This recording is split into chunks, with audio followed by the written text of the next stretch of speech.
Hello, Georgie, Chili Gaming. How you all doing? Stressed, dressed, and ready to impress. Nice. Doing well. Um, wasn't on yesterday, but I was still working on the randomizer. I did a long,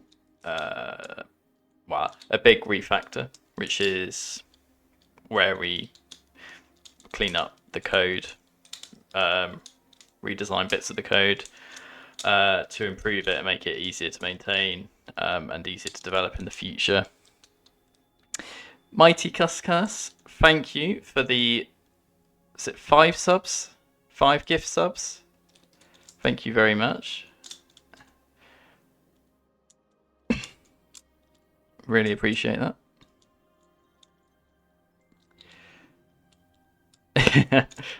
That's partly why I was late streaming. Normally I try and start streaming just before 7 so that I can start talking at 7. And but Edge was doing Waterhall and I needed to see how well that went. It was all right. I did make a slight mistake with. Well, it's not a mistake. It's more just a side effect of some of the changes I made yesterday, which is why he got an enemy variety of 1. Chili with the extra 5 gift subs. Thank you. Oh, Hype Train. This is the second ever one I've had, I think, after the bot raid. Hey, Shiny. Welcome to the stream. Yeah, hyping already. I've only just started.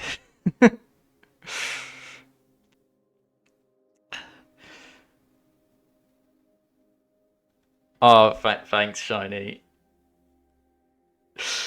Man, just think if that hype train hadn't started, you wouldn't have given those 5 subs, would you? But I really appreciate it.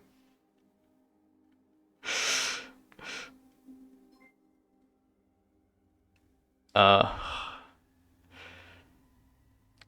so there's the trick, guys. If you want a load of subs, just make an RE4 randomizer. That's all you have to do.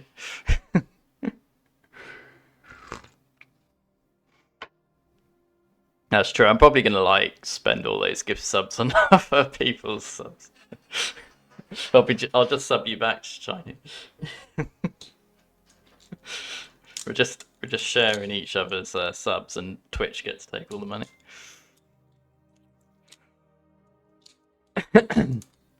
Yeah, not quite ready for that, but maybe next year.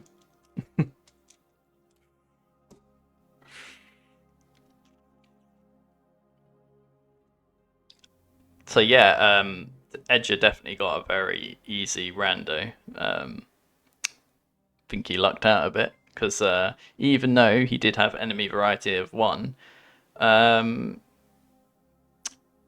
I don't know. Maybe I'm just too used to watching the 2 times enemy modifier now, but it felt like there were barely any enemies in his rando.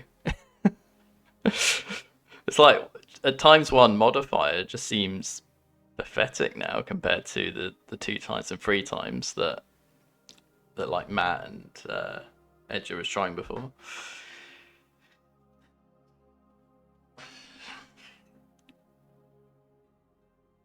Yeah, it was particularly at the start because he's getting loads of like Ganados. Um, hey Namsky, how's it going?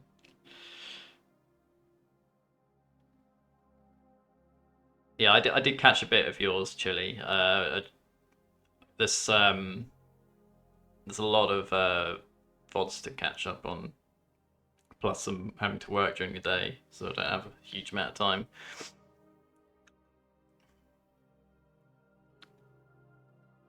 But yeah, it's interesting. It's all just part of the balance testing, I suppose.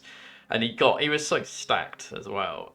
The thing is, you kind of need the randomizer to be that generous when you are dealing with like 3 times enemies and they're all really difficult to kill. I mean, you did see like 2 regenerators in the cabin. He unloaded all his heavies on that, and it just did nothing, didn't it? So it's difficult to balance, particularly when you have to do it all in advance as well, because the game would do it based on your current state. So if you're really desperate for health, it's more likely to give you a health from a drop. But when you're randomizing all the drops from the get-go, you just don't know what situation the player's going to be in at that point. And in some cases, it's more like the OGs, I suppose, and they just have to deal with what they get. But quite often they get better drops anyway compared to the base game. Base game tends to give you very measly drops most of the time, whereas the randomizer, it gives you like 8 sprays, eggs, mixed herbs, guns, plenty of ammo. Oh yeah, just mostly for satyrs. I mean, and you can tell the randomizer to do that anyway. You can rack up your satyr bar and everything else down if you want. And that's generally the idea. You kind of choose the randomizer you want. So if you're going for, like, Shiny would probably max out like the gunpowder slider because he just wants to be able to kill everything. Thank you, BB, for the 100 bits. Hope you're having a good day.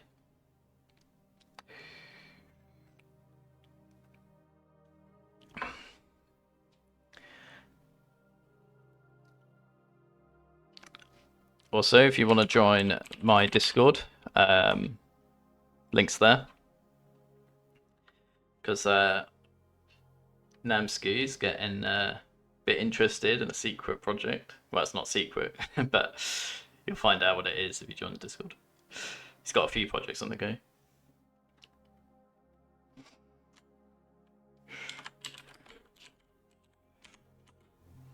Don't forget to check him out as well. He does dev streams. And he's made a very good SRT for all OG games as well, including Code Veronica.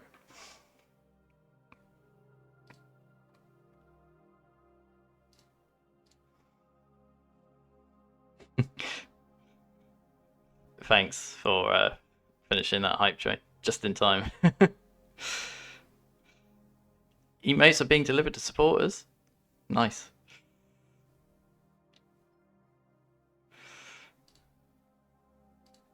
Oh, I can share another one.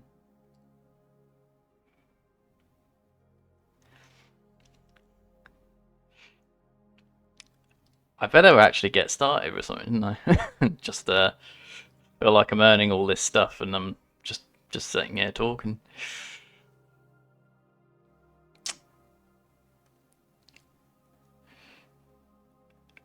Let's switch to desktop for now. I'm not actually sure what I'm going to do first.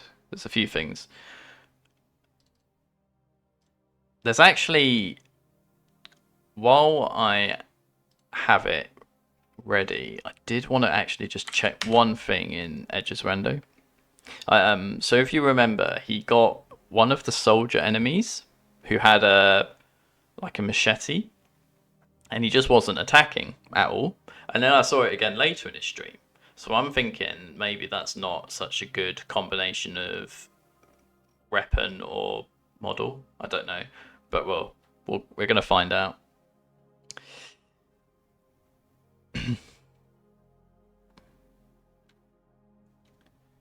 Hey United, welcome to the stream. I'm sure you got that sub out of nowhere.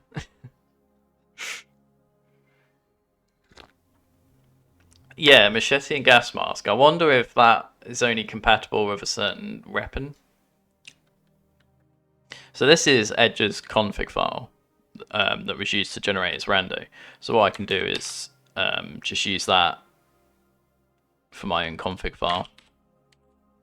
And it should generate the same seed, providing I give it the same number, which was...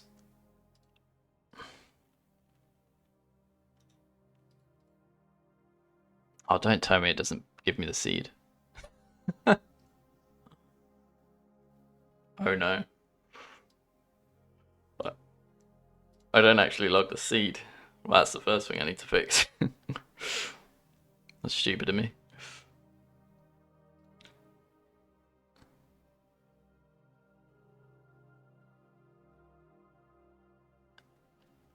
Well, I was thinking maybe it was RPG, but if it was Stunwad, I don't know why a machete wouldn't work.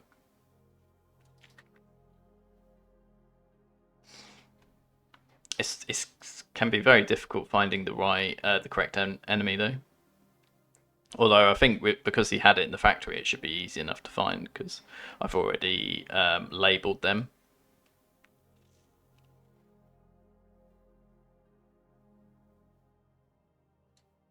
Because I think that's the area. We just go to the enemies. Not enemies, areas.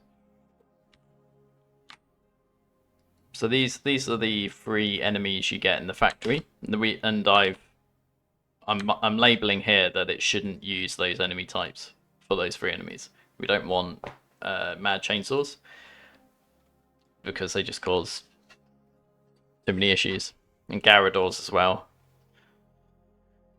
I mean, it'd be alright on standard. I think it's on professional. You just get too little.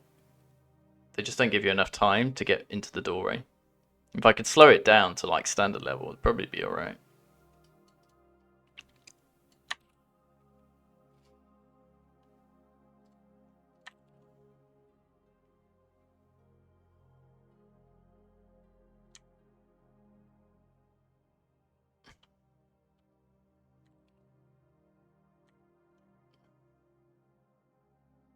So it's this one, wasn't it? What are you doing? I just realised that my speaker's on. Hope you didn't get too much echo there. Hey Akir, thank you for the raid. How was the rest of your rando? Any issues?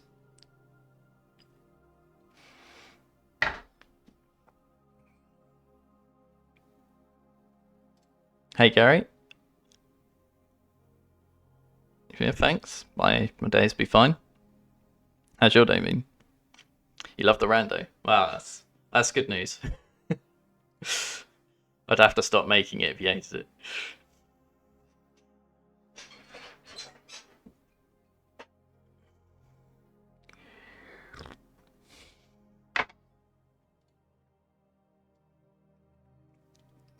That must be like the drop, but I don't know what this drop is actually supposed to be, or why I even chose it.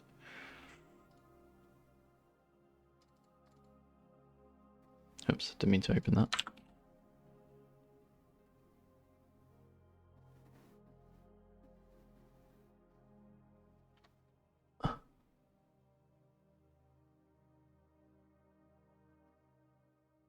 No idea what that is. Must be like some sort of green herb, but I don't know what would be different about that to the other one.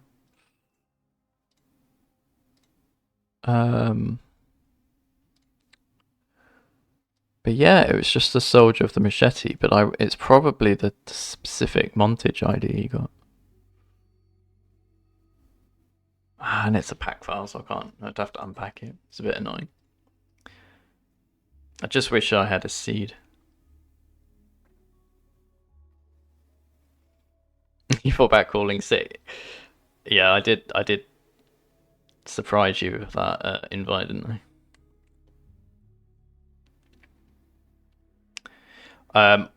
Oh, for anyone that doesn't already know, I added a bunch of new enemies to the rando on Tuesday.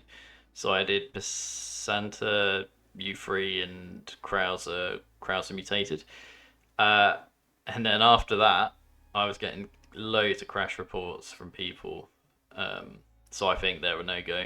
Also, they just stay still, like they freeze up, and they still have collision. Hence why I've marked them as don't use them and turn them off by default. So you can still turn them on if you want to experiment with them, but they are not. They're not gonna give you a stable game necessarily, and they are glitched as hell. The Krauser though The human Krauser is fine. I think he's behaving fine, and I quite like the encounters you get with him. When Edger did his seed a couple of days ago, or was it yesterday? No! Oh, who'd He have thought got a whale Krauser could be so heavy? in the tunnel as you're heading She's to at the the fence. last part of the village before you meet Lewis, and I thought that was quite a good encounter for Krauser. Like, that's the sort of stuff that can give you ideas for specific mods that you want to make. Also, thank you for the follow.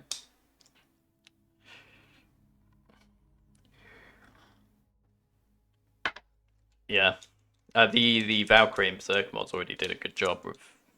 I think it's just Berserker actually, like throwing Krauser in the church and the maze. It was a surprise for sure for him to just show up. Yeah, and also it is possible to change the friendly fire. Like, we can disable friendly fire if we want for all the enemies. But I'm not going to do that because you have to use it to your advantage. I might be able to find out what Edge's seed was by looking at the generation log.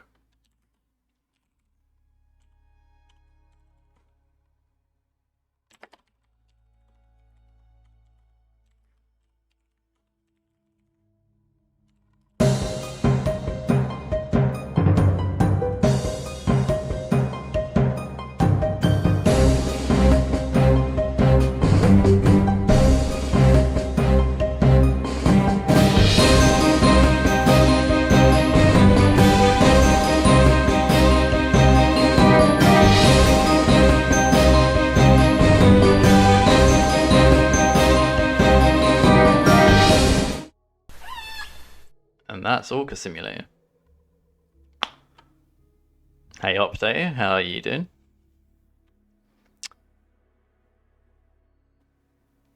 Go check out Hot Potato. He is another modder. Makes mods for RE2 and RE5. No! Oh, who'd have thought a whale could be so heavy? She's at the fence. Thank you for the follow. So that's the seed number there. So if I now generate that, we'll see if we get the same outcome as Edge's seed. Yeah, not doing too badly, Hot Potato. Got a few things on my to-do list for today. Particularly randomizing the bosses, because people keep asking about it, and seeing if I can add new enemies to areas.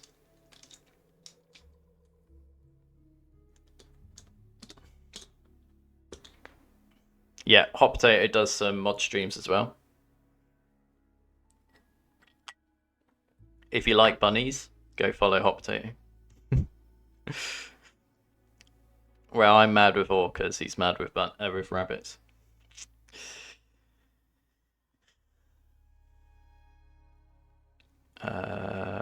Do I want? Yeah, so that generated, I think.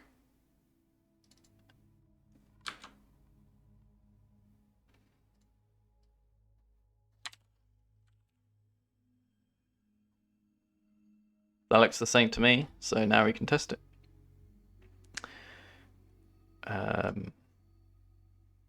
Let's go open the game.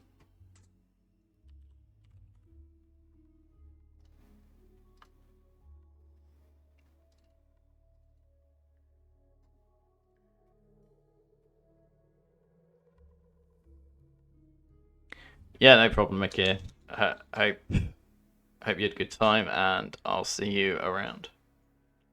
Have a good evening.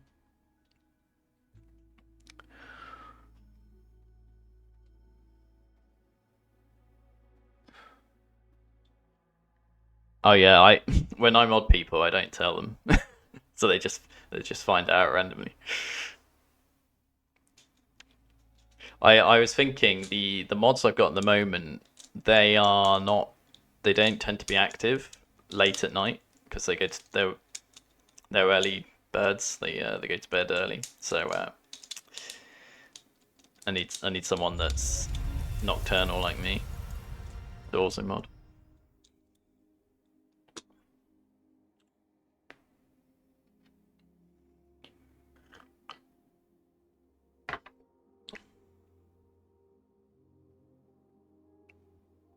Shit. So that 2 hour period is when you're sleeping, is it? Or did you mean 6 p.m. to 8 a.m.?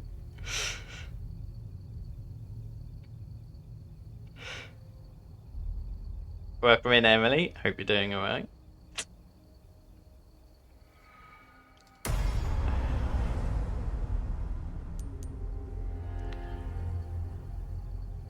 What have you been playing lately? RE2 remake. Have you routed that no damage run yet? Yeah, doing good. We're doing more randomizer because, I mean, what else would I be doing?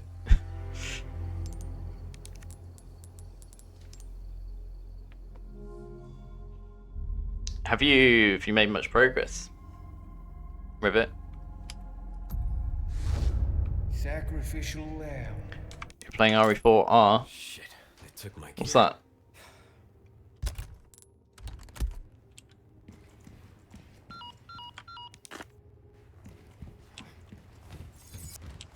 Oh, nice. You have to show me one day.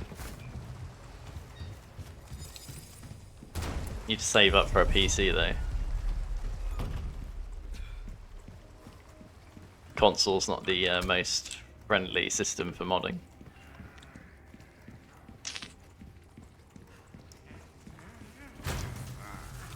Right, so we'll deal with him and then see if the next guy is gonna attack me or whether he's just gonna stand there and give me looks.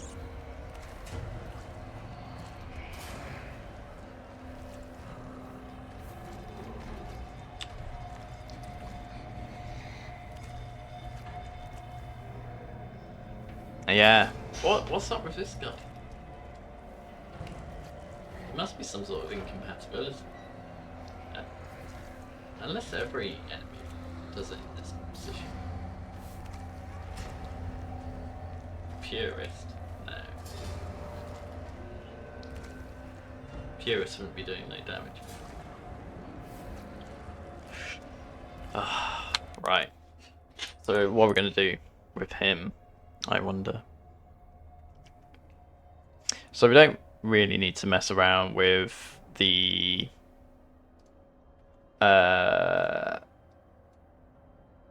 randomizer. We can just use the tool to edit the file.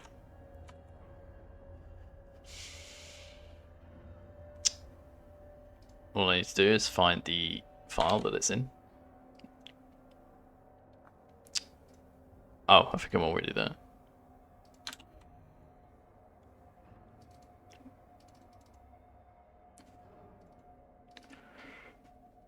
And then we just need to find the correct one. So this one had the machete, so that's this one here. CD74.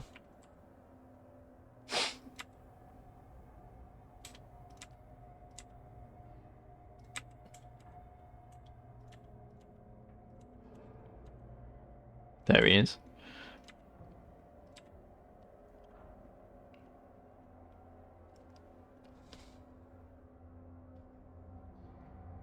What I want to find out is his montage ID.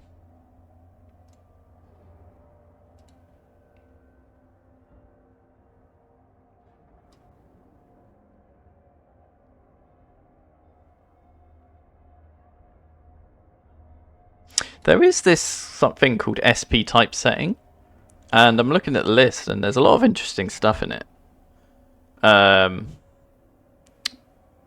Like first princess target. So this is quite interesting stuff because you can potentially randomize I don't know what find game over means. That can't be for like enemies, surely.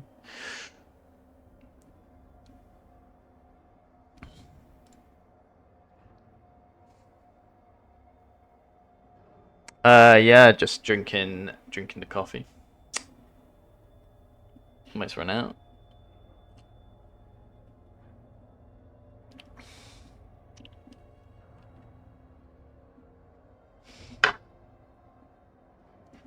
Nah, hot potato. This is the latest and greatest RE engine, which doesn't mess about with things like whatever you're talking about. Also doesn't put textures and models in the room files, thankfully. Hey Def, how's it going? Welcome to the stream.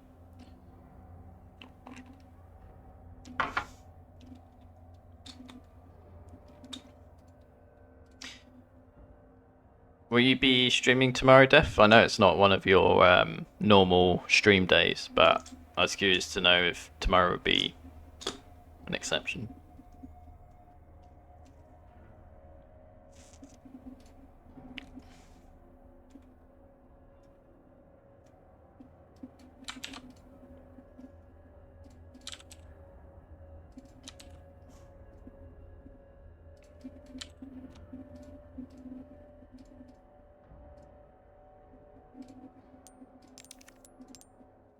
Not sure. Okay.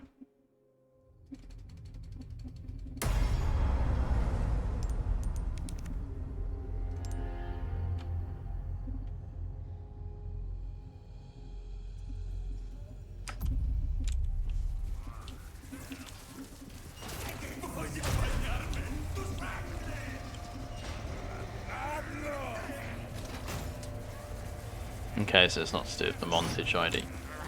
This guy's pretty eager to hurt me. But yeah, it's so weird.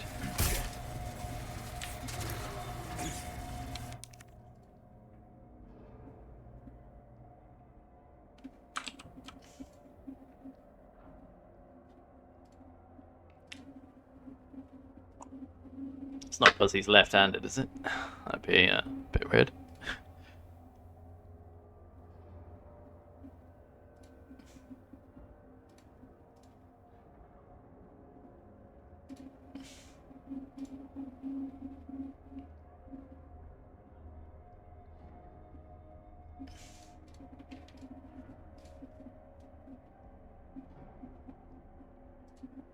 Let's try giving him no weapon.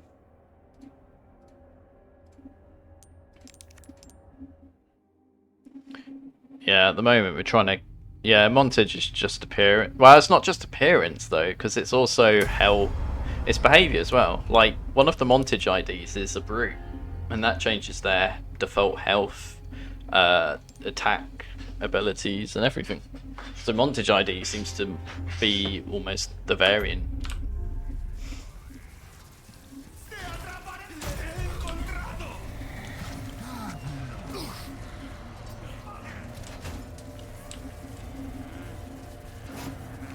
Why has he still got a weapon?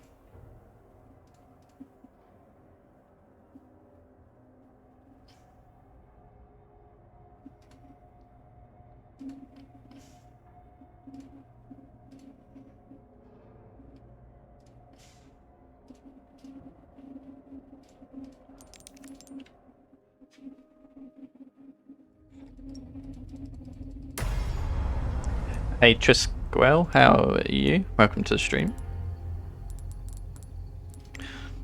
If this takes more than 5 minutes to work out, I'm just gonna give up. I don't care enough. Shit, they took my gear.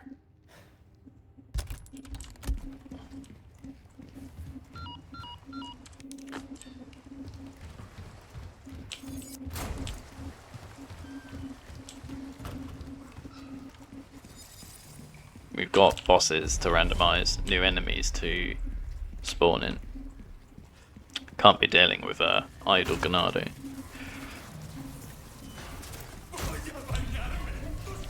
He's got a different weapon now. It's the weapon. soldiers not have machetes? It's not a weapon they normally have.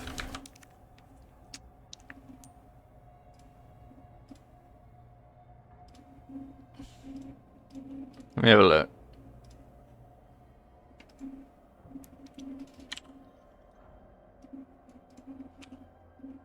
Fuck off, Orca's streaming, no way. Hey, Edger. Oh, bloody Orca. Yeah, now do Dave now. Orca, sort Yeah. your fucking shit out.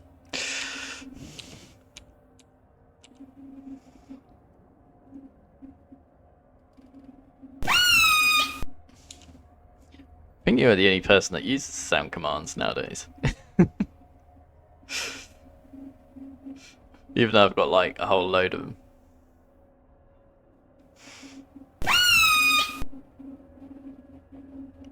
Oh, that's a classic. It's in everyone's stream. Orca, sort your fucking shit out. Yeah, it's only villagers that have machetes.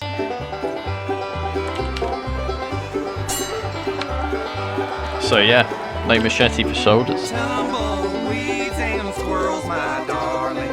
Tumbleweeds and squirrels. Okay, that was the South Park Soundaroos. Thanks again to Kate and Earl. All right, up next we have 4 of our local South Park 4th graders who have formed a band. Let's hear it for Stan Marsh and Crimson Dawn. Hi, Stanley! Oh, there's our butters. Oh, Butters. Oh, aren't they cute? Hi, we're Crimson Dawn, and, this is a song I wrote about living out in the country on a farm. All right, fellas, just like we rehearsed it. And a 1, and a 2, and a...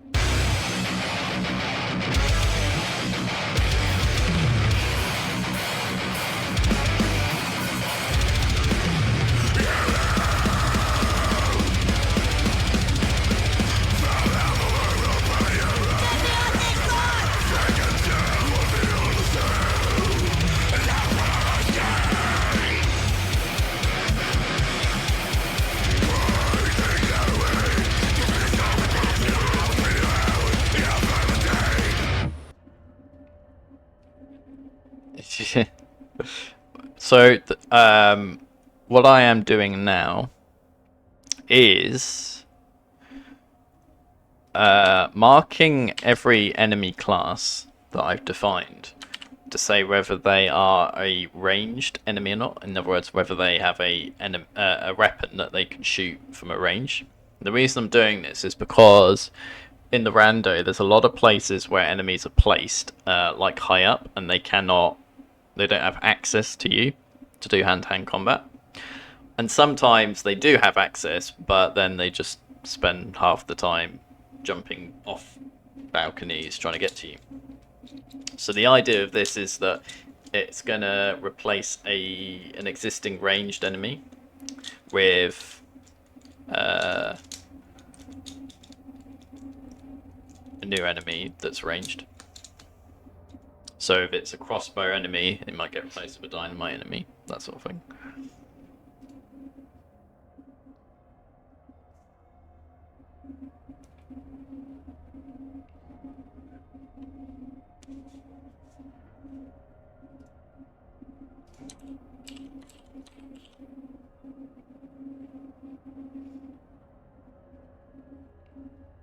Okay, here's the next one. Hey kids, do you like Jim Pokemon? Yeah! Then you're gonna love Alabama Man. Alabama Man. He's quick, he's strong, he's active. You can take Alabama Man to the bowling alley where he drinks heavily and chews tobacco. Wow, he can bowl. He can bowl, he can drink some more. Alabama Man. When wife asks him where he's been, just use the action button and Alabama Man busts her lip open. Shut up, bitch! Wow. Beats up his wife and sleeps it up. Alabama Man. I want to be just like Alabama Man. Alabama Man comes with everything you see here, wife, sold separately. I thought I told you to shut up. Not all people from Alabama are white beard. Gay, totally gay, Liberace gay. Oh dear. Well, let's keep trying. How about this?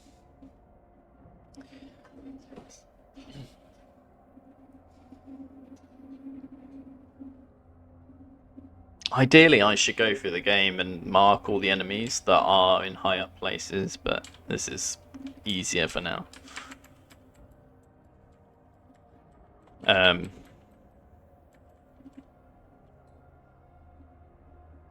Is axe something that gets thrown? I don't know if they can throw it from a distance though. Possibly.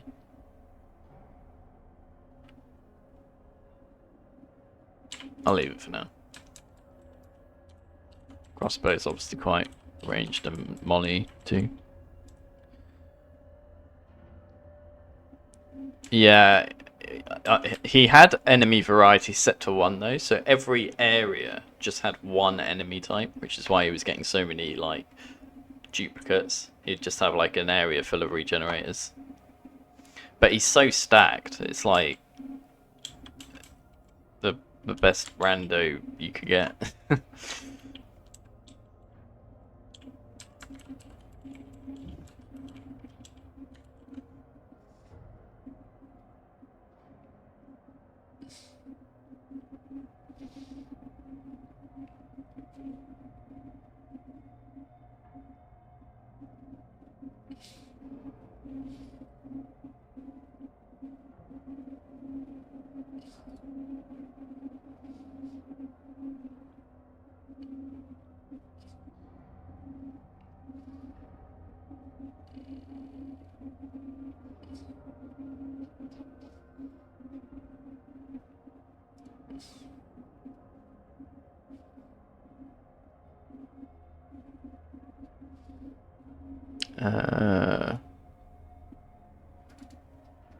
So when we get our random class,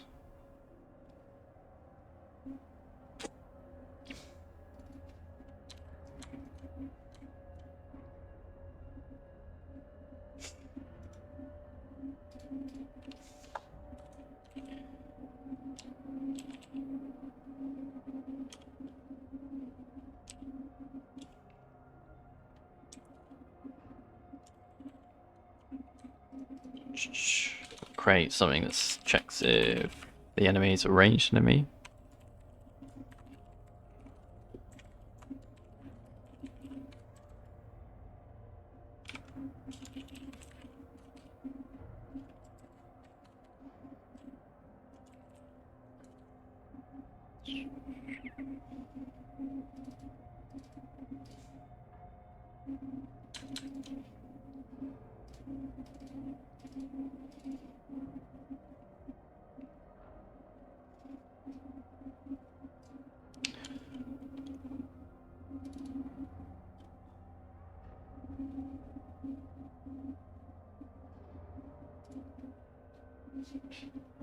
Oh, I can't find what I'm looking for.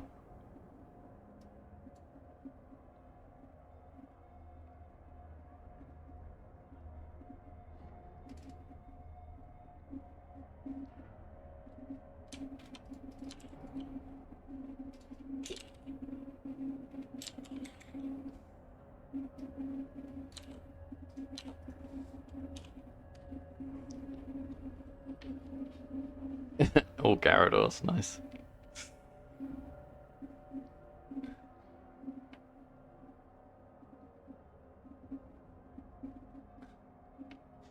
There's a few other things that I need to do as well, like make boxes explode. So that's like part of the troll element of the rando.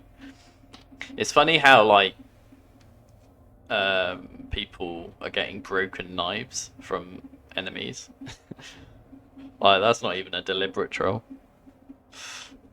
It just happens because it was just an item that's in the list of possible items, and I didn't really check it or include it.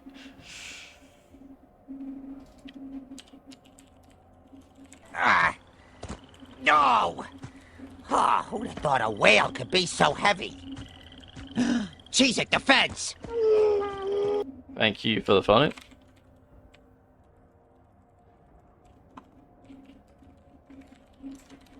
Right, so this is getting the weapon death, so it's not null. So, who are you guys anyhow? Agents Mulder and Scully, FBI.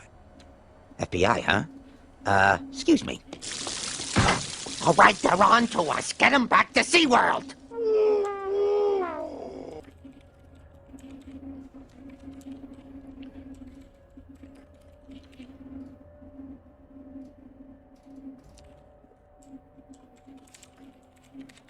Right, so that tells us if the enemy is ranged.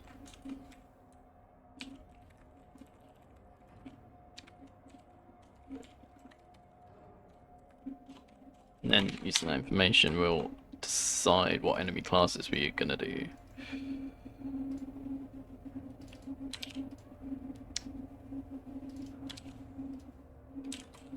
Pass it to that.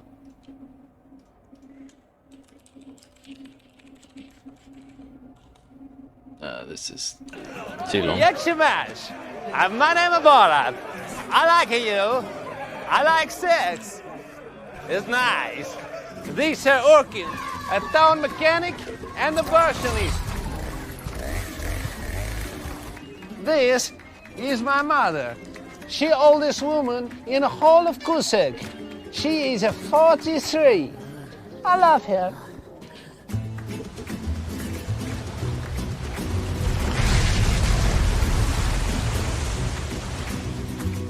Although Kazakhstan a glorious country, it have a problem too. Economic, social, And cult.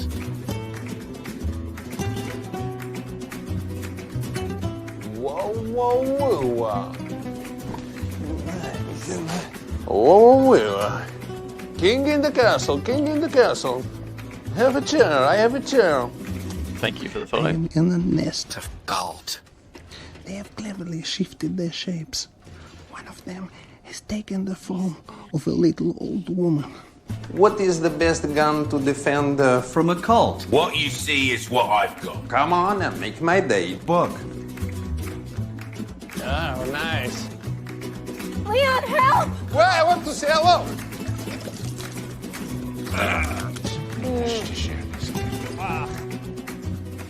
Welcome back in my town of Kusek. Since I returned, there have been much improvements. We no longer have a running of the Cult. It's cruel. We're Christians now. I need to get the other ones in. I keep meaning to do it. No! Who'd have thought a whale could be so heavy? She's at the fence. There's two other RE4 videos. One is John Wick, and the other is Leslie Nielsen from Naked Gun. I need to add those to the pool.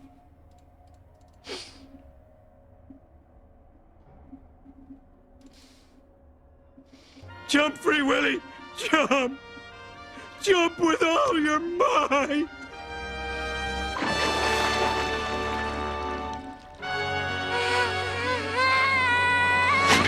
Oh no, Willie didn't make it, and he crushed our boy. Ugh, what a mess. Oh, I don't like this new director's cut. No! Who'd have thought a whale could be so heavy? She's at the fence.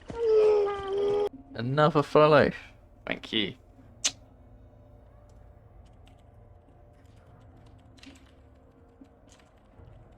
I just wish I wasn't doing something so boring at the moment.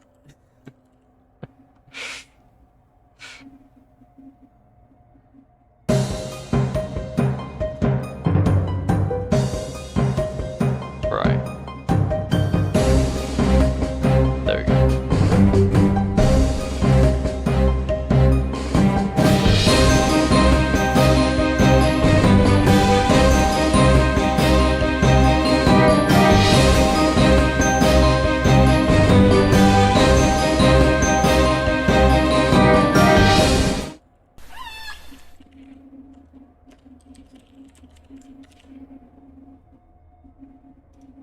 Yeah, it's insane how much of a difference that makes.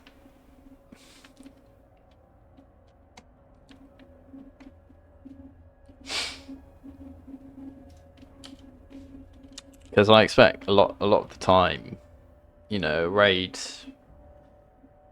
I was talking with people about this the other day. you got to have a good first impression when you get a raid, because that's really what's going to get them to stick around.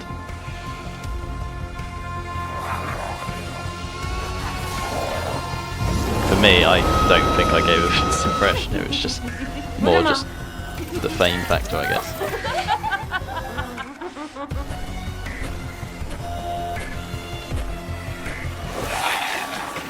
Hello. I'm in good shape.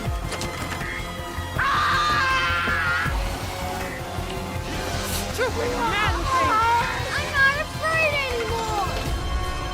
Do you hear me? I'm not afraid anymore.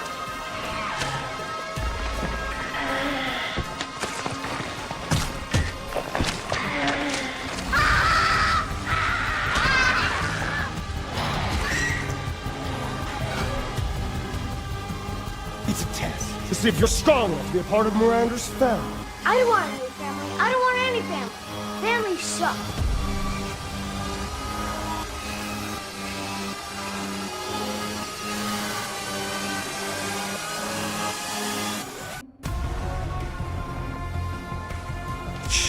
I need to start adding cooldowns for these. Otherwise I'll just end up like a Dave stream. Whatever.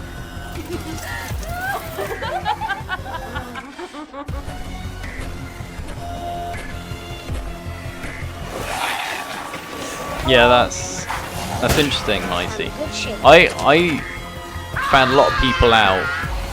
It wasn't just the fact that it was raids, it was also the Biorand tournament that introduced me to a lot of people. I'm not afraid anymore.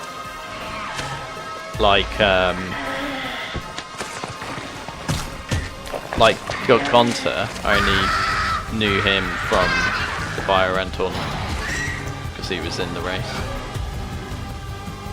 It's a test. Matthew Soares as well. Be a part of Miranda's family. I don't want any family. I don't want any family. Families suck.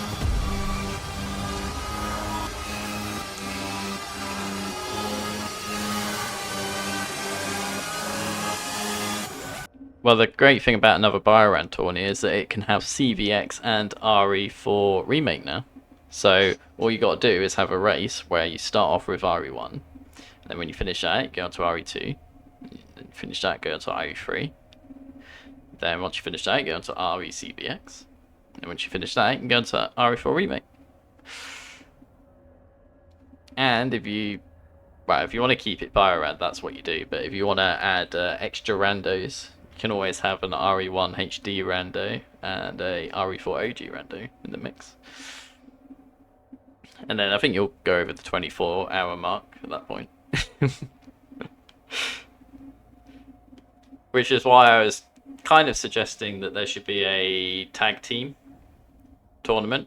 So one person who's really good at RE1 does the RE1 rando, and then as soon as he finishes, the next person in their team will do an RE2 rando straight after they're finished.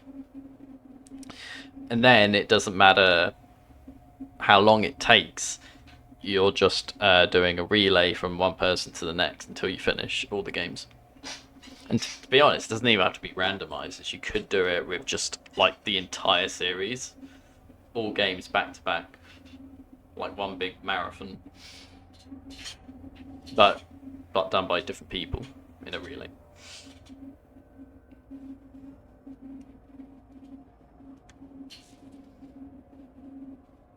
But that's the good thing, Chili. You don't have to do every game. You just do the game that you like and are good at.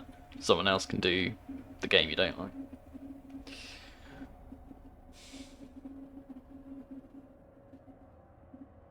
Yeah, if it includes remake, sure. Well, I mean, they're all on PC, but obviously the RE Engine games don't work for everyone. By the way, did you see this? Edger turned off JJ's completely. No wonder his rando is so easy. What the hell? I was wondering why I didn't get JJ in my pool when I was testing ranged enemies, because Edger turned it off.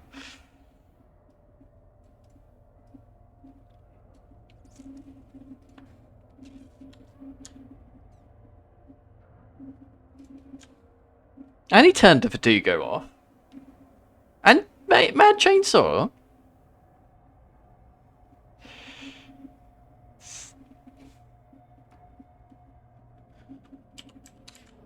He really did do a baby seed.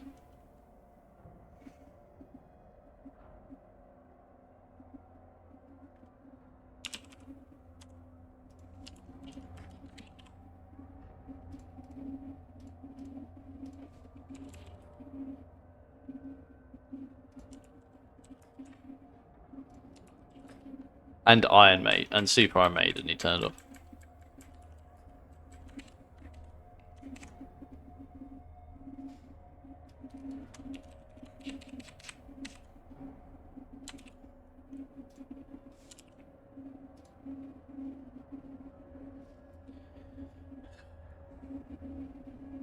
Why? What's happening to him now? I think he's still got his stream up. Ooh.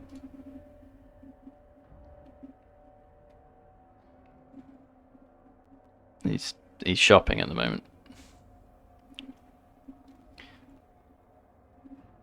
He's eyeing up that infinite rocket launcher. That's quite cheap. That's only $1 million. If he sells everything in his inventory, I'm pretty sure he would have enough of that. He's just bought the Bioscope. He's only like 2/3 of the way into the game now. And now he's deciding he's going to buy a Bioscope.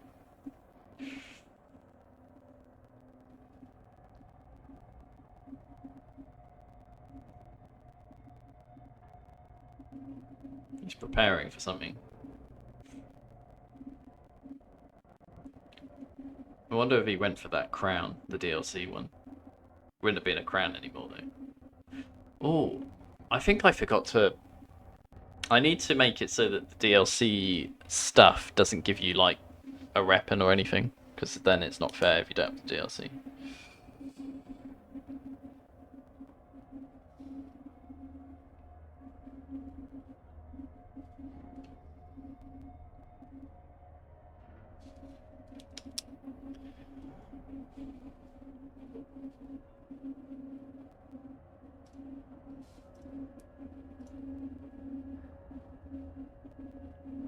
He's taking his time.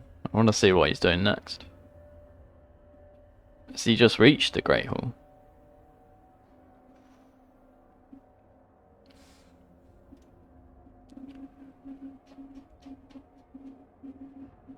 I see his chat is still just the same as it was before. It hasn't exactly grown up within the last half now. Wait, is he doing the... Oh, is he going to use his tokens? He's already got loads of charms.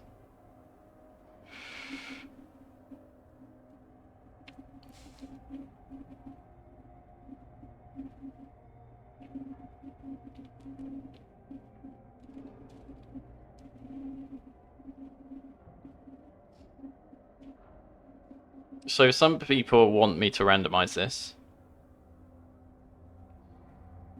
I don't think people would actually bother playing the mini game though. But it would be if you could spend your tokens and get more than just charms, then I suppose there's an incentive.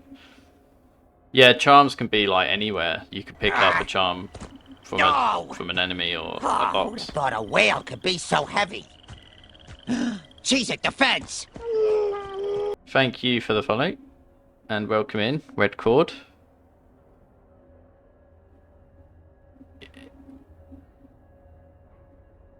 Yeah, and I think RE4 remake will be next level in terms of entertainment.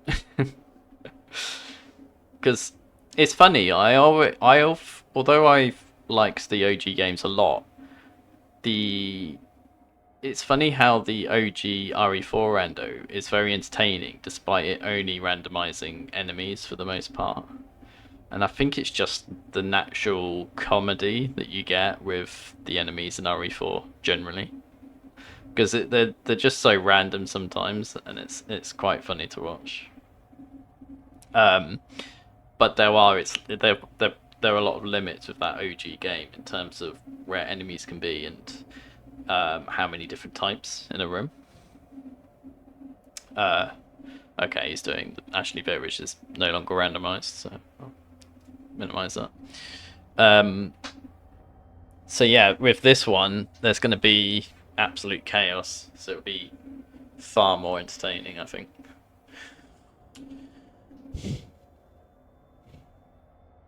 Okay, they're all in the pool now. So what this will do is it will change every ranged enemy to be a ranged enemy, which is what I wanted. It's just I don't need to actually test it. I just need to check the logs.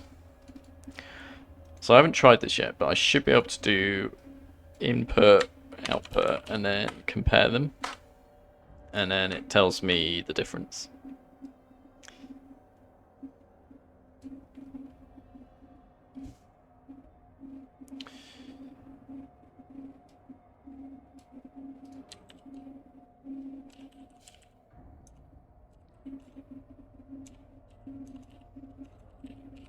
Right.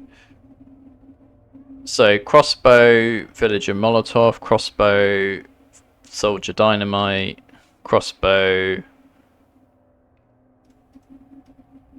just villager.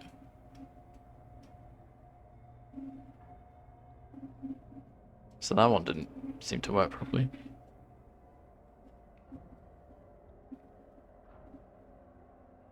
And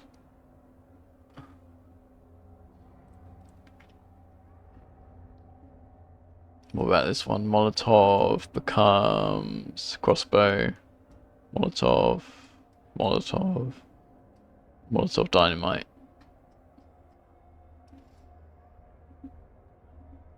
Crossbow zealots becomes staff, Molotov. Okay, it looks like it's working now. So what I've done is whenever there's a enemy with a weapon that they can fire from a long range, I randomize it to another enemy that can do that, or the same one. That way, a lot of the areas where there's like a platform that the enemy's at and they can't get down, there will still be an enemy that can fire a ranged item. Because otherwise the game's technically easier, because what used to be a bunch of people with dynamite at the top now are Garradors that can't move anywhere. So it's easier. So, who are you guys, anyhow? Agents Mulder and Scully, FBI. FBI, huh? Excuse me. All right, they're on to us. Get them back to SeaWorld. Yeah, the OG games tend to be quite limited in how many resources they can have loaded in at one time. Whereas RE Engine, because it's all very seamless, the loading, it can handle loading anything really, because it is pretty much a flexible game engine. It's like Unity and Unreal. You know, whatever you ask it to load, it will try and load. It'll only have a problem if there's not enough space to load that particular resource.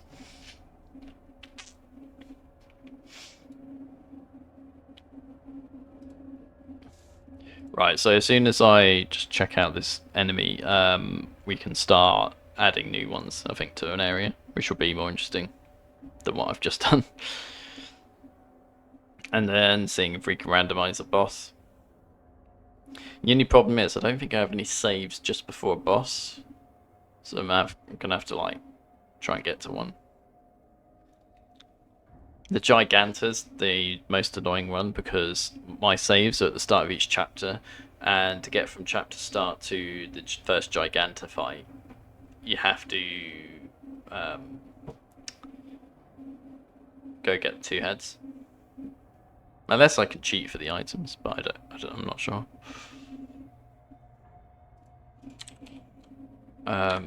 Yeah, so when it's randomizing the enemies, I just want to check this particular one.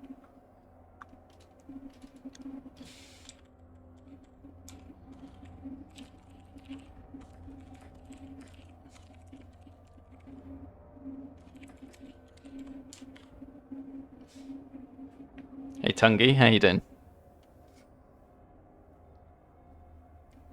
You think it's cool seeing the road?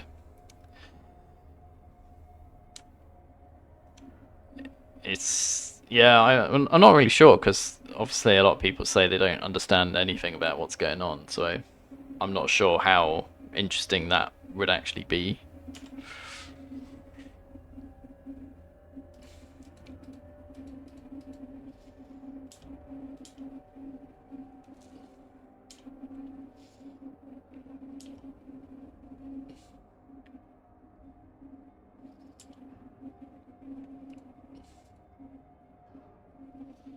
I suppose it gives you some insight because a lot of people probably only know how movies portray programming or hacking, and then you see what it actually looks like, and it's nothing like the movies.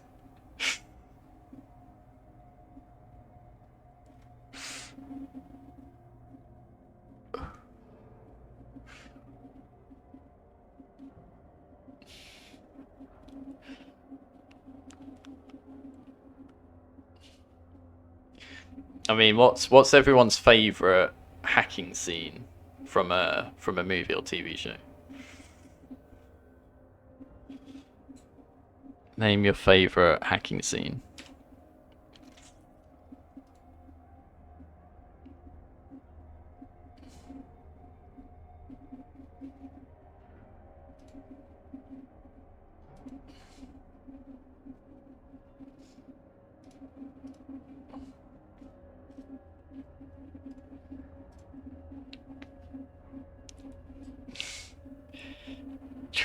Which part in Jurassic Park though? There's a few bits. You got Samuel Jackson typing all those commands and it rejecting them, and then the and then later on you've got the it's a Unix system.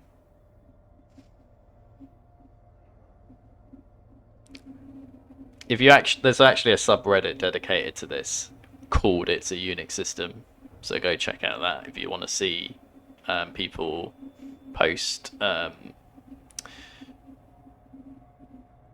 It tends to be posting either ridiculous scenes or very accurate scenes.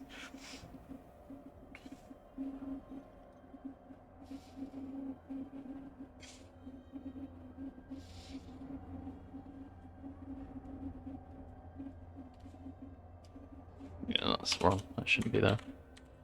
Just going to check the other runs. Okay, that's fine.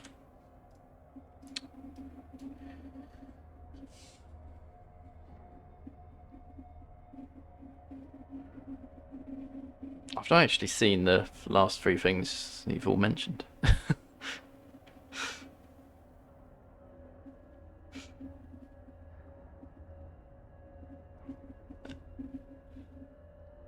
King Fury rings a bell though.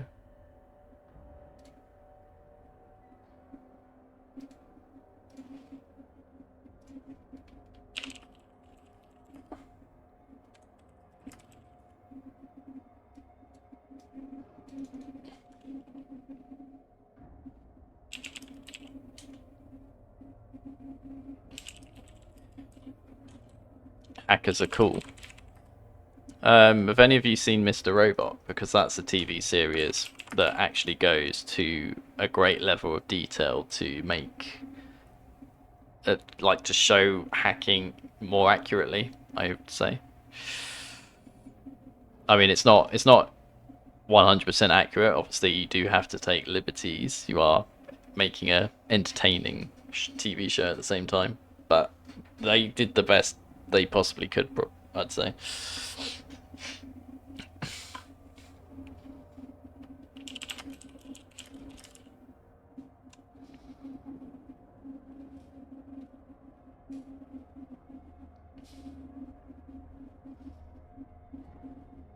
What's my favourite? Probably the scene from GoldenEye, where Boris hacks into like the FBI with a 5-letter password.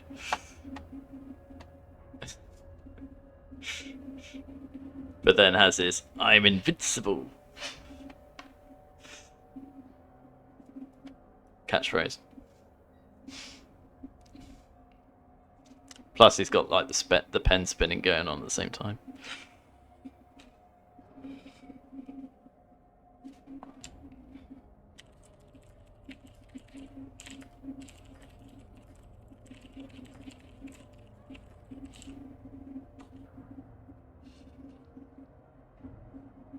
I do like the Matrix as well. I think all the scenes in the Matrix, while it's obviously not anything that's like real life, I think that it's believable.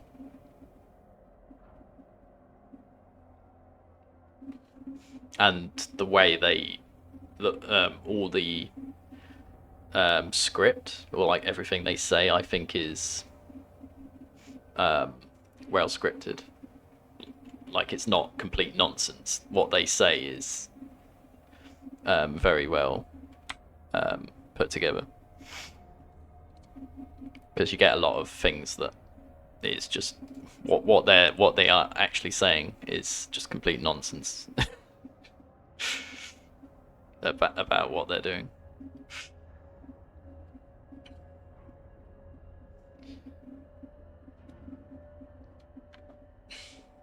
Ignorance is bliss, Night Spare.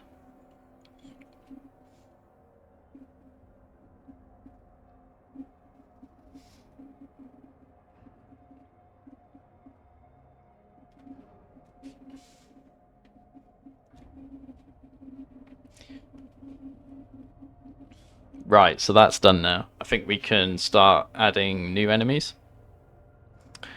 And the way we're going to try doing that is by opening the first level.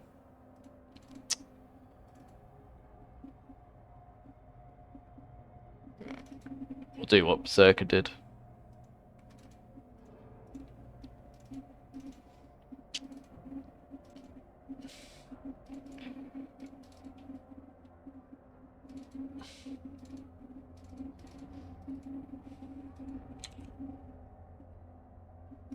Let's move that to this side.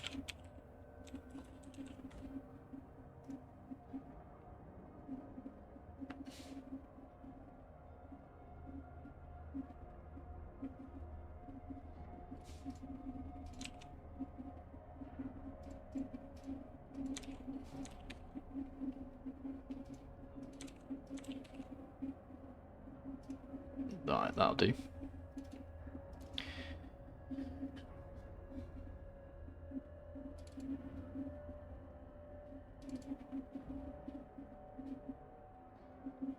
Actually, no, right.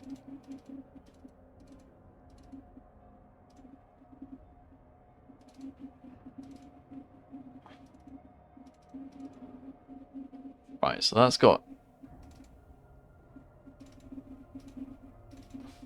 spawn condition. I don't want a spawn condition.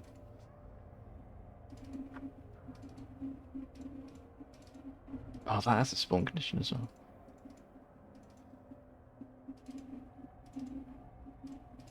Right, that's not got a spawn condition.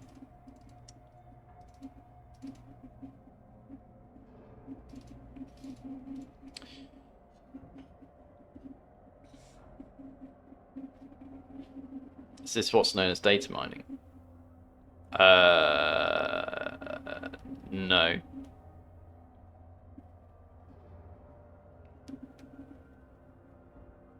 Well, I suppose what I'm doing here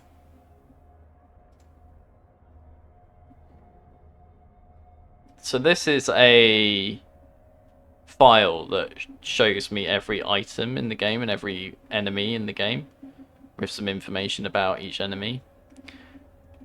The process of creating this file, you could say, is data mining.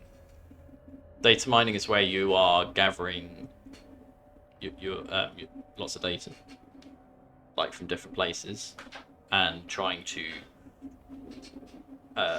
store it in a way that's useful.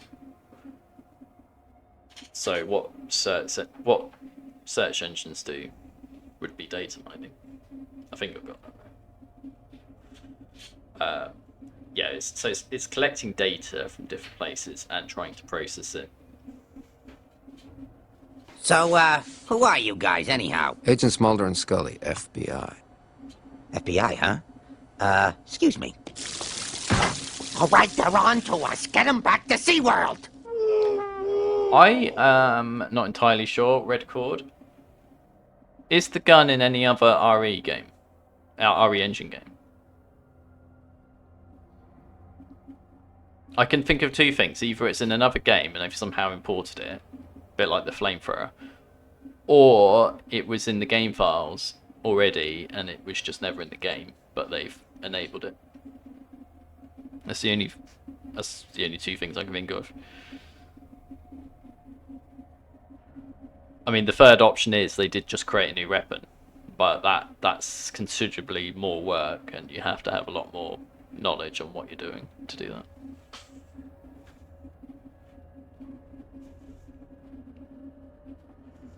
But often it's like just because it's already in the game files and unused. A bit like so in CVX, you never see the sniper ammo.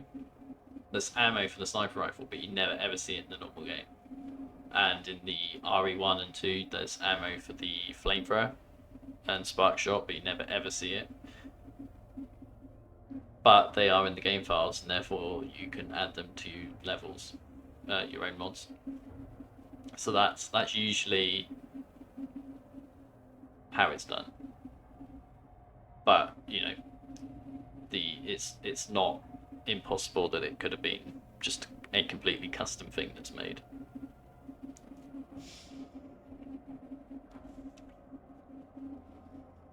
The Mad Chainsaw was in the game files. Like, I know it's in Mercenaries now, but I think it could have been added before the patch because it was in the demo. Hey Misty, how's it going? You're looking for an orca? Exclamation mark orca. Right, I'm gonna add a new enemy to the starting area, like the Berserker mod does, just to test it out. But I'm just gonna get another drink before I start doing that. So in the meantime, you can amuse yourself with some redeems.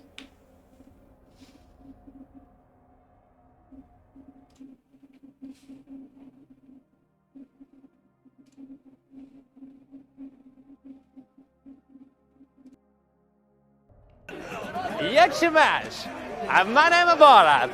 I like you. I like sex. It's nice. These are Orkin, a town mechanic and a abortionist. This is my mother. She oldest woman in the whole of Kusek. She is a 43. I love her.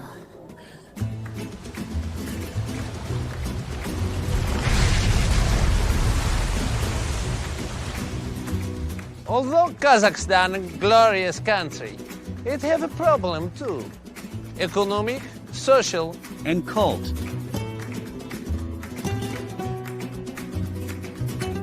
Whoa, whoa, whoa.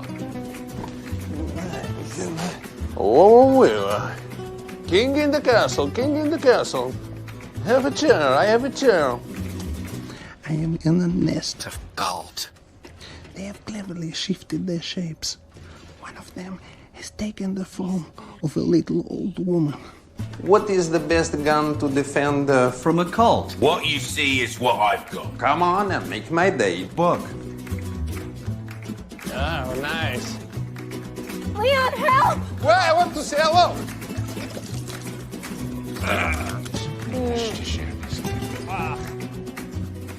Welcome back in my town of Kusek. Since I returned, there have been much improvements. We no longer have a running of the cult. It's cruel. We're Christians now.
You looking for some company tonight?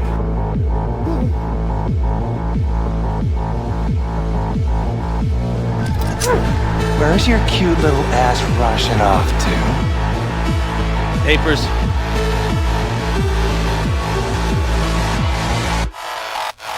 You look like a cut from a memento, are you? Look down. Let the mail!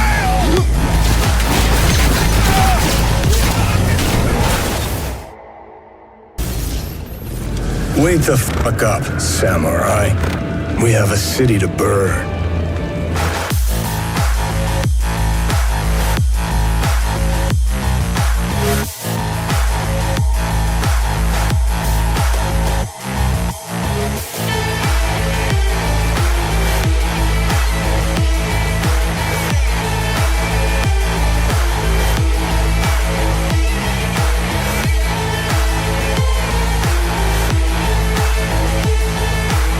Is this a pain? Are you fucking punk? Oh.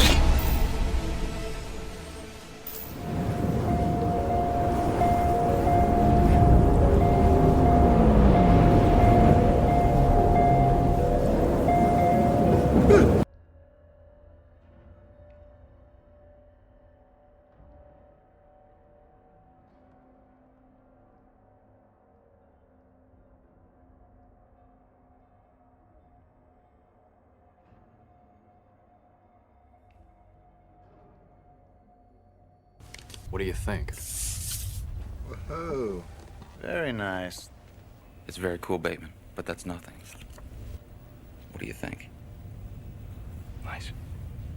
But wait, you ain't seen nothing yet. White. Impressive. Very nice. Let's see Paul Allen's.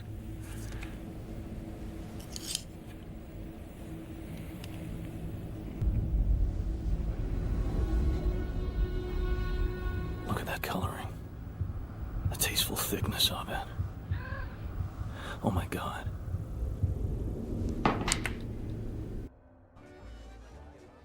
You're gonna love this kid, Stan. He's one of the best Guitar Hero players I've ever seen. Except for you, of course. Ah, Thad! Stan Marsh, this is Thad Jarvis. Sup? Thad here has backed up a lot of really great Guitar Hero players. Isn't that right, Thad? Yup. He doesn't even need a game system to play on. He can play Guitar Hero acoustically. Yeah, but can he play Buckethead on expert level? Go ahead, Thad. Show him what you can do. Check this out.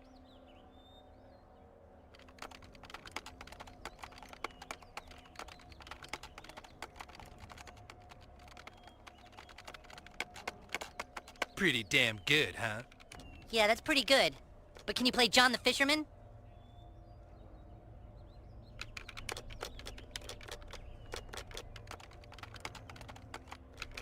Stan, with this kid backing you, you're gonna make Guitar Hero history. I love this song. Oh, I love this song.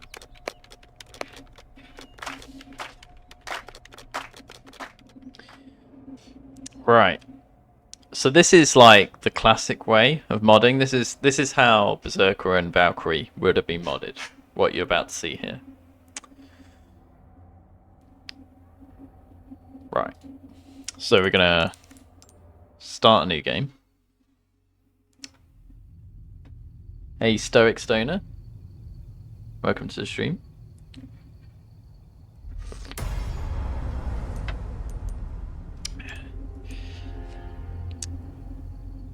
Hope you're doing well.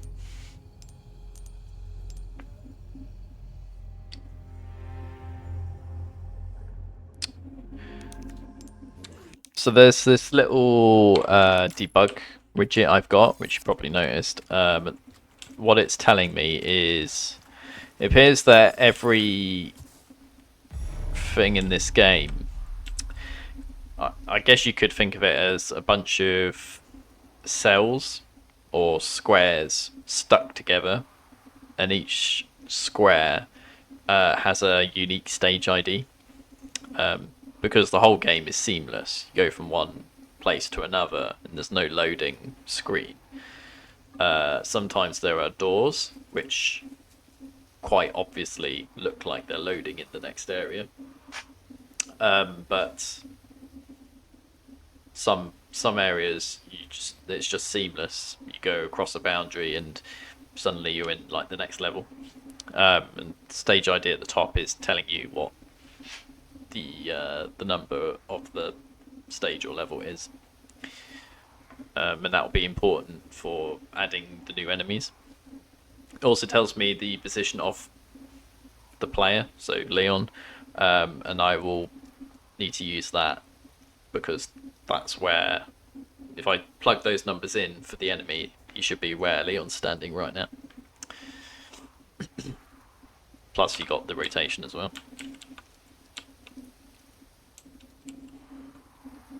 Hey Smurfy. Hope you're doing okay. Oh, thanks for joining. Everyone's welcome here.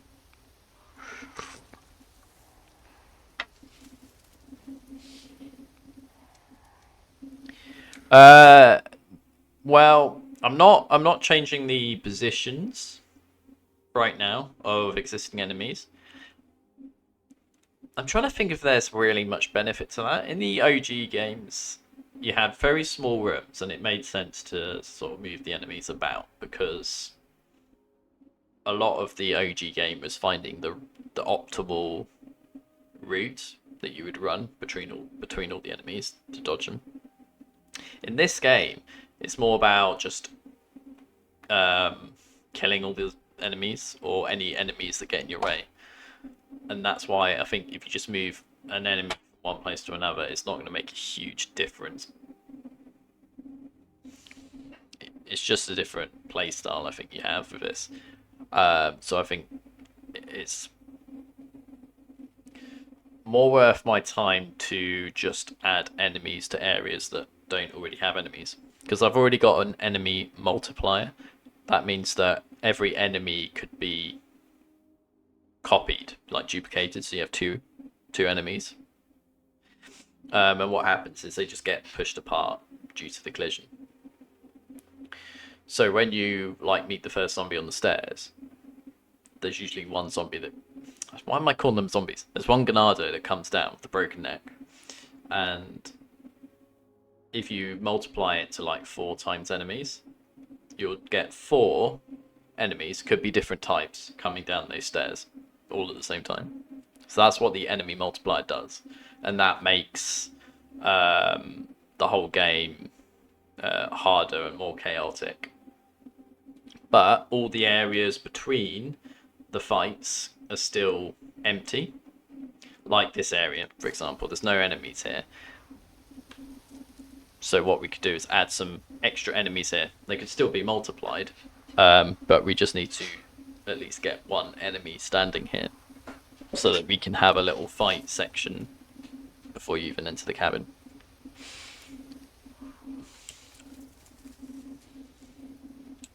Because there's loads of areas in this game where there's just no enemies.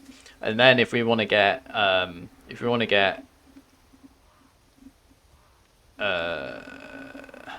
what's the word I'm looking for?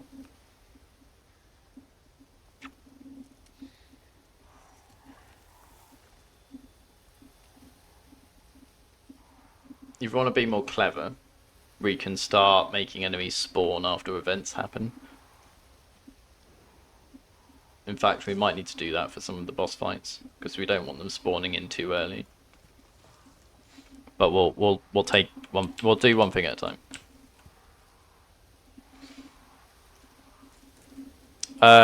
Yes, you can, because I've enabled it.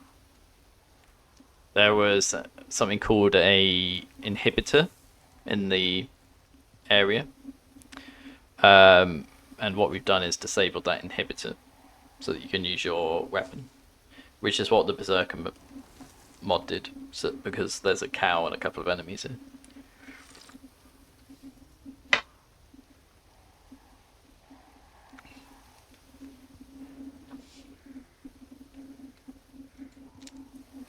Right, so what we want to do is So this is the simplest way to get a new enemy, but I want to go further than that. But what we can do is just take an existing enemy and duplicate it. What it's talking about here is giving it a new unique ID. So I'll just go ahead and do that.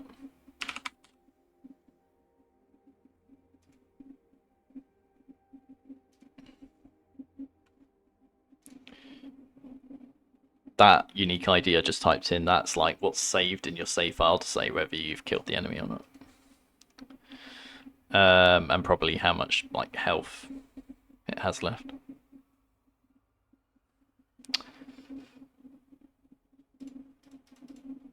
So now that we've got our duplicated enemy,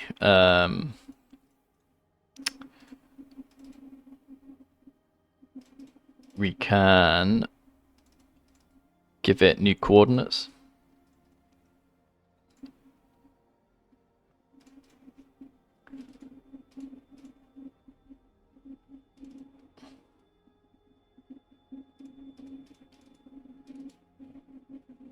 I don't know what this relocation point is. It might be optional. I hope most things are optional because we don't want to have to add too much stuff for each enemy.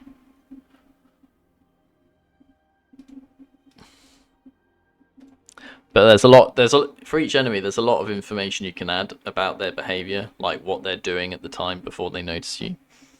I mean, the village has a lot of this because you've got each villager doing its own thing. Like some are walking from A to B, some are just standing around the fire, some are ploughing the fields. All of that is described in each enemy. But we don't really care too much about that. We just want like a stationary enemy for now. So this is the stage ID. So what we want to do is change that to be the same as this, 40501.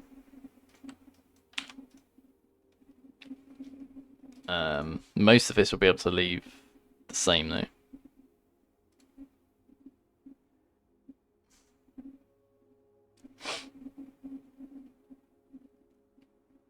And then we want to change the transform, which is the location of the enemy.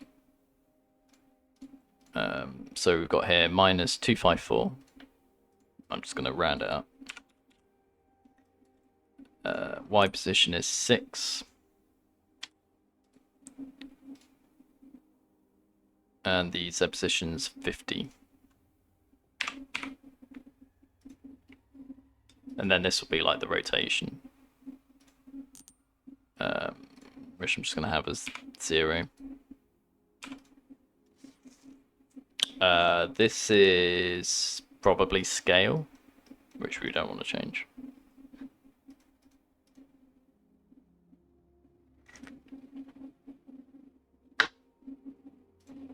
So I've saved that now.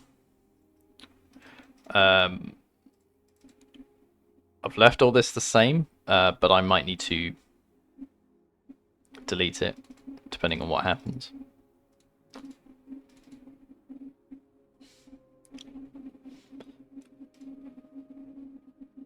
Now, if we're unlucky, nothing will happen. If we're lucky, there'll be an enemy there, possibly doing the wrong thing. If we're very unlucky, it'll crash. So we'll see what happens.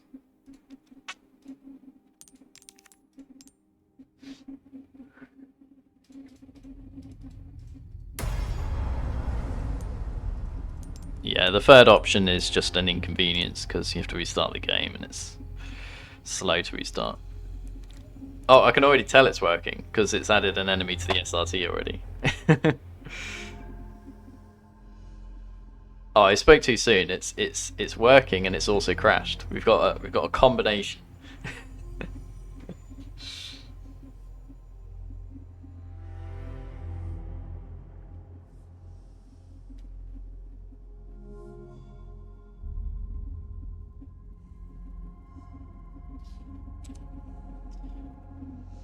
Right. So while this loads up again, I shall try and investigate why that happened. I think what I will do is remove...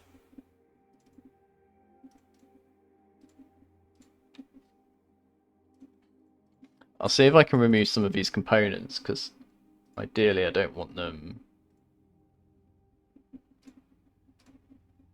Right, is this game still running? I can still hear like the music.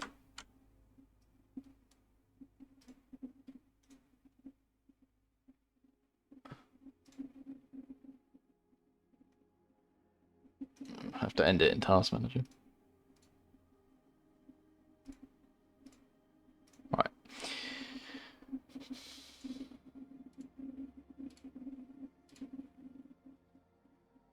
So this enemy doesn't have a target point, so I'm very confident I can remove that. That's for relocation point.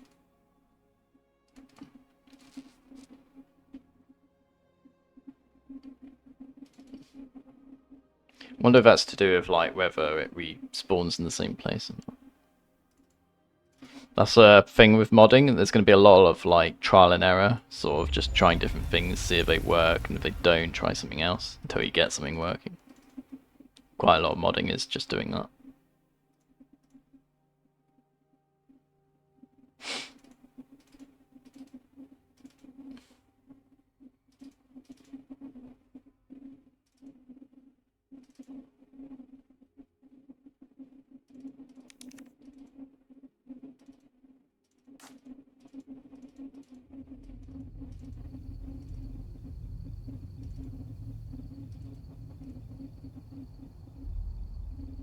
I think we might be able to get rid of that. Let's save it.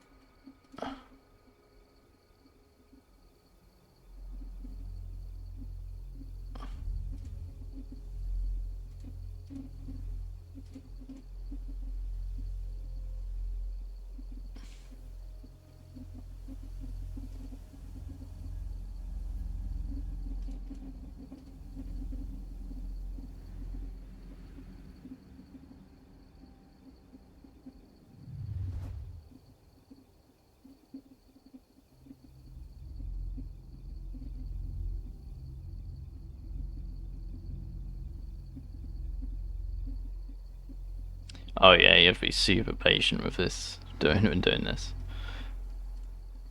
Last thing you want to do is get frustrated. Does not help.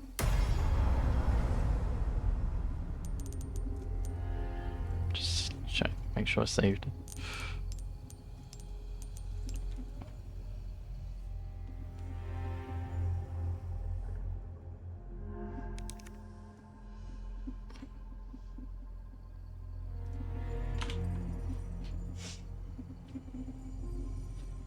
It's crashed again.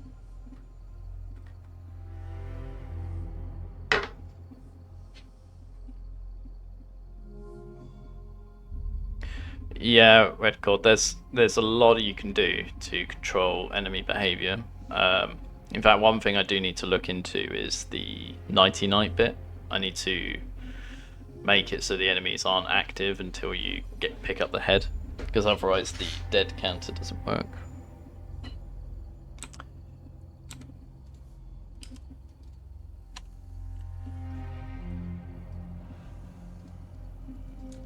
Yeah, this is broken.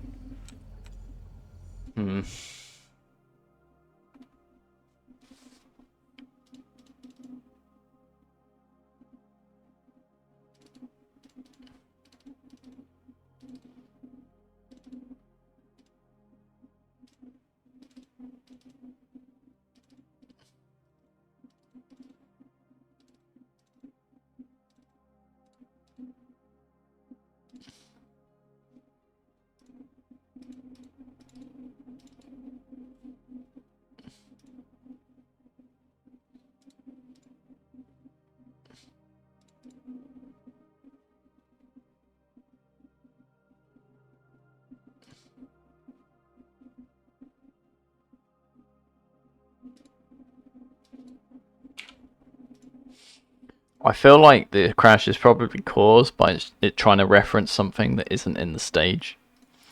So I'm just looking through fields, trying to see if there's anything that looks suspicious.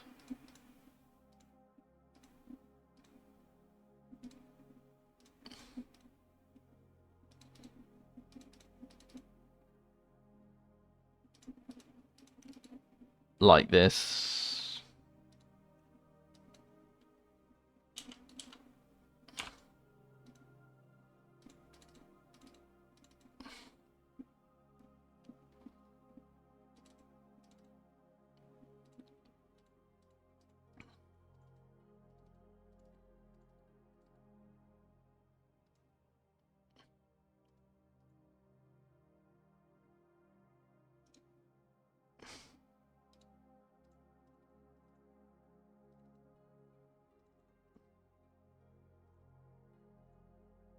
If this still doesn't work, then I'll look at what the Berserker mod does to add the enemy.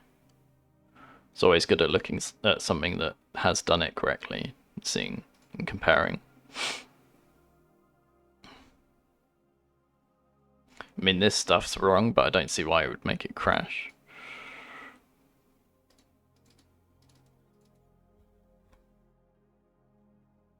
There's another flag there, which I'll remove. Hopefully those aren't causing the issue though.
There's so many different parameters that you can change for each enemy.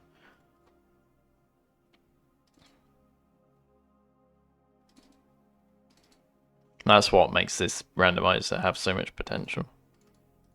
Like just the ability to change so many different things.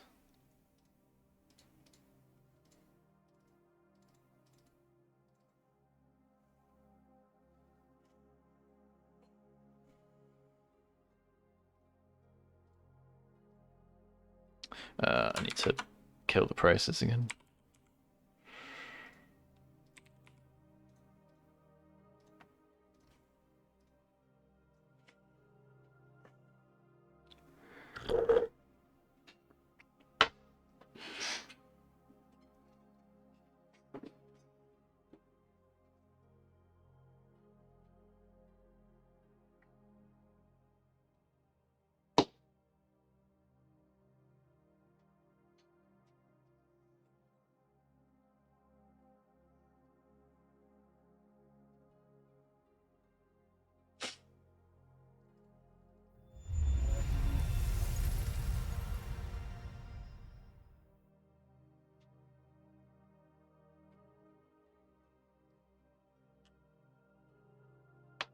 It's like Edge has reached the Verdugo fight. In fact, he's just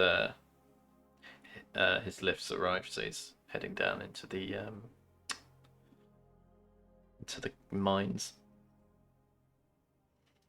I think he wanted to complete the seed actually today, which is ambitious because it's already 9 o'clock. He's only about half. Wow, he's past the halfway point now.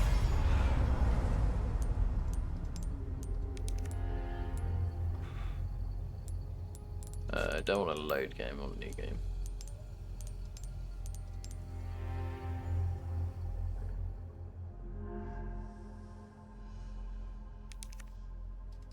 And it's crashed again.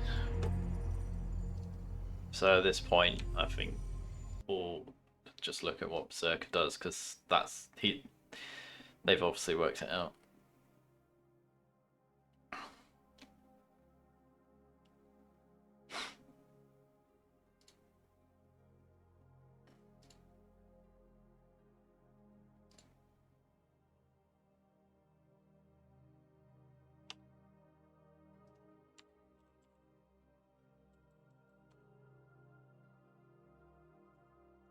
There it is.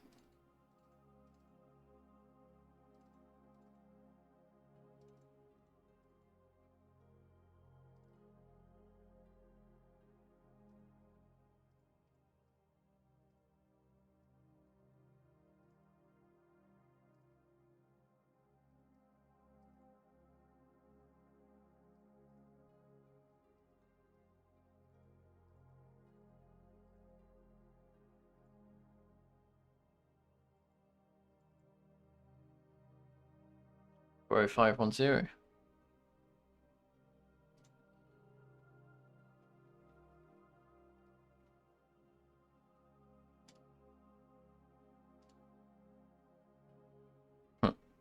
Doesn't seem right.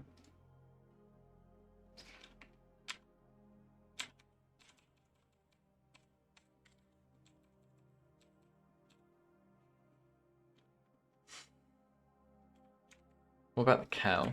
It's a cow, right? There's the cow.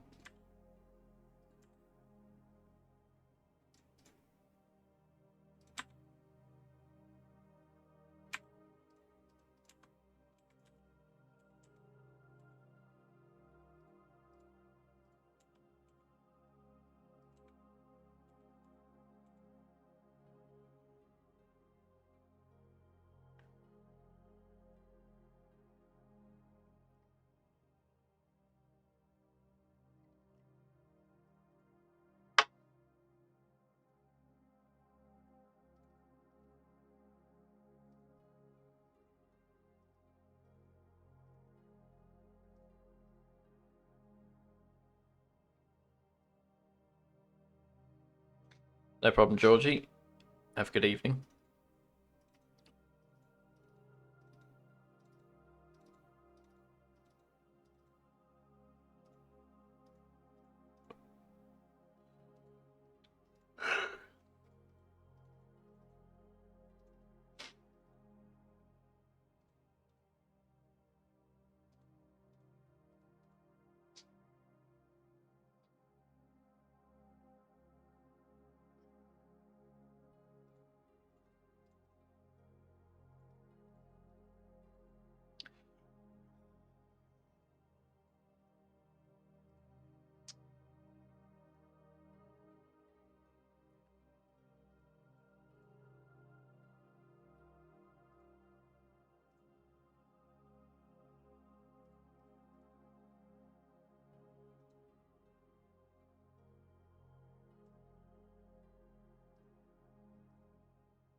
Oh, they've actually duplicated this object, I think.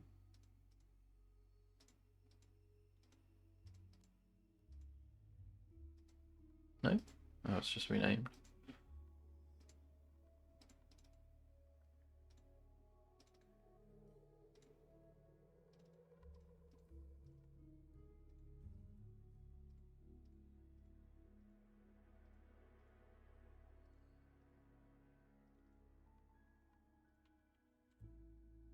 Hold on, let's put these side by side.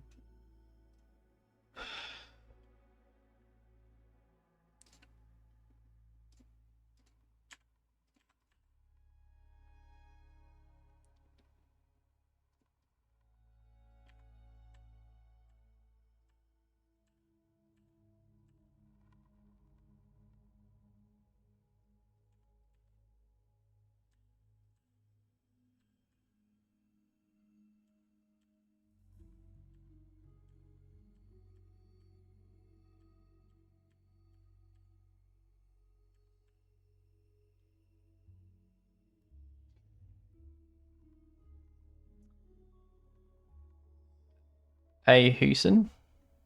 Thank you for the raid. How was your stream?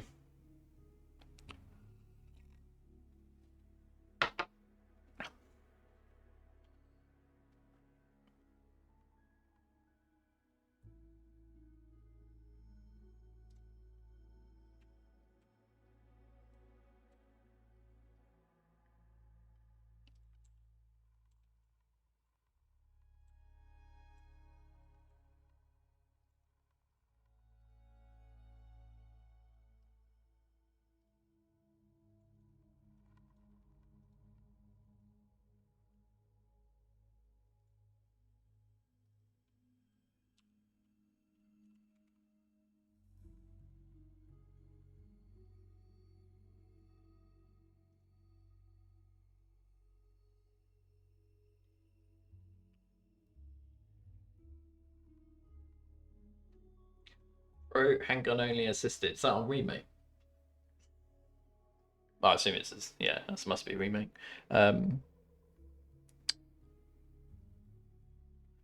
Right. Pro. What do you mean by Pro HG then? What does the Pro mean? If it's unassisted.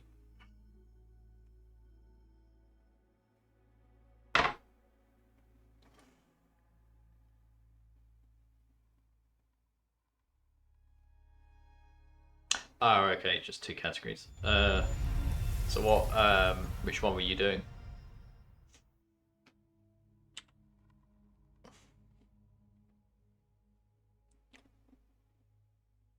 Ah, nice. What's good is that they've actually thought about these challenges because they're built into the game, like handgun only, no merchant, that sort of stuff. I think that's why you get so many like gun pickups in the vanilla game, just because they knew that some people would want to do a no merchant run.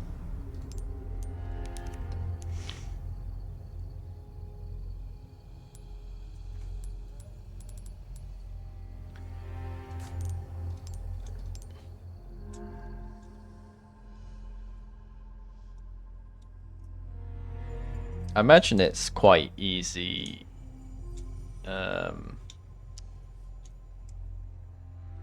Because all you got to do is find the red 9, then an upgrade.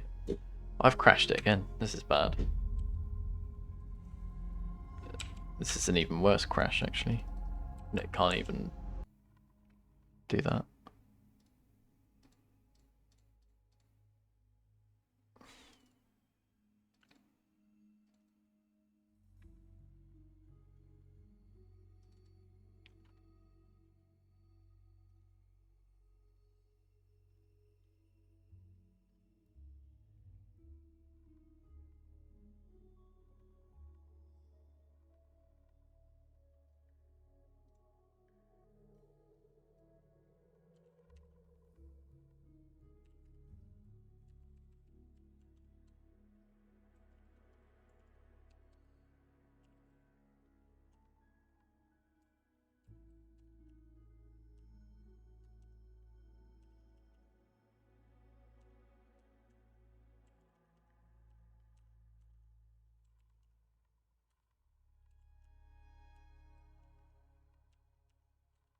Oh, bloody orca.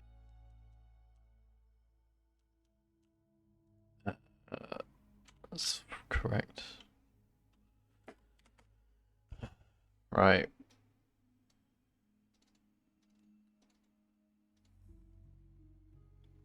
I'm having a bit of trouble doing this, actually. Which is annoying.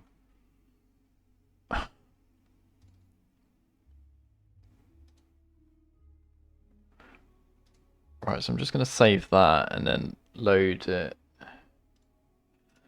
I want it to not crash this time because it's vanilla, but then I'll try and... All I did last time was copy the cow from Berserker into this, and it did an even worse crash.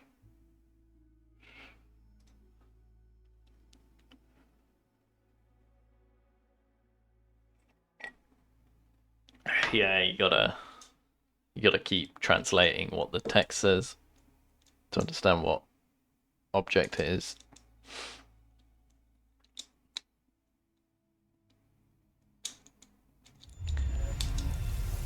Well, people that have been doing the randos seem to not get on too well with the Matilda. Yeah, the thing is you can't get Matilda or Blacktail if you do no merchant run.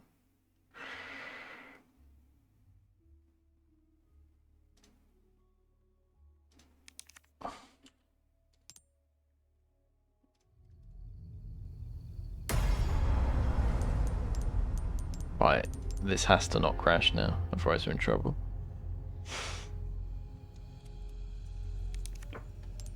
Right, so that's fine.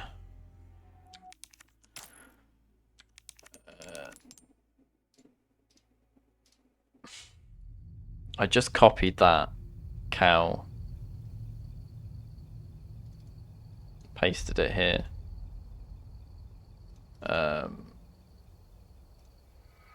and then saved it. I didn't think that would cause a crash, to be honest.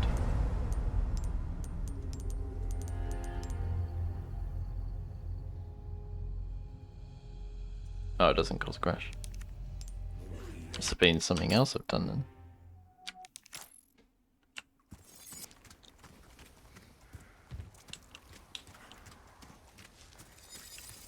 But there's no cow, so it's not spawned. How far could he have gone? Has it changed the parameters of the spawn?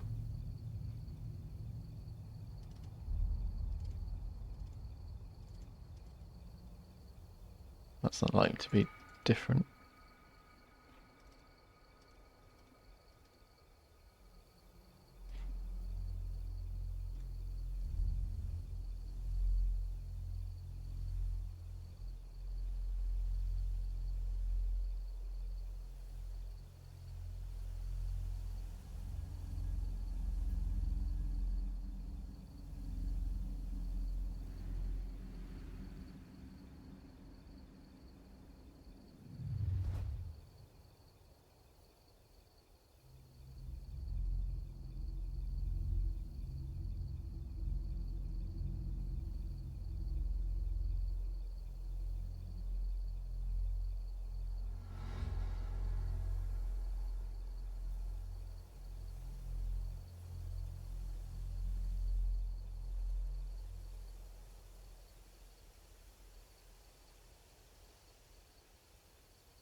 Oh yeah, that's different.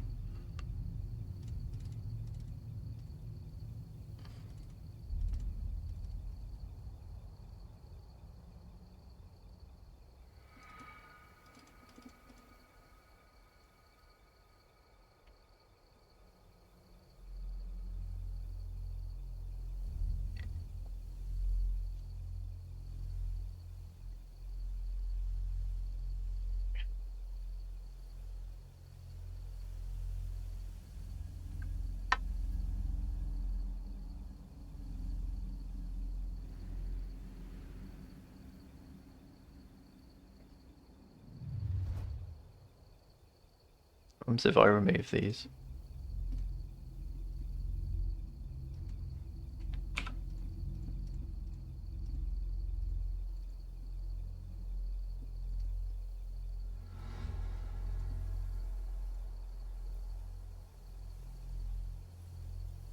Save.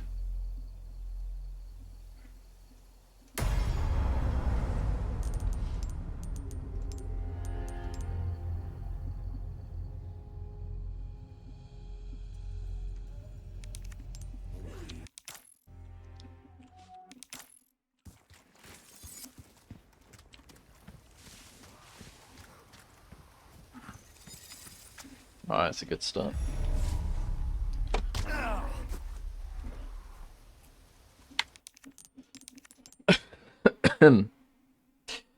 Alright, so we got a cow working. I'm gonna undo that. So we'll go back to the vanilla file again. And now I want to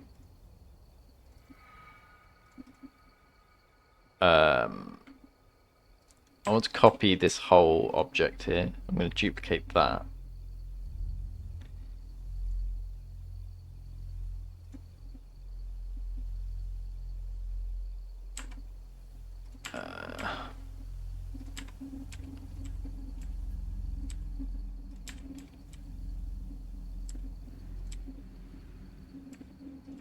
And then we'll just call it custom.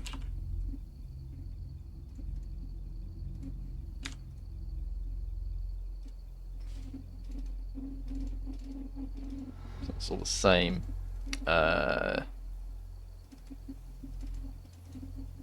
Delete the check flag, the skip flag.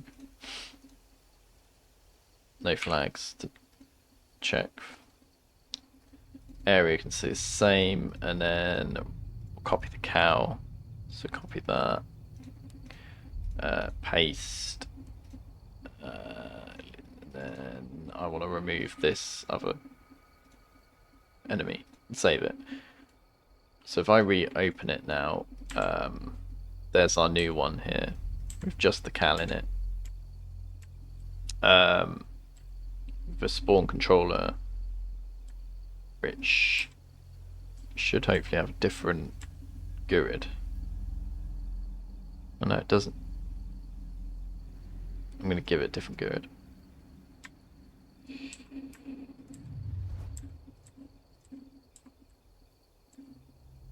That all looks fine.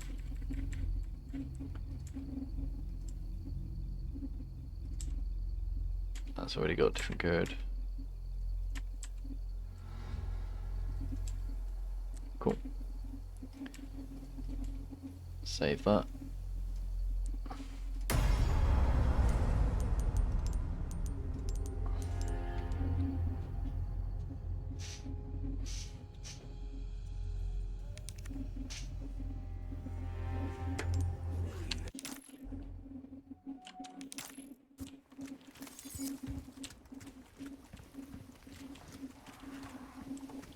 Nice. I don't know what I was doing before. Obviously, copied some bad example.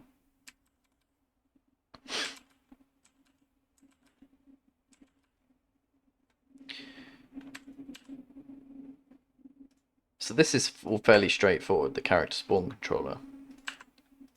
That's just sort of the enemy. What I am wondering about is the character area though. Now I am not sure whether this is to do with how it spawns or whether it's just to do with where it is prepared to go to before it then goes back. Because a lot of enemies in the game, they will not come out of their predefined area. They'll stay in it. So if they go too far away from it, they'll just run back and won't follow you.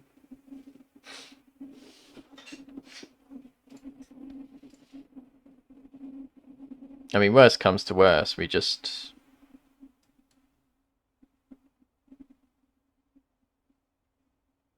I mean, it looks like they're relative, so it's just a box with a size, and we can potentially make it bigger or smaller.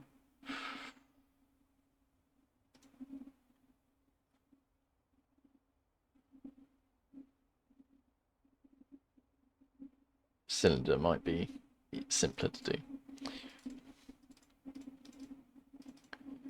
I don't know what key name hash is, or whether it's remotely important, or whether we can just delete it altogether. I suppose we could try doing that.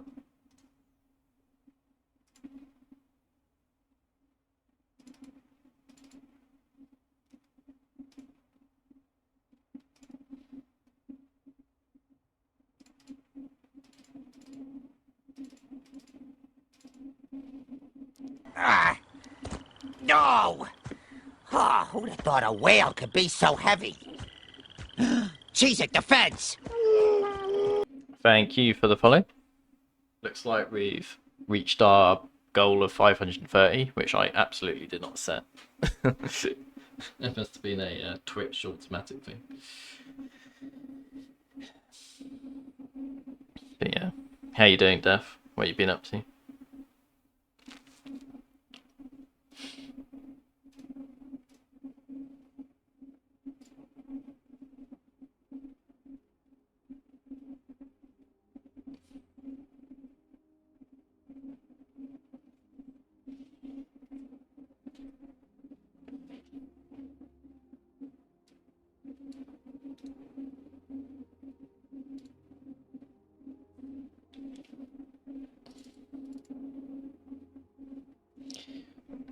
Not much.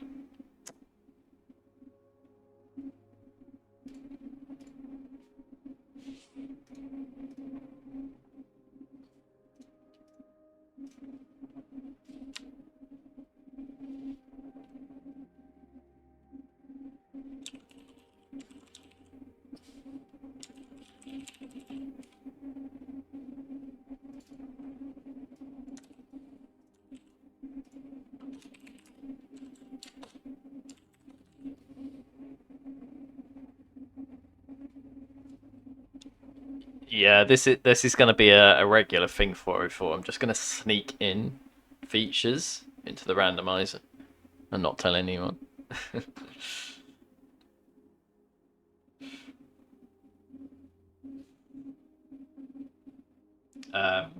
Is Edge still streaming?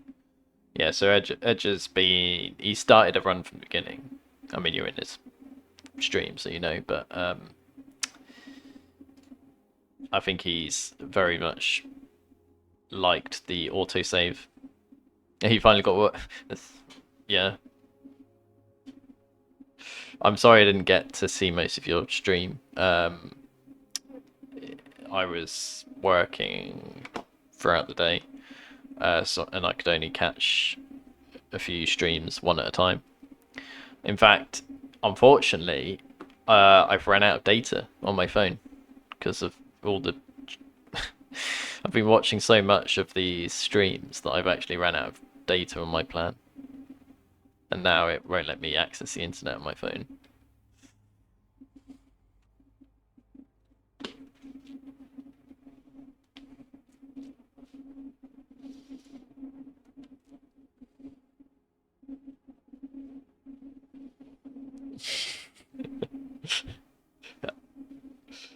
I'm glad you found that funny, Def.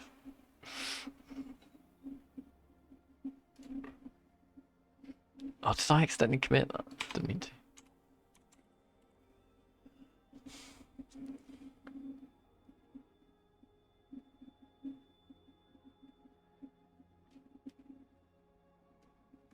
The part where you have to open, where you have the levers to open the doors.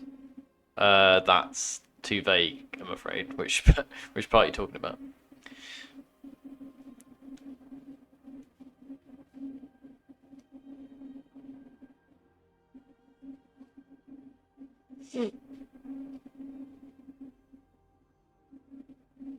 Oh, right, the battlements.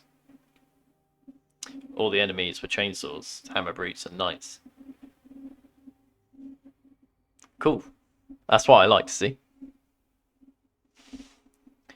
Because what? It's not a new... Is it? Did you generate a new seed today? So and this happened to Edger. I tweaked a few things and it's caused a few side effects with your default configuration. So if you find where enemy variety it is, if that still says 0 for you, you need to change that to like 50, because if it says 0, it looks like the website is therefore treating it as 1, which is the new minimum, and therefore you only get one enemy type for a whole area, which is why Edger is getting so many duplicate enemies. So yeah, you want to make sure that slider is now set to 50 or whatever value you actually want, which is just defining how many enemy types you get in an area, a single area. Hey Craft, how's it going? Welcome to the stream again. Have you been busy recently? Has Hot Potato got you working away on a load of new content?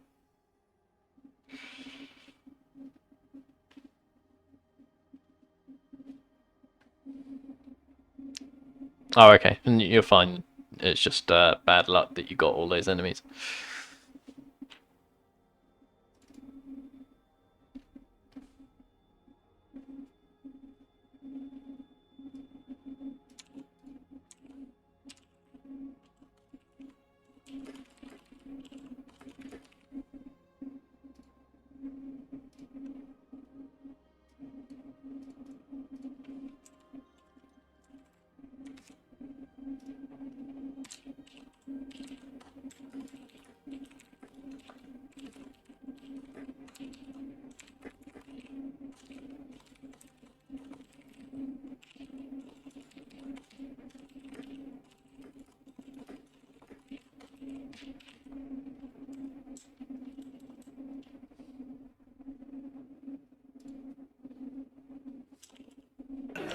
Yetshimash! My name is Biorand. I like you. I like sex. is nice. These are Orkin, a town mechanic and a Bolshevist. This is my mother. She oldest woman in the whole of Kusek. She is a 43. I love her.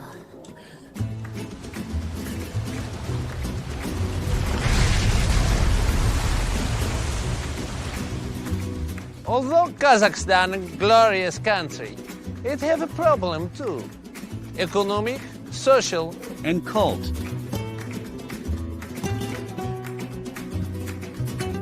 Whoa, whoa, whoa.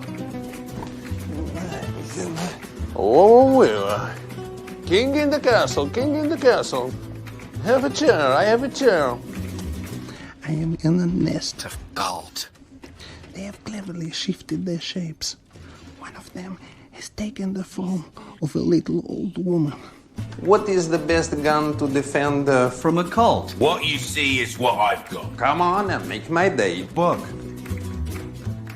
Oh, nice. Leon, help! Well, I want to say hello.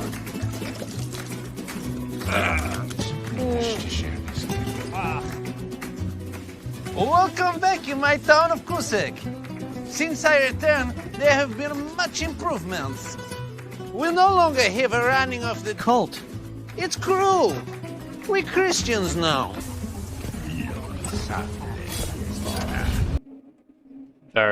Pretty, definitely the most popular redeem. I think we've had it over five times now.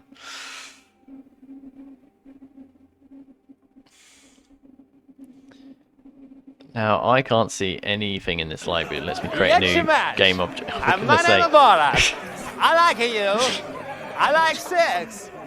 Definitely it's to nice. add cooldowns. These are Orkin, a town mechanic and a Bolshevist.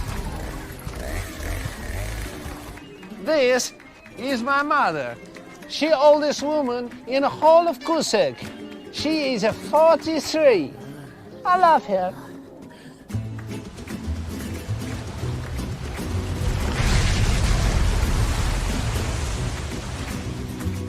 Although Kazakhstan a glorious country, it have a problem too.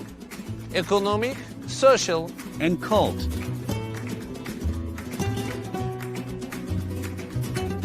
Whoa, whoa, whoa. Whoa, whoa. King in the castle, king in the castle. Have a chair, I have a chair. I am in a nest of gold. They have cleverly shifted their shapes. One of them has taken the form of a little old woman. What is the best gun to defend from a cult? What you see is what I've got. Come on and make my day. Book. Oh, nice. Leon, help! Well, I want to say hello.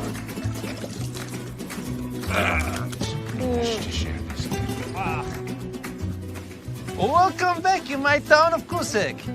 Since I returned, there have been much improvements. We no longer have a running of the cult. It's cruel. We're Christians now.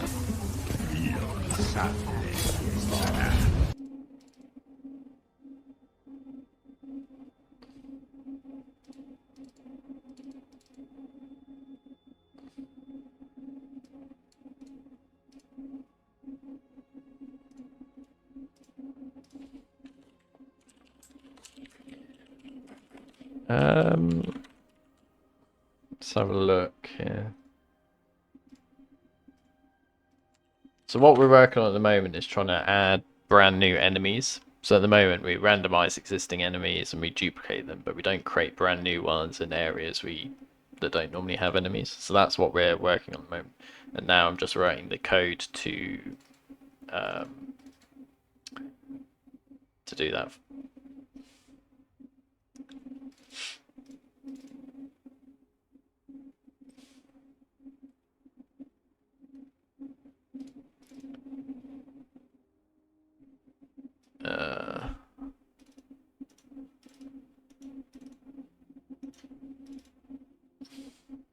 Okay, it's not in there.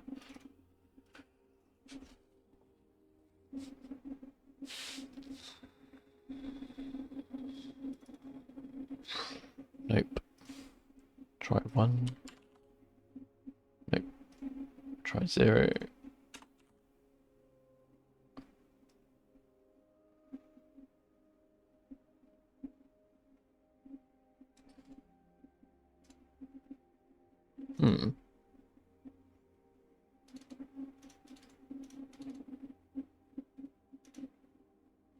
It's not there.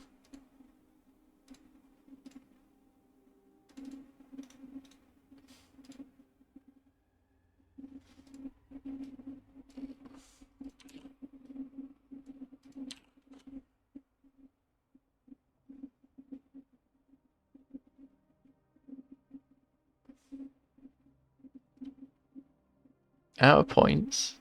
What are you gonna do about that? Okay, here's the next one. Hey kids, do you like Jim Pokemon? Yeah! Then you're gonna love Alabama Man! Alabama Man! He's quick, he's strong, he's active! You can take Alabama Man to the bowling alley where he drinks heavily and chews tobacco. Wow. Thank you for the follow. He can bowl. He can bowl, he can drink some more! Alabama Man! When wife asks him where he's been, just use the action button and Alabama Man busts her lip open. Shut up, bitch! Wow. Beats up his wife and sleeps it up. Alabama Man! I want to be just like Alabama Man. Alabama Man comes with everything you see here, wife sold separately. I thought I told you to shut up. Not all people from Alabama are white beaters. Gay, totally gay, Liberace gay. Oh dear. Well, let's keep trying. How about this? Ah! No! Oh, who'd have thought a whale could be so heavy? Cheese it, defense! Okay. Game object. Creates. Game object. CN file.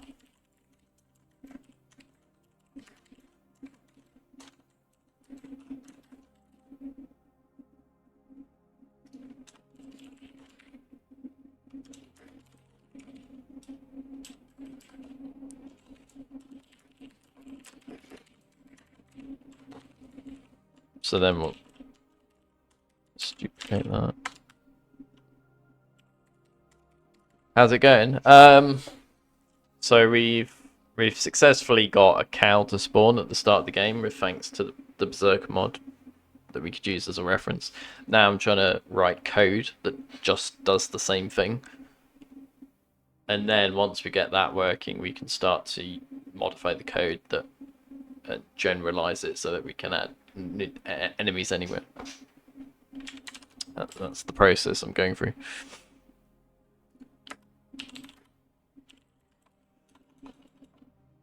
So it's new game object.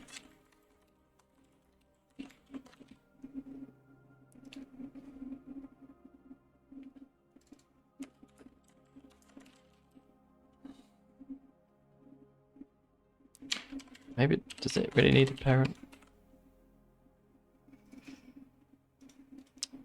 SCN dot create game object. New game object.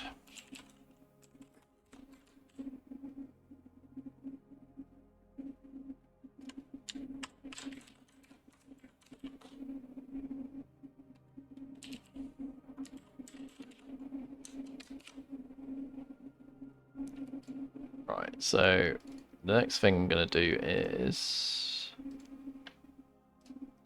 add this to the randomizer.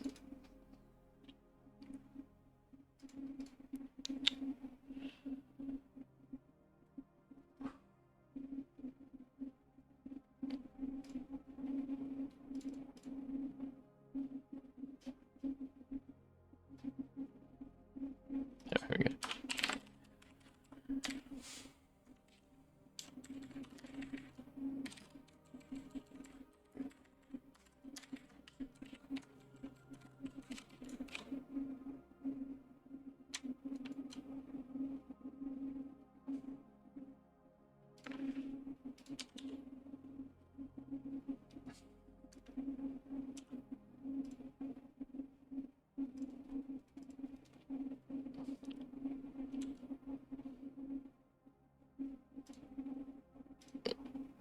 Right, let's refresh that.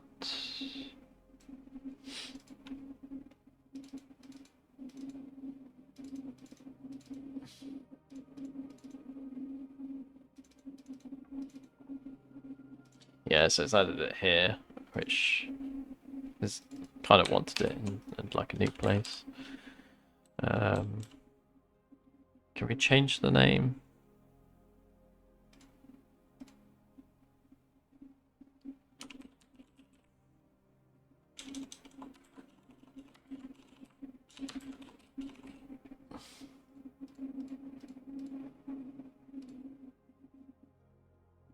How is name done?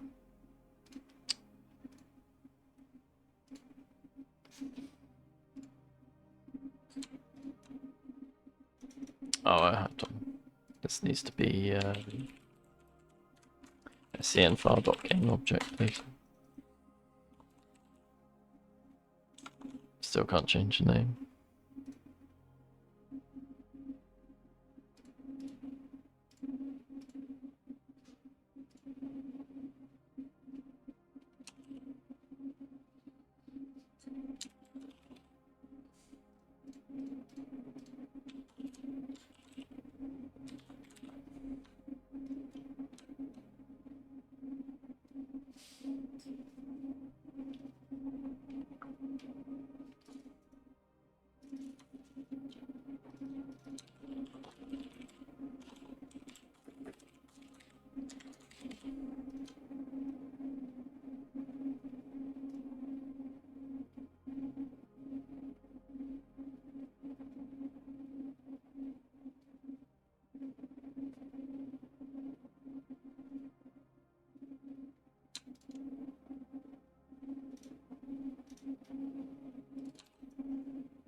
And then we're going to clear the components. Right, let's run that again. I know it's insane, isn't it? Gone to like how much of a difference it makes. And I thought it'd be the other way around. I thought the remakes would be harder to mod, but just based on the way the engine works, it's so much more flexible, and everything is internally is sort of, you just have access to all the names of all the internals, and it's, you know, it's so more, the engine can kind of cope with a lot more stuff. There's no, you don't tend to run into issues where, oh, there's not enough space or memory for this, unless you really rack up the like number of enemies.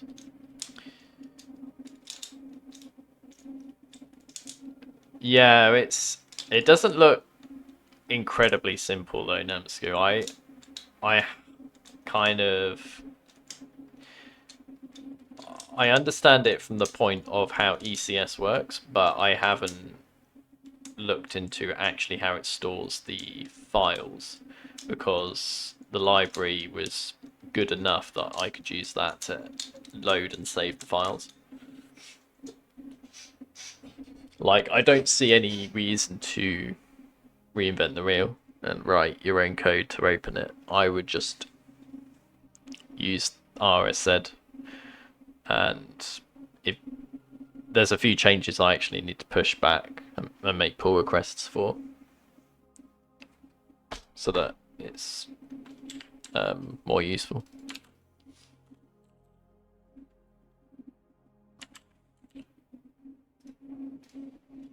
Let's just refresh this. There we go, there's our new enemy, which has no components.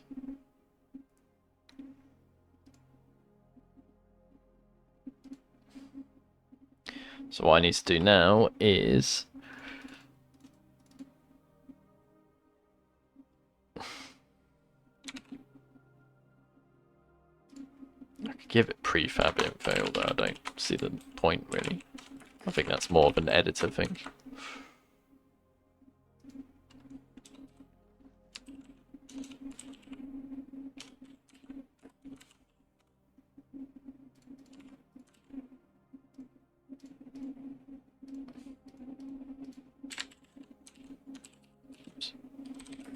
I'll just ignore that for now.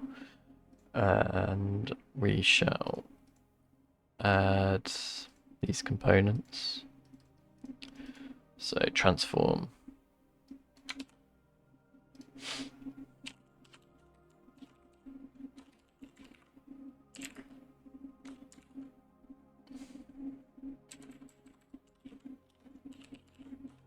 Oops.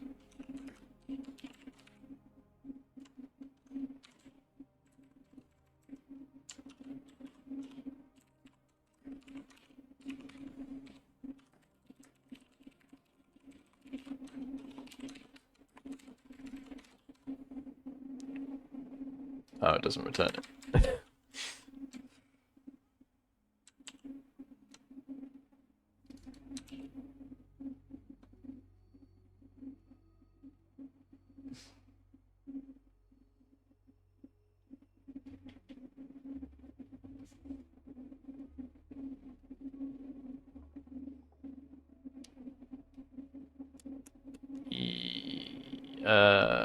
Trying to figure out what you're trying to say. Be great to get it done easier on the others. You like CVX, you mean?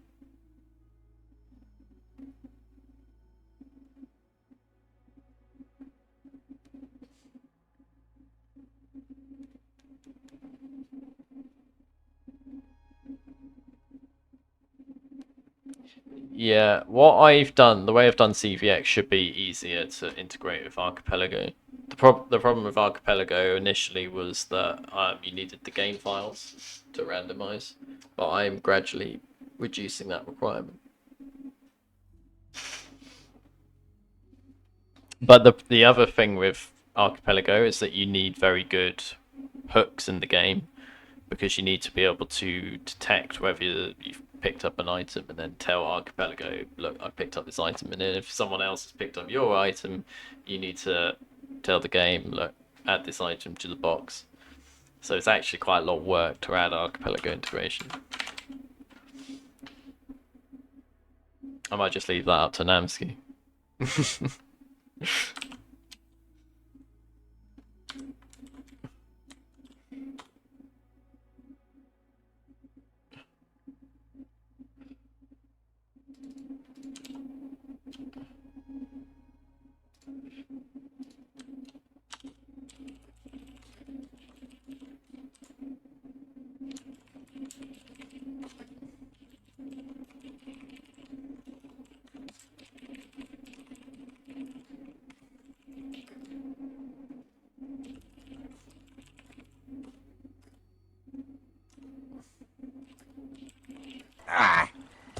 No! Oh, who'd have thought a whale could be so heavy? Cheese it, the feds! Thank you for the follow.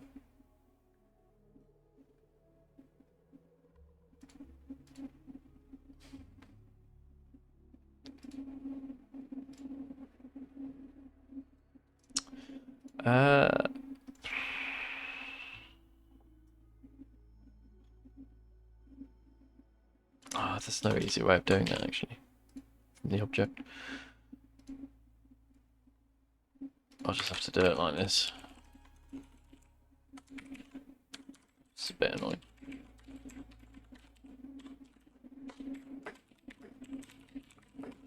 Yeah, it's just like little annoying things about the API. For example, this method, I do not know why it doesn't return the component. It's just created. So I have to like get hold of it again.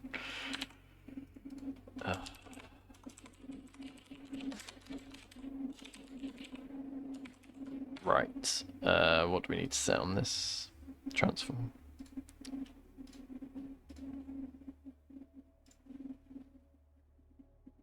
just going to move that to this screen. Biorand is only 1, 2, 3. That's understandable as well. I'm not expecting you to do it for CVX. I don't think it'd be too hard though. I mean, the item box is the only thing you really need to change, and that's one of the things that's simple in CVX.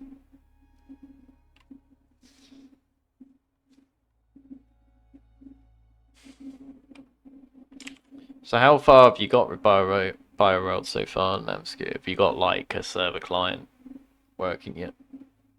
Or are you still in the planning stage?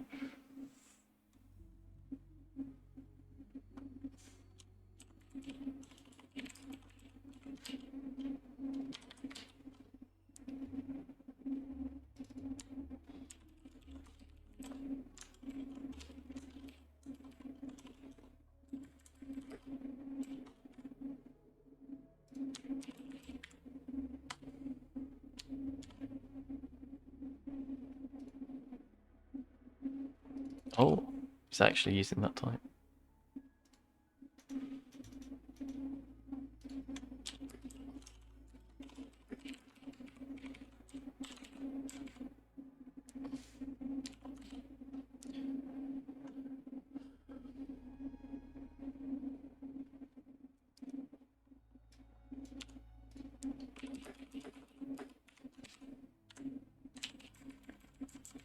V2 is 1, 1, 1, 0.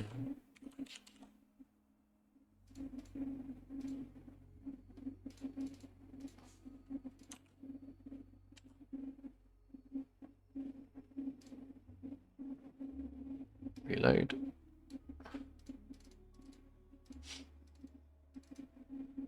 Okay, that's correct now. So we're gradually building up the new game object. So the next thing to add now is the spawn controller, which should be pretty simple because most of the stuff here is the default value.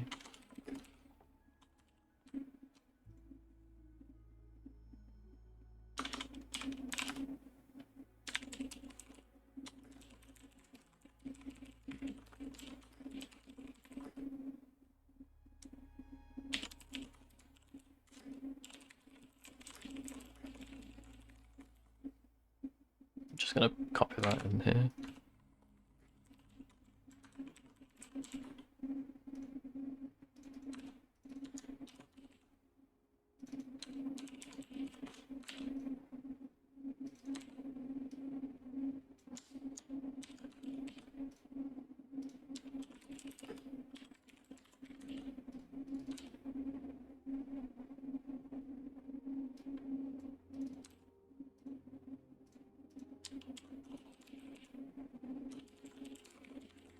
Guess that's the other thing you can do. New static, create object, new game object. It's the end. Yeah, dot transform.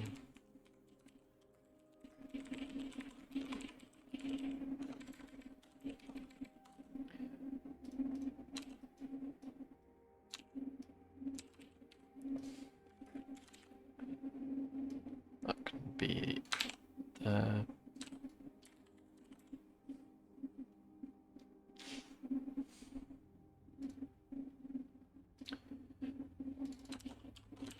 set V0. Could change that. 1. Difficulty param 63. I don't really know what that means. And then the grid dot new grid. Then the others left blank, I think.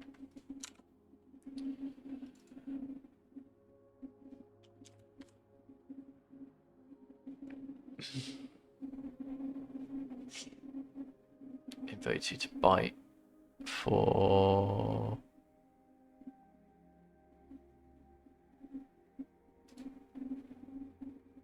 V0.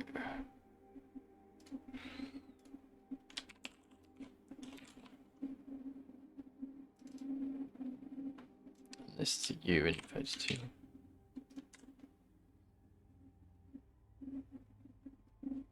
Okay. Reload. New enemy now has a spawn controller.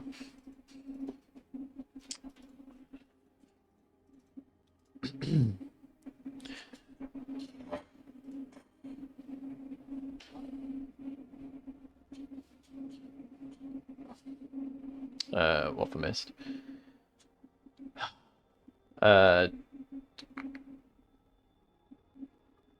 Currently I'm still looking at the server side. Gonza's happy to test. You're doing some stress testing. If I don't have much to do with friends, I should be able to finally finish my first seed of this. Cool. SRT, Biorand, secret project, businessman. Just work. And friends need things different. Yep. Couldn't agree more. How many players can you have for Biorand? 100 channels.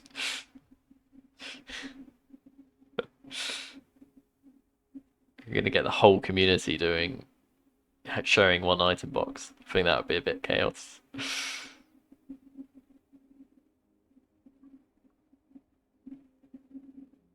You had one crash with Plaga. It's ridiculous, isn't it? How much Plaga is crashing the game, even when you haven't got a lot of enemies. I must be just doing it wrong. I think I might be forcing it. It's probably because I'm forcing the Plaga on too often rather than letting the game randomize it itself. I'll have to see if that improves the stability of Plaga.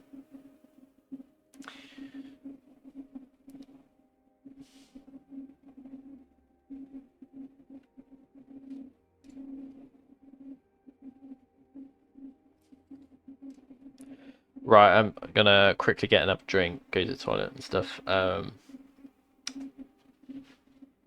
be as quick as I can. No! Oh, who Thank you for thought the a follow. whale could be so heavy? She's at the fence!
Like, I'm just looking forward to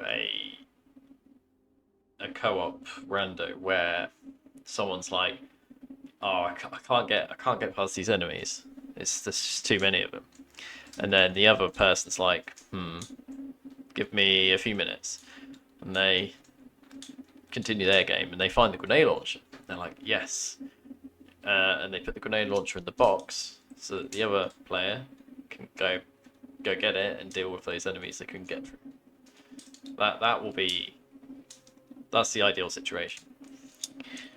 And what it means is that people can increase the difficulty of their individual randos and reduce the pickups and stuff, because they will be able to use the sharing capability to their advantage.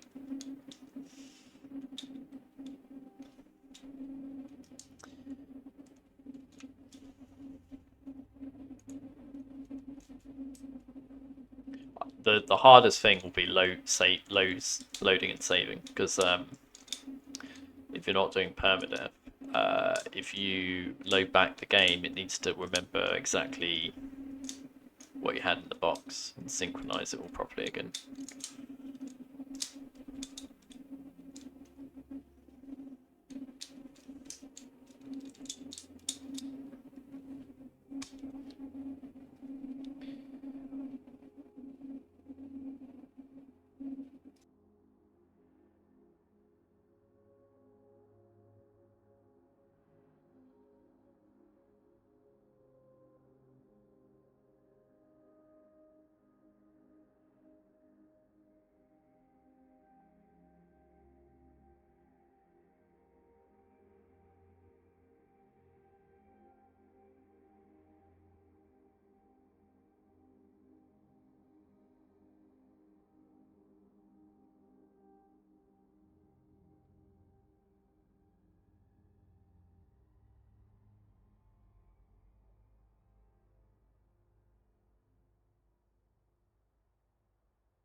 Shared health.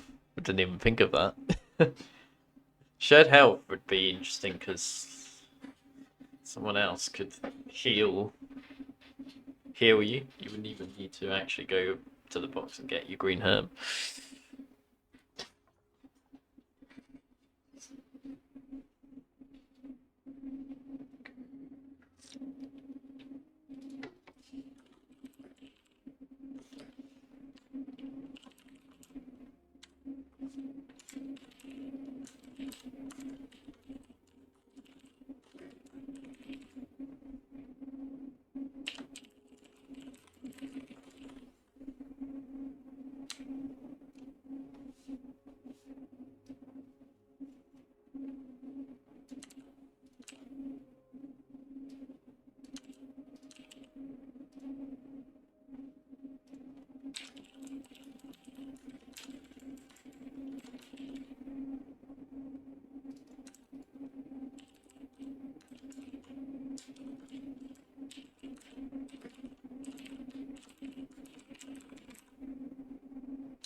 Good way to build trust or lose it. Yeah. Depends if I wonder if people would actually play with just randoms. Like if you had a matchmaking lobby, would people be up for just playing with random people? Thing is, you kind of need communication, and you'd want to use something like Discord for that. So you would need to like use the Biorand Discord to like set up a channel that you can all talk in.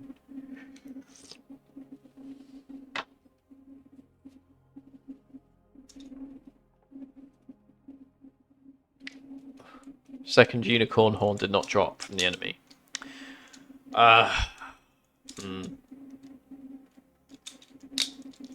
We would have to figure out what enemy that was that didn't drop it and why.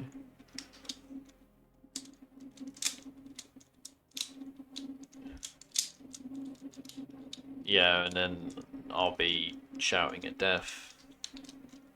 Be like, why did you go in that room? You should have known there were tyrants all over the place.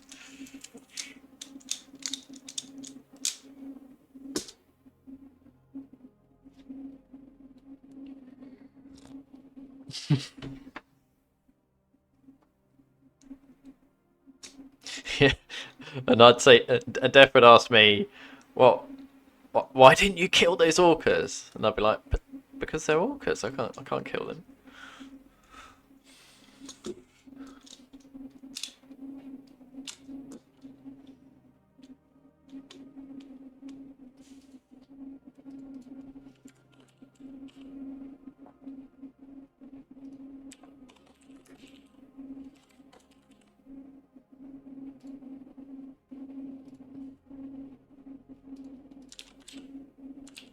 Oh, bloody orca. Oh, bloody orca.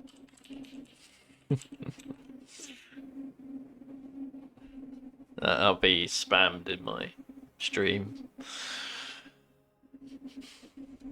It will be fun. Just needs to exist, and then we can play it. I think it would be. Orca, sort your fucking shit out. I guess we won't know how well it goes until we actually try it. But it is definitely. I think it's an original idea, like something that hasn't ever been done before.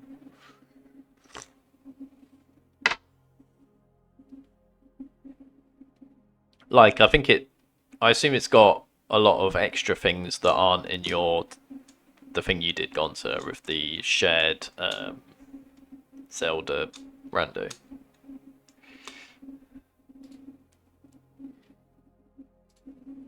Hey, Edger, how was your rando? Did you make it to the end? I don't think you did, because that would be impossible, right? In the time.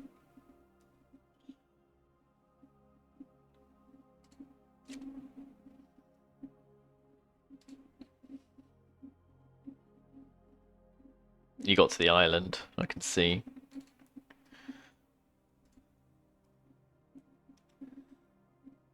What was the best bit that I missed?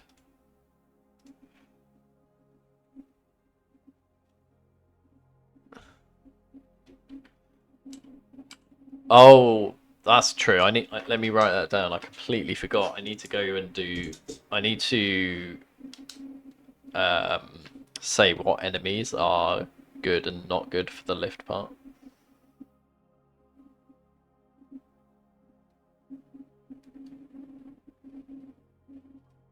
That bit definitely needs some work.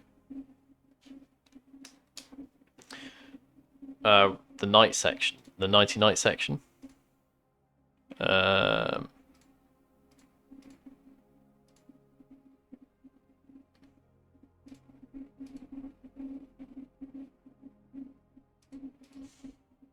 You're talking about this room here.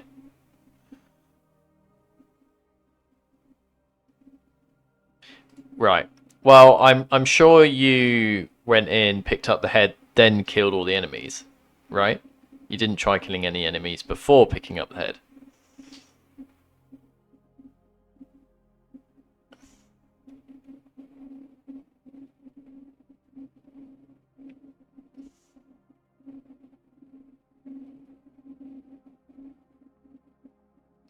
Do you think that might have caused it then? Yeah, it's really annoying. I really need to like disable the enemies until you pick up the head. Otherwise, people are going to end up soft locking in this area too much. Your chat, is it just your chat right now? Is it just been like that the entire stream? It's like I saw that it was like that when you were doing the Ashley section and the maze. It's just non-stop. It looks like it's just one person actually.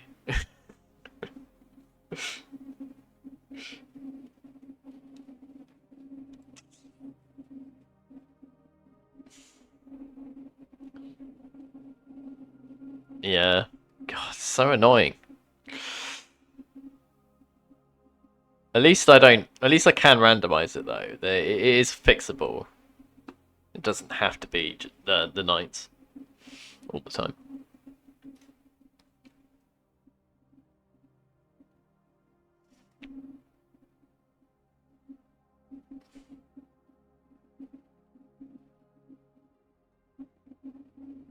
So what do we do, Edger? The first thing I did in the stream was fix. Do you remember that enemy in the factory? And I think you encountered him later on as well. It was a soldier with a machete. Do you remember he didn't attack you?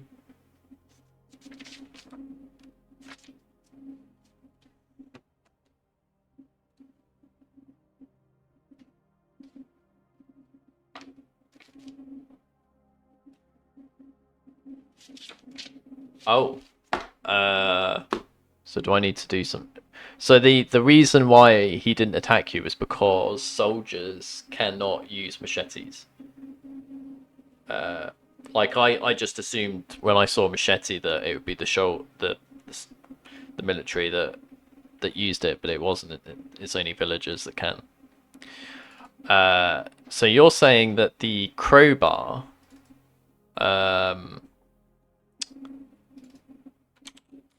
also doesn't work.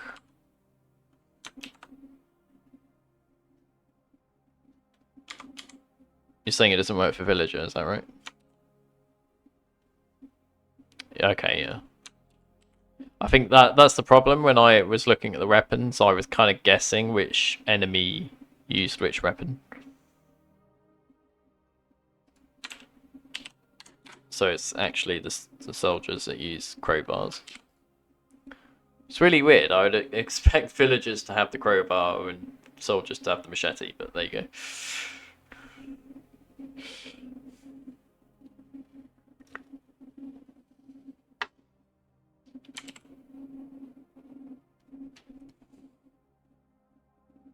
I don't know how it works really, because some weapons work for both enemy types.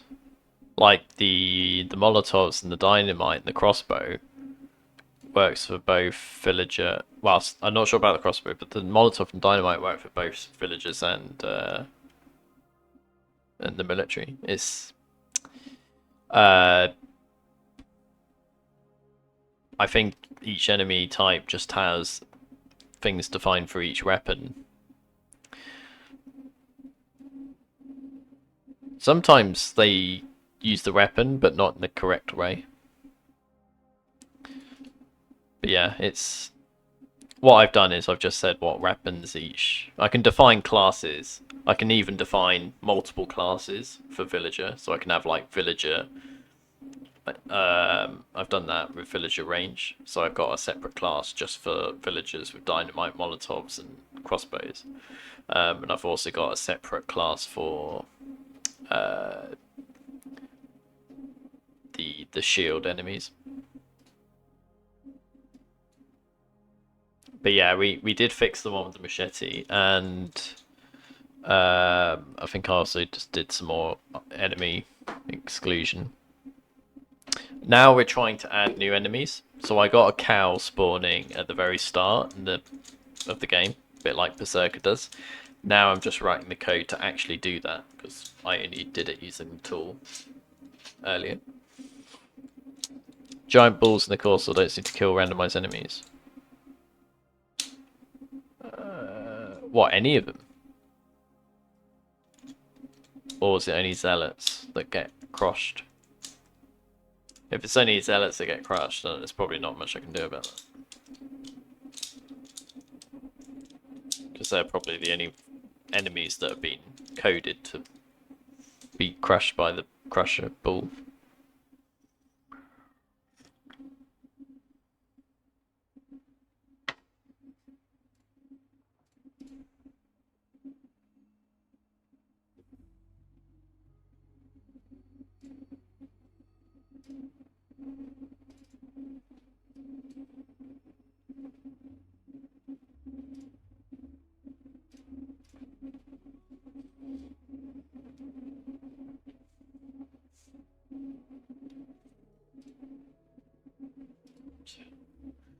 So now that we've created our spawn controller, we can now create an enemy from scratch.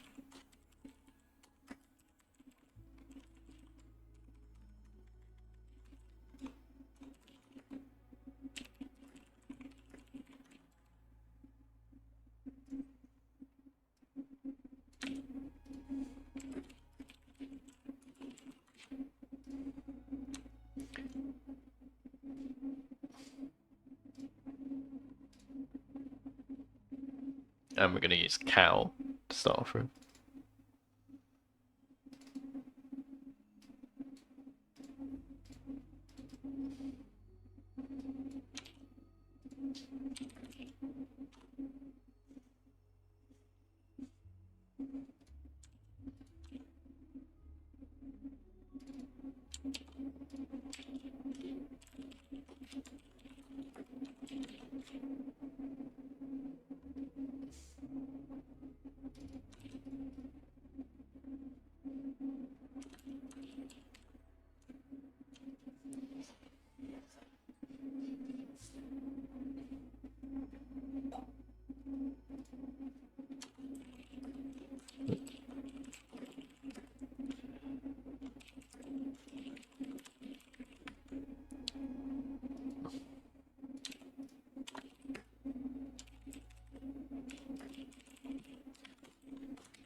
Get or create component.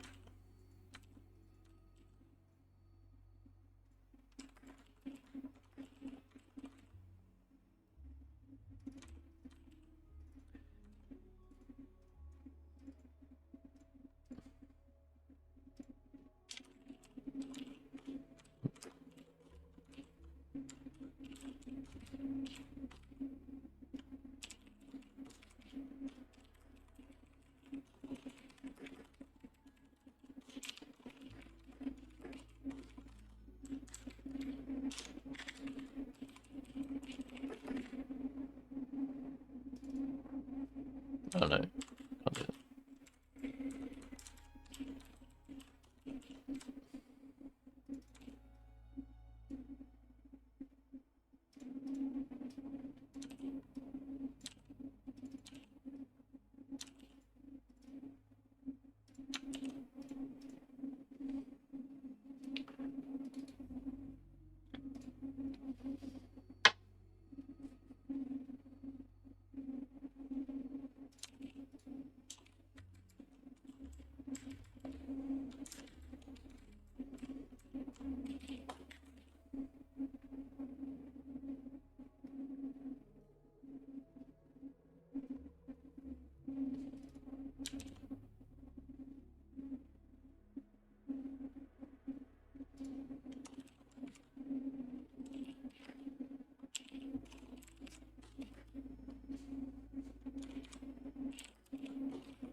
String name.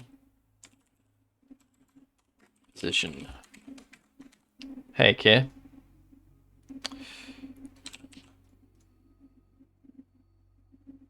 So where did you get up to with your animation? Your rando?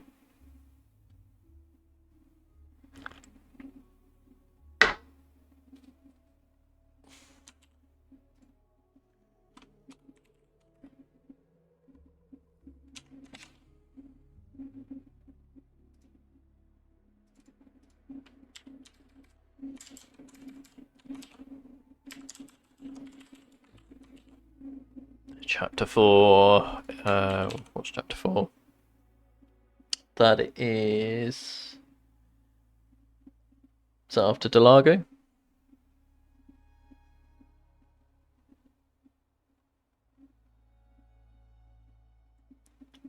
I need to make Delago one-hit kill. It's on my to-do list. Oh, it's annoying. My to-do list keeps getting bigger.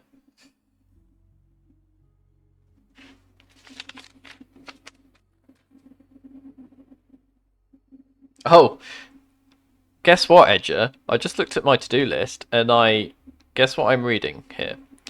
Exclude Mendez from Night Room. I think that's talking about the Chase Mendez though, but I should probably remove both of them.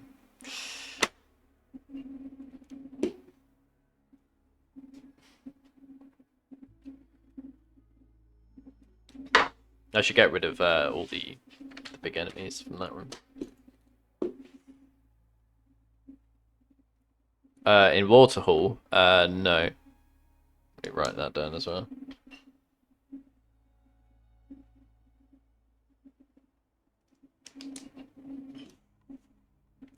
I don't think it would have been too bad because she would have fallen to the ground and the Garrador might have then walked a bit further away and Ashley could have got back up and then ran to the crank. And if they're like running in opposite directions, it's possible that the Garrador would be too slow in doing the swing and she would have already got past.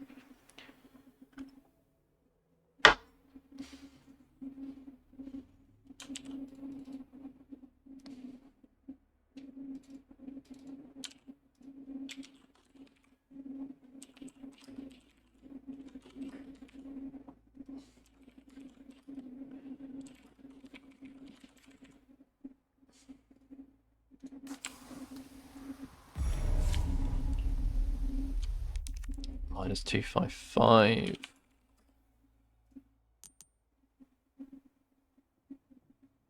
Six.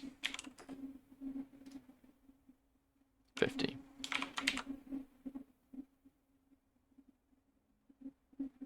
Can't stop making seeds. Using up all my server processing power. No, it's so quick to create a seed. I think you could really hammer it and it'd be fine.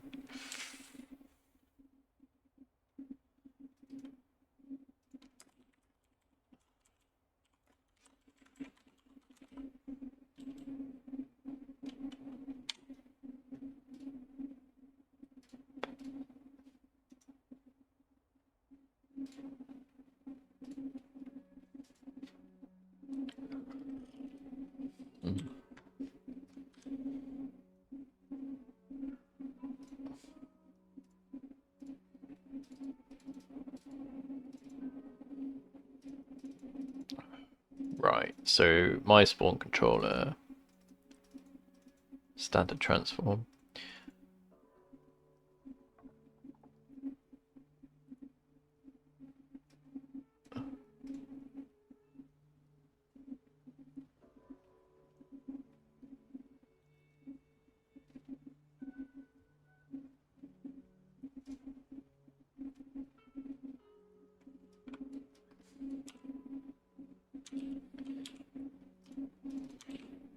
Just dropping in to say Gloria a las plagas.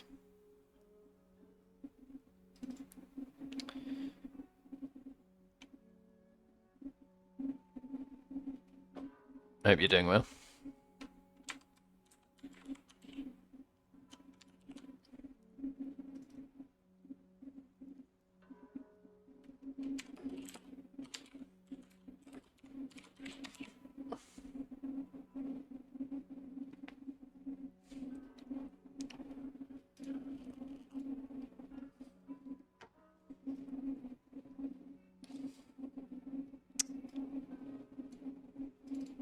Yeah, I think the red zealots, they only turn stuff that has Plaga set for them into Plaga.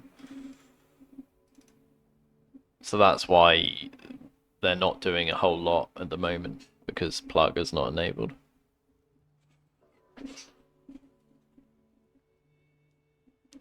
It'd be nice if the game didn't crash though, when you have a bit of Plaga.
What?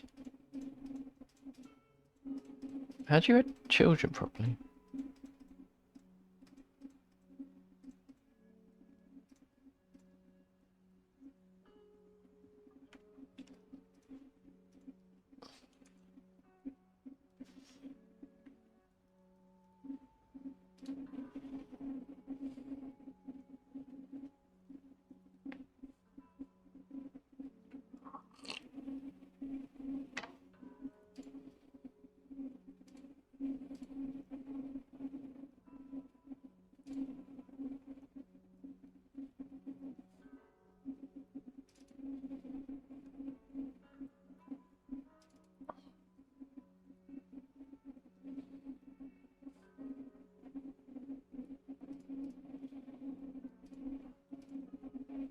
Hmm.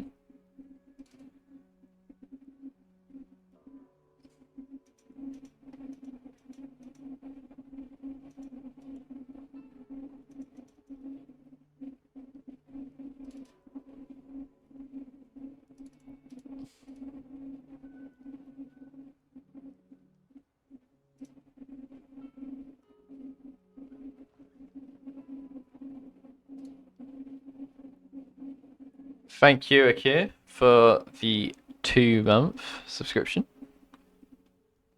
Much appreciated.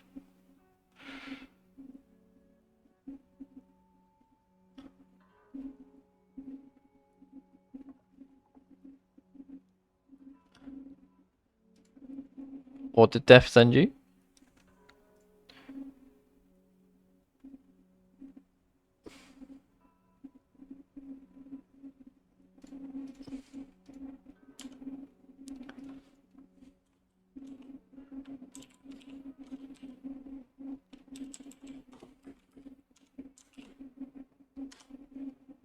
I already saw it, did I? Village full of Verdugos and Super Sallys. Oh, wait, yeah. You sent me that earlier. I was looking at your configuration edger and I was very disappointed. You've turned literally all the hard enemies off.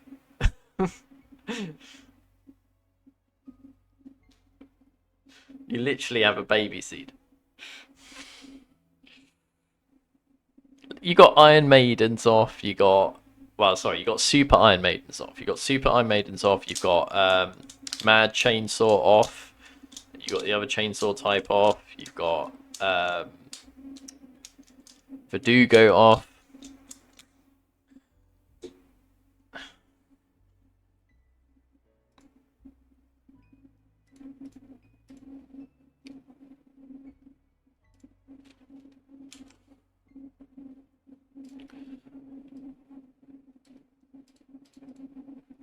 Oh, why will this not work? I added it as a child.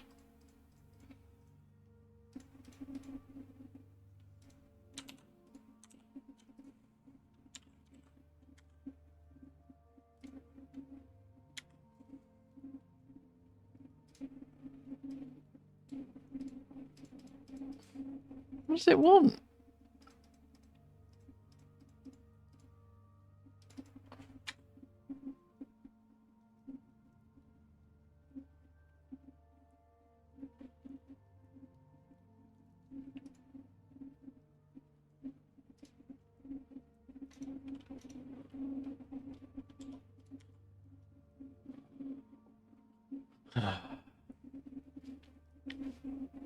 You ought to have fun.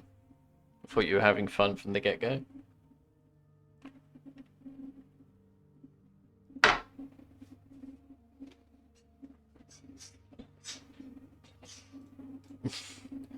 Well, yeah, you can't just have one Super Iron Maiden. You got to put like 4 in if you're gonna get them.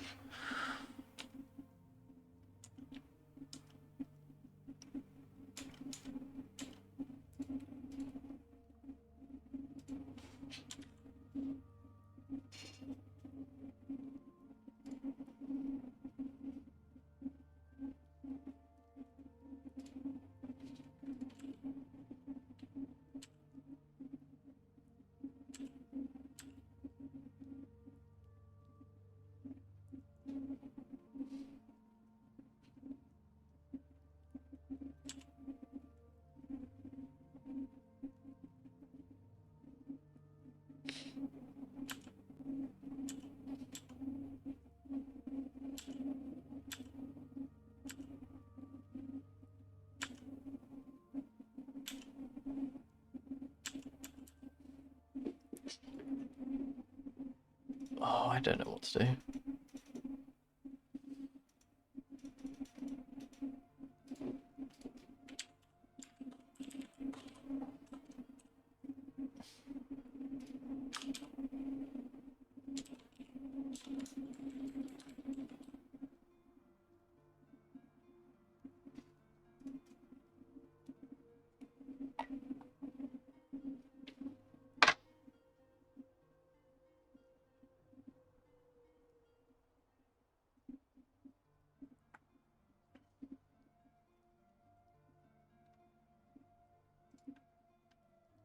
Yeah, this render, it has a lot more RNG than the other one. So when you set those sliders for enemies, it's only going to use that as a probability every time it does an area. It won't, like the old OG games. What it does for that is it says, okay, you literally want 10% of your enemies to be this enemy type, so it will actually pre-allocate all the enemies from the start and then put them all in the rooms. Whereas with this, I am just going through every area and I'm just generating a number, and if it's in the range of the probability, it's that enemy. So it's not going to give you a guaranteed distribution of what your sliders are.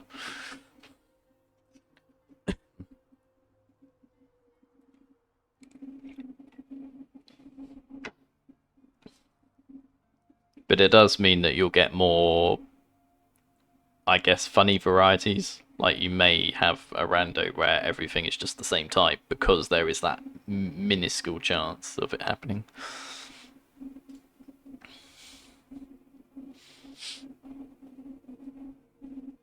Because that's what they are. The sliders are probabilities, not proportions, which they are in the old rando.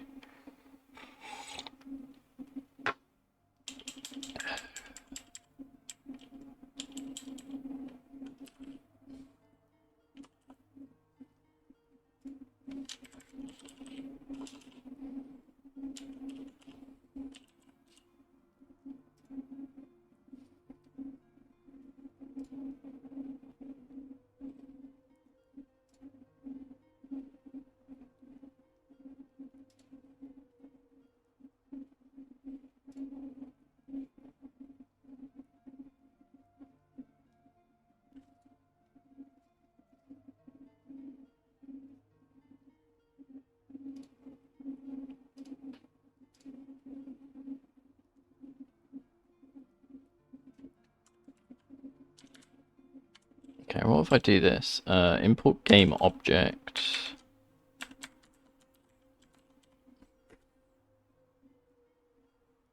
Parent.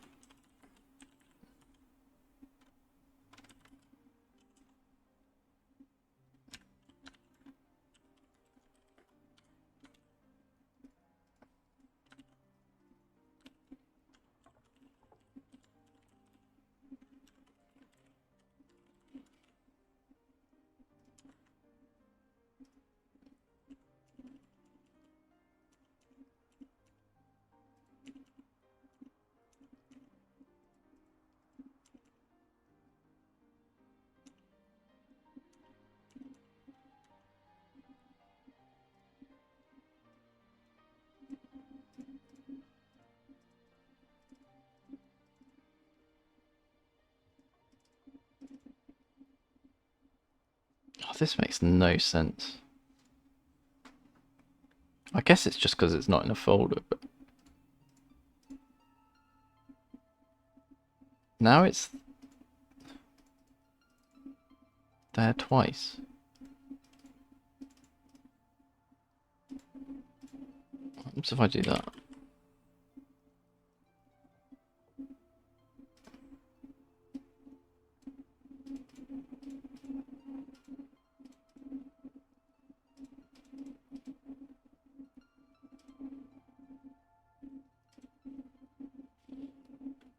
Right, they're different grids. So if I do that.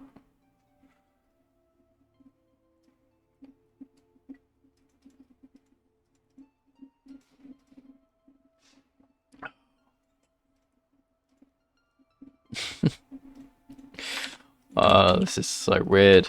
I don't know what's up with this library. Hey Maestro, how's it going? Have you had a go at the render yet?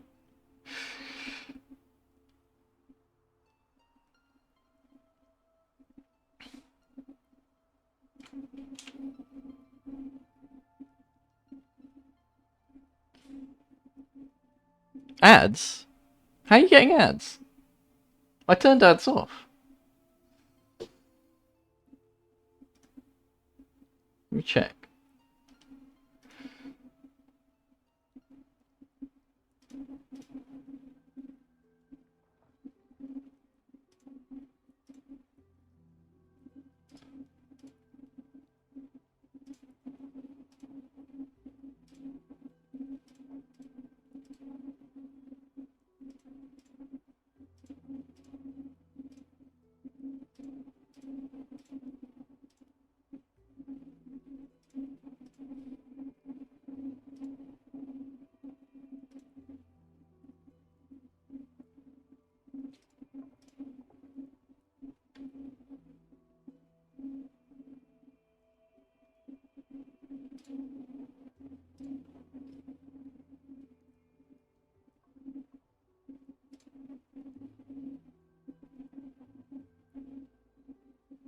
Twitch forces one advert when you load into a stream. I thought there was a way of preventing that.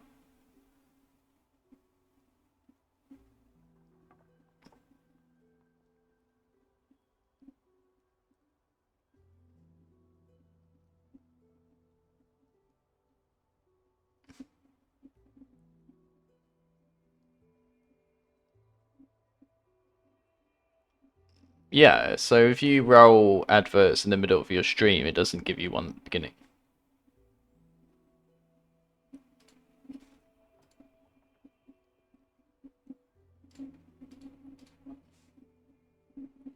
I can't even figure out which page it's under. That'll be under monetization. Yeah, disable pre-out. Oh, disable pre-roll ads when I run ads.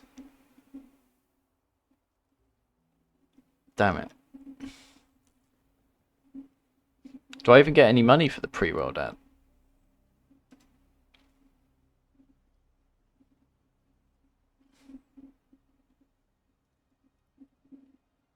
Use the ads manager to disable pre-rolls and take a brief ad break at set intervals.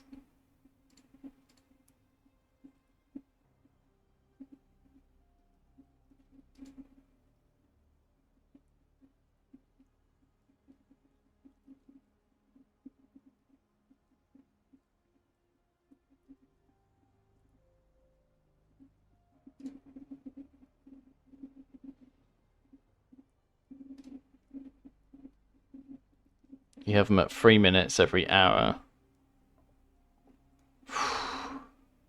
3 minutes is a long time though, isn't it?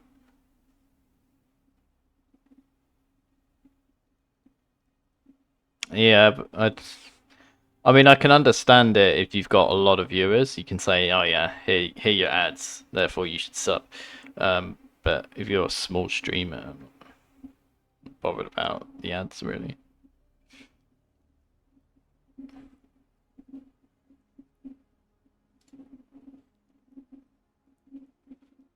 And there is a way of getting around it anyway.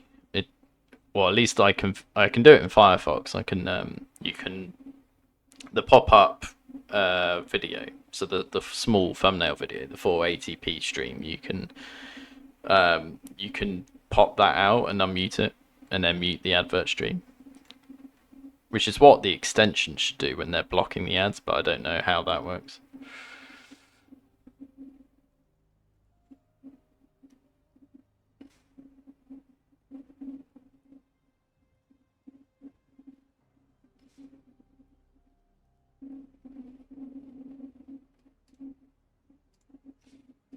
Where does it say how much money you make from adverts? Or how much money you've made from adverts?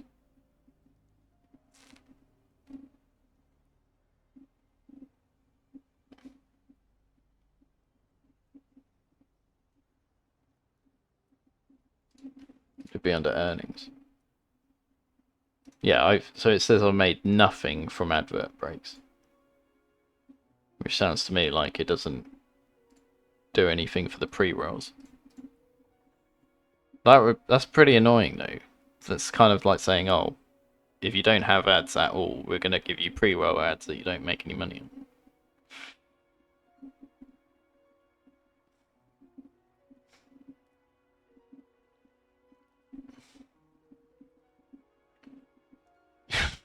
on. I have 63 viewers. Don't know how that happened.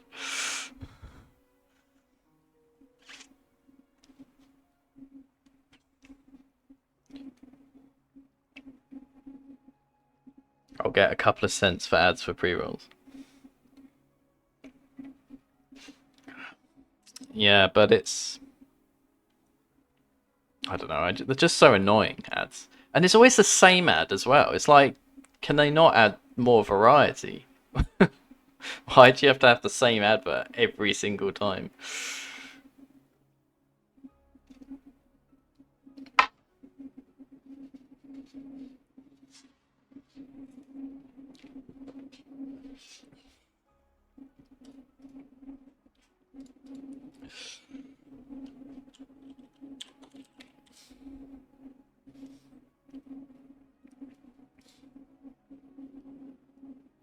But yeah, all an extension needs to do is just switch to the 480p stream temporarily. I just don't know why they don't. They seem to be all they seem to be able to do is mute the adverts and hide them, but not actually switch to the 480p stream, even though you can do it manually. It's weird.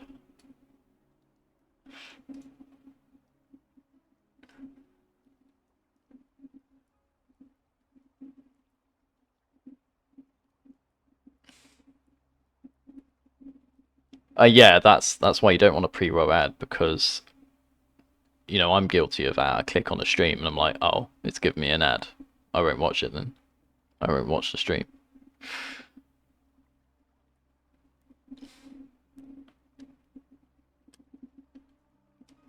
Are the mid-rolls, do they happen for everyone at the same time though? What if someone comes in as you're doing the mid-roll?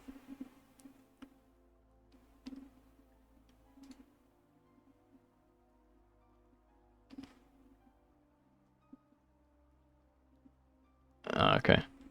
I'll guess I'll have to do that then.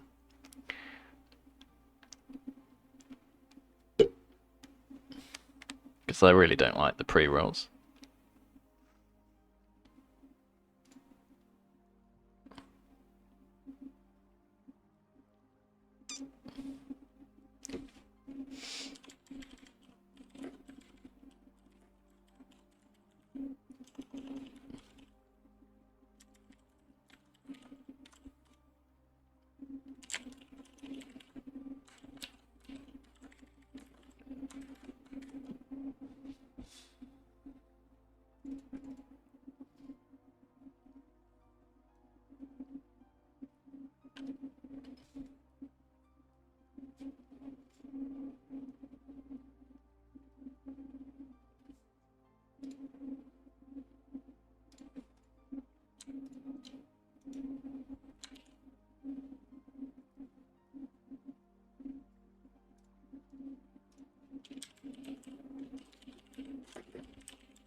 Oh, I just don't know what to do. It's so annoying. I've hit some weird limitation in the library where I can't just add. Well, it's not really a limitation. It just doesn't seem to behave the way I expect it to. Like I add this child object to the parent, but it just doesn't happen. It doesn't actually go ahead and do it. Well, at least it's. I know, I need to comment that out.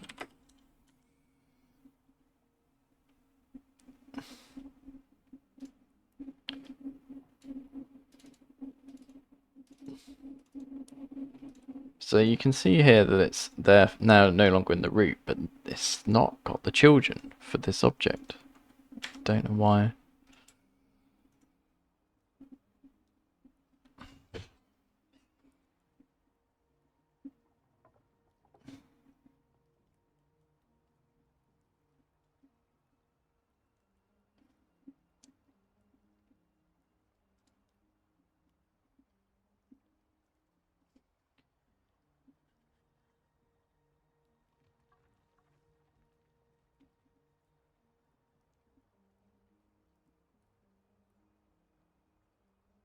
$20 for 3 minutes of ads per hour. I guess you would if you had a lot of viewers.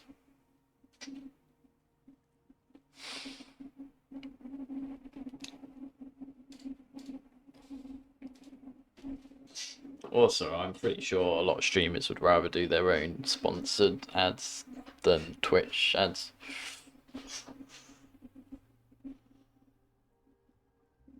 Even if Twitch got some of the revenue from it.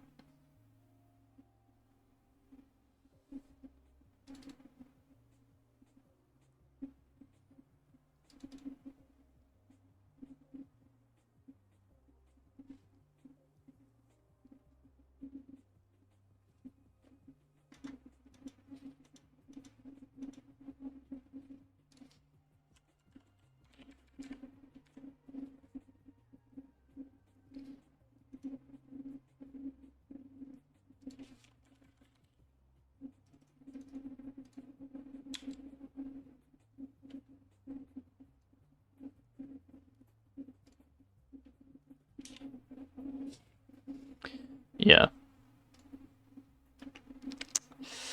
I'll have to play around with the stuff at some point.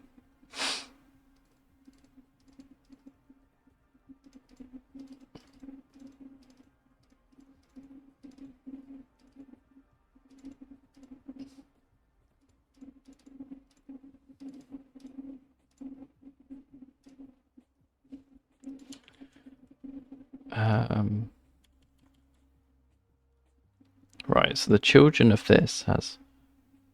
Oh! Why am I adding it twice? Good one.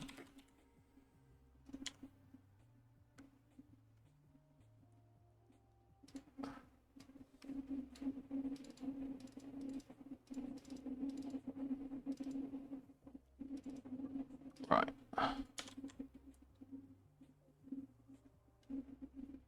Yeah, I don't know the way the extensions that block the ads work. They're not doing it the right way. It needs to switch to the 480p stream, which doesn't have adverts in it. So that's the stream you get on the sidebar, like the smaller one.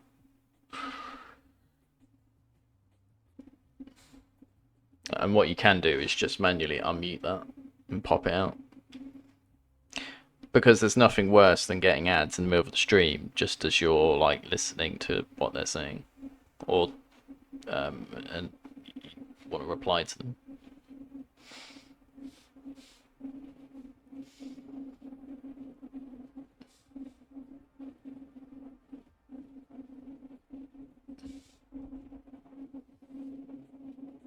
Yeah, well they do have that, don't they? It's like an extra thing on top that you can enable.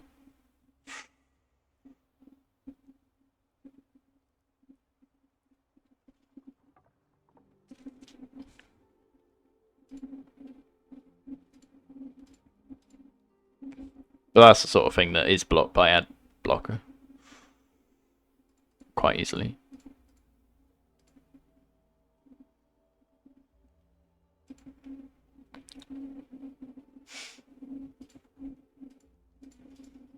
Right, so that is BFB.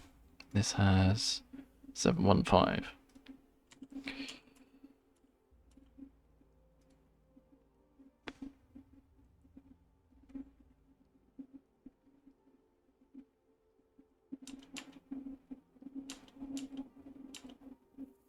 But it didn't remove it.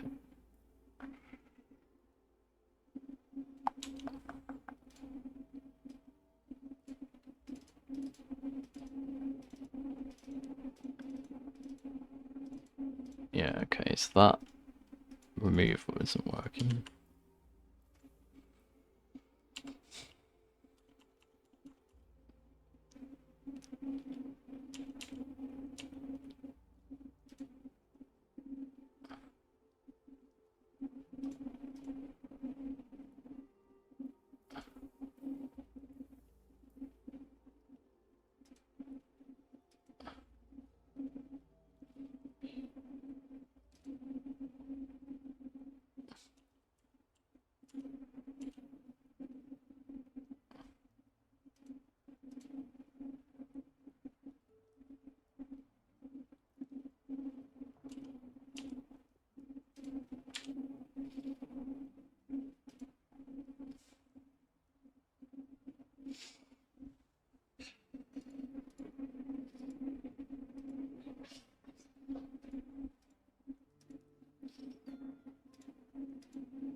Yeah, they are. Well, it's more that you lose the audio of the streamer, so you can't hear it. You just miss the conversation. I think that's the problem. I know some streamers, like I've seen chess streamers. They deliberately do the ad break between games. So once they finish the game and it's time for an ad break, they'll do an ad break before they start the next game, which is quite nice of them.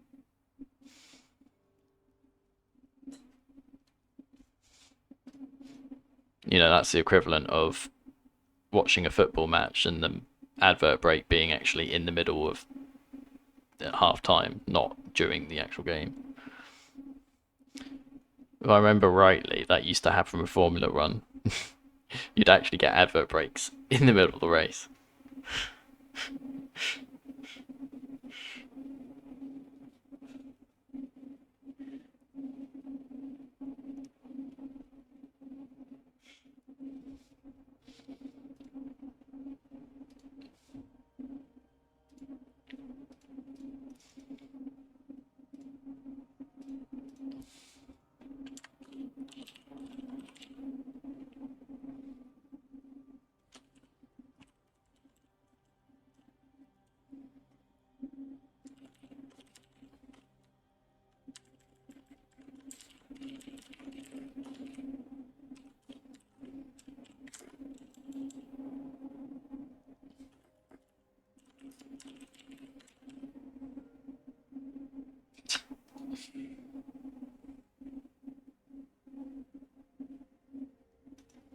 Oh, this is all so annoying.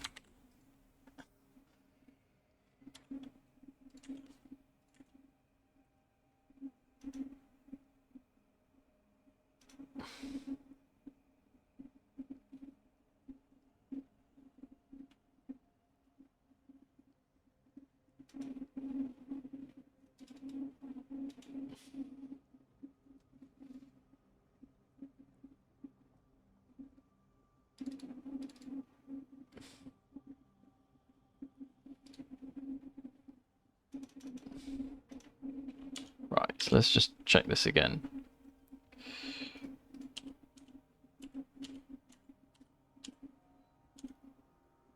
So we've got a new object.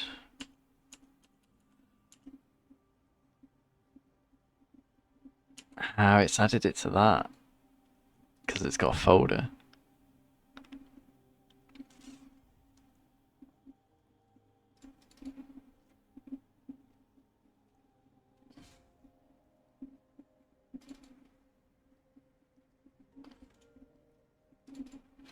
That's fine. We can just copy that.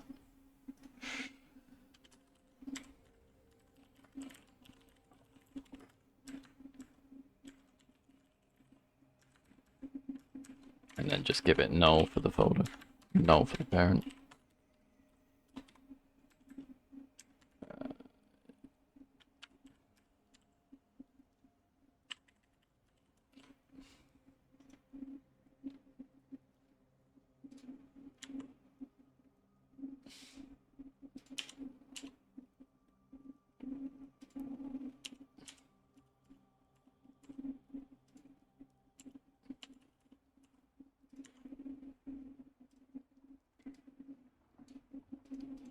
There we go.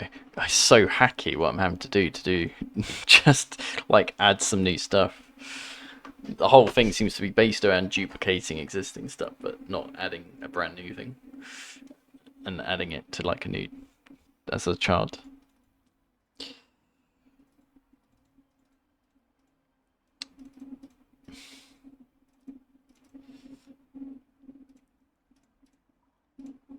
Right, so the last thing to add is the actual spawn param. And then we can test it.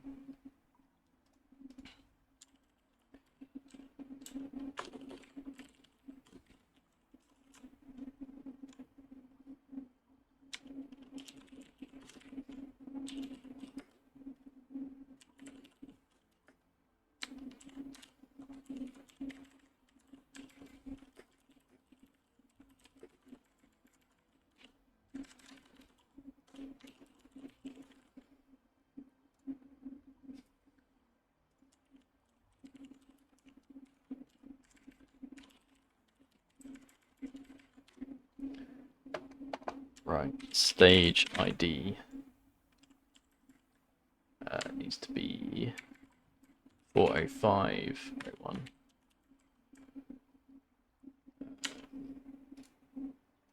Spawn radius 20.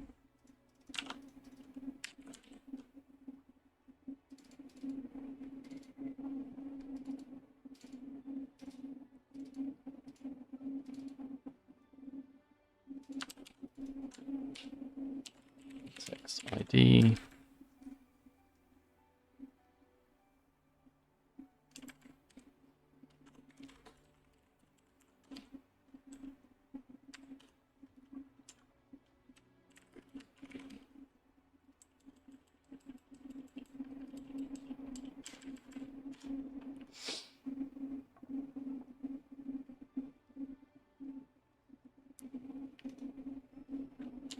Alright, Kit. Hope you have a good evening.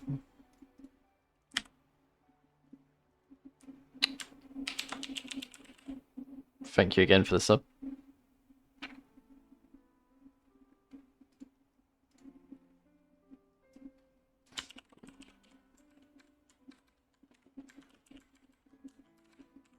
Dex 5.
So these are all like the default values for a new enemy. That's why I'm defining all this. At least for a cow anyway. Which is what I'm using as an example.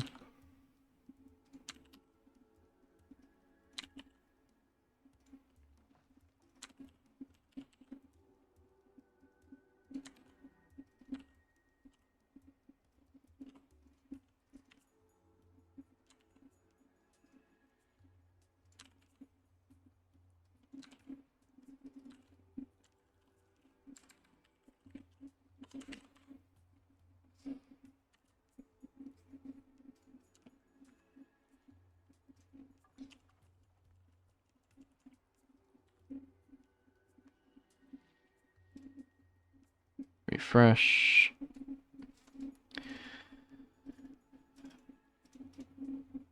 That didn't get added for some reason.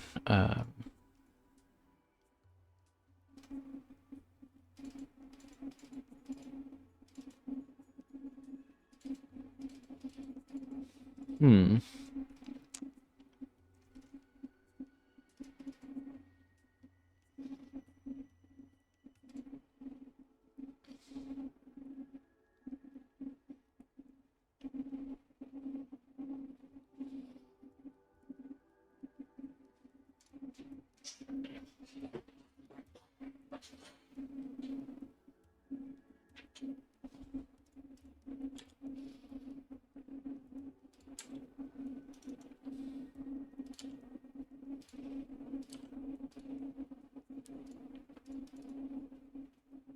Oh, hold on.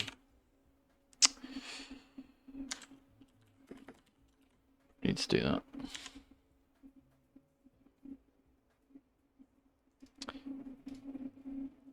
Right. So this is... What field is this complaining about?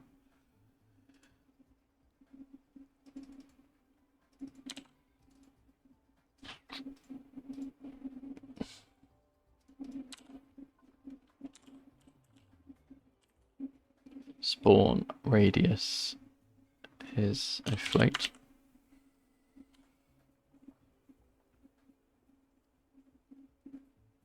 Crit resist rate is a float.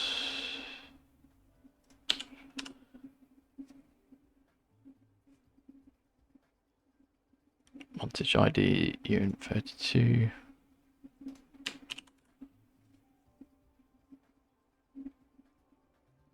Okay. Refresh.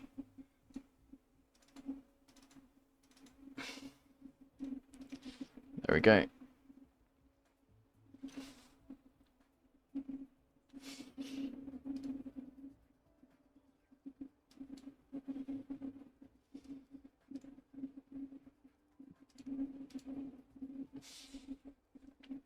So the only thing I haven't added yet is the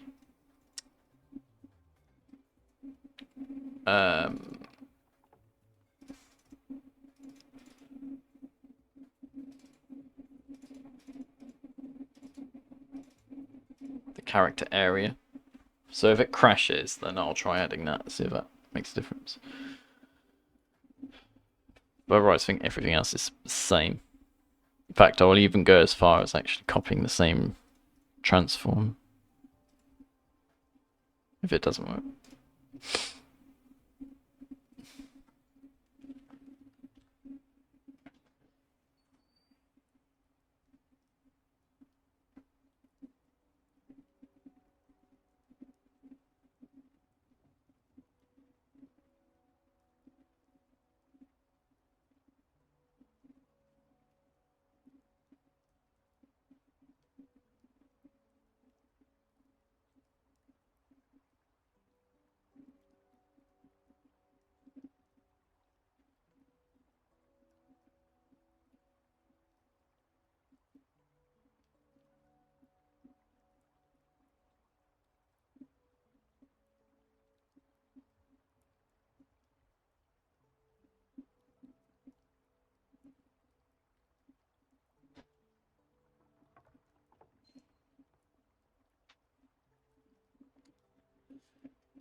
Okay, nice.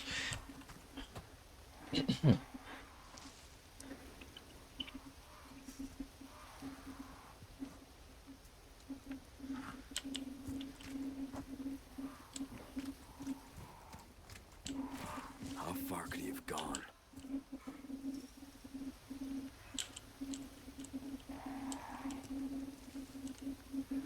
Let's try adding another one here.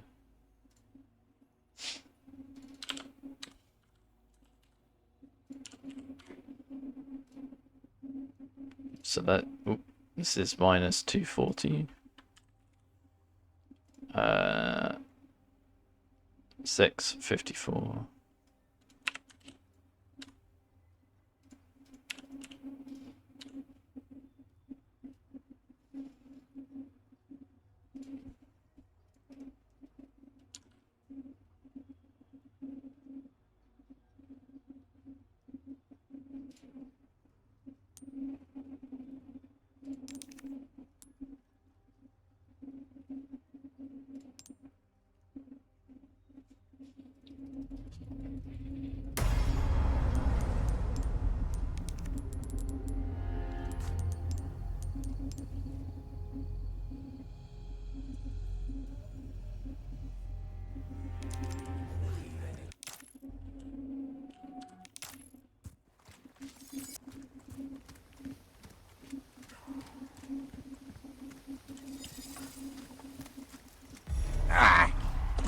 No! Oh, who'd have thought a whale could be so heavy? Cheese it, the fence! Thank you for the follow. So, only one of these spawned in for some reason. Oh. It's because context ID.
Okay, I've got 2 cows now.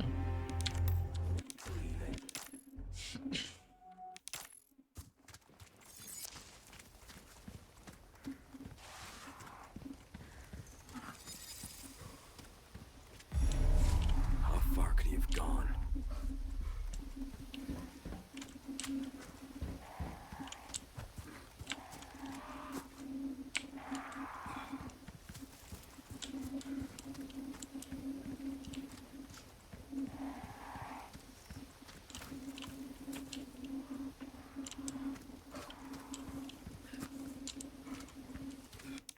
Okay, so let's now make them Ganados instead.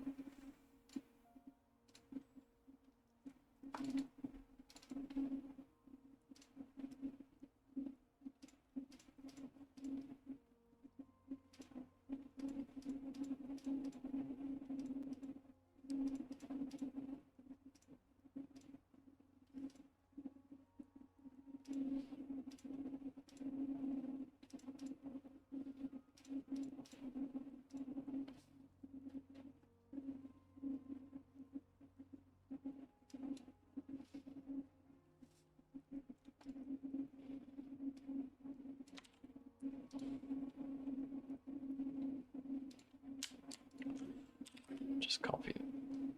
Keep that as a reference. So for Ganado, we need this instead.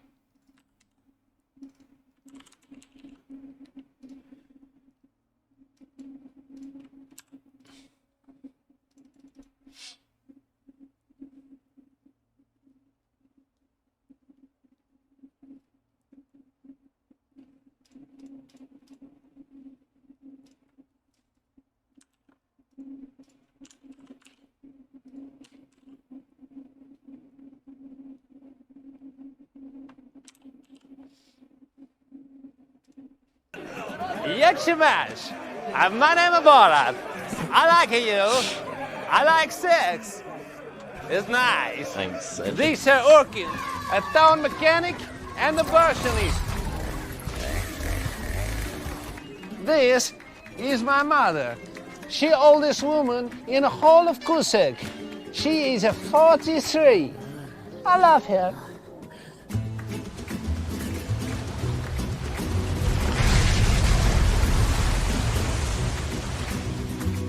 Although Kazakhstan a glorious country, it have a problem too. Economic, social, and cult.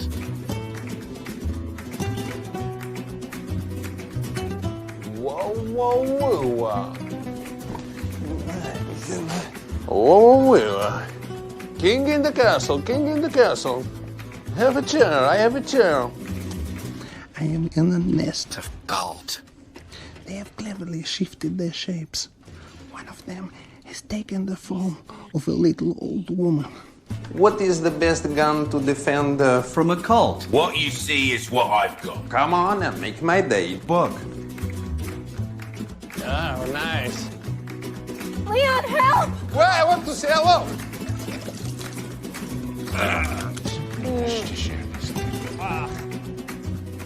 Welcome back in my town of Kusek. Since I returned, there have been much improvements. We no longer have a running of the cult. It's cruel. We're Christians now.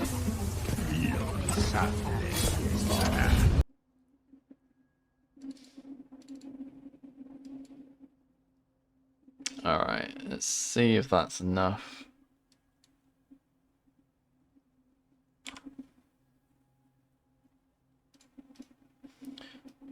So what we're going to do is spawn a Ganado now instead of a Okay, cow. here's the next one. Hey kids, do you like Jim Pokemon? Yeah! Then you're gonna love Alabama Man! Alabama Man! He's quick, he's strong, he's active! You can take Alabama Man to the bowling alley where he drinks heavily and chews tobacco. Wow, he can bowl. He can bowl, he can drink some more! Alabama Man! When wife asks him where he's been, just use the action button and Alabama Man busts her lip open. Shut up, bitch! Wow. Beats up his wife and sleeps it up. Alabama Man! I want to be just like Alabama. Alabama Man comes with everything you see here, wife sold separately. I thought I told you to shut up. Not all people from Alabama are white beaters. Gay, totally gay, Liberace gay. Oh dear. Well, let's keep trying. How about this?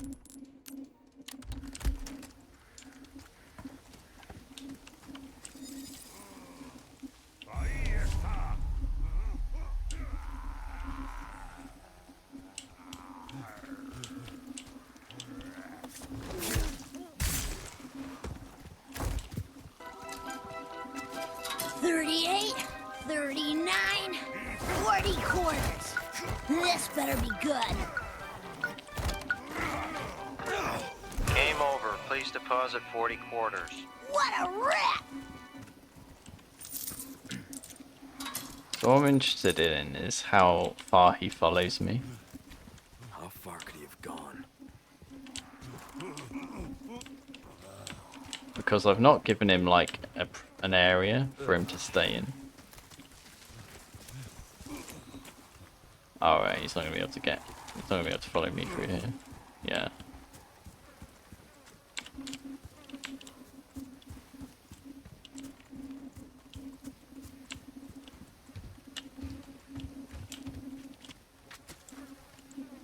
Right, so this is a different stage ID. So I wonder whether I need a new spawn controller for this area. If it's a different stage ID. So this is minus 204,882.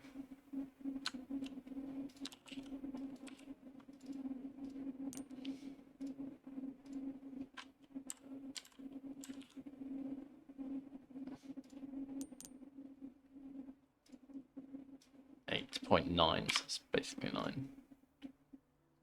82. We'll call this new enemy 123. It's a bit boring, but yeah. And I think we need a new spawn controller, potentially. I could try it, see if you can share them, but I'll just make a new one.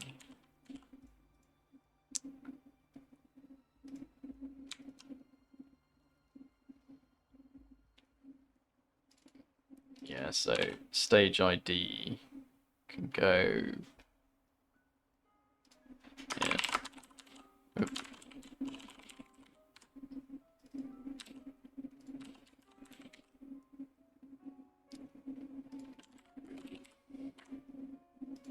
This is another stage ID.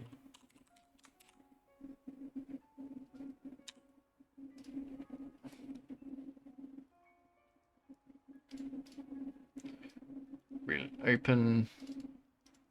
So we've got 2 storm controls now. I'm gonna give them different names.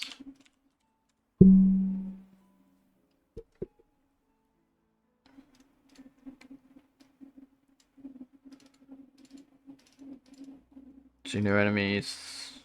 Yep. Stage ID 502. 501. Yep, looks good.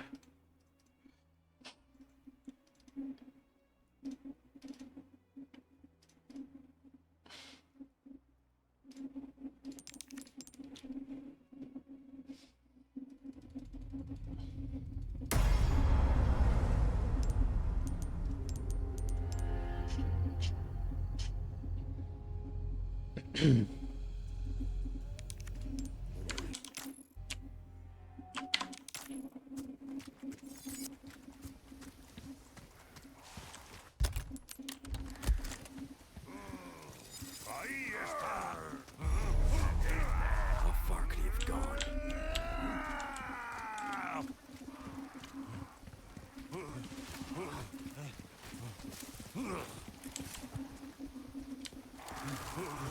That's our ever enemy.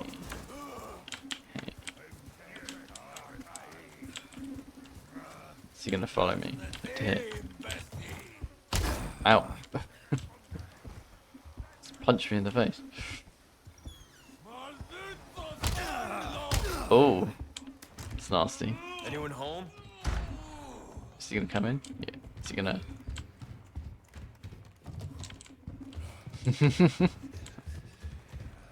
Yeah, these enemies I think would follow you to the end of the game because they're just not like they just don't have a predefined area that they can stay in. Which I might need to add just like for safety.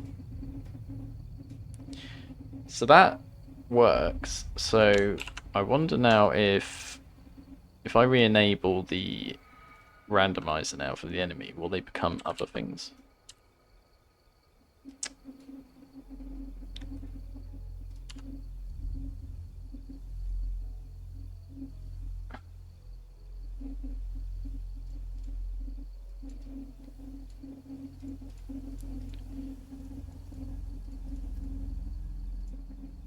Yes.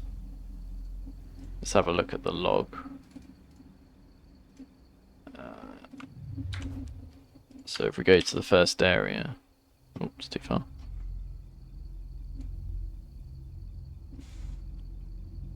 Which is here. We've actually got some new enemies that are appearing. I'm gonna change enemy variety back to 50 because that's just give me the same thing.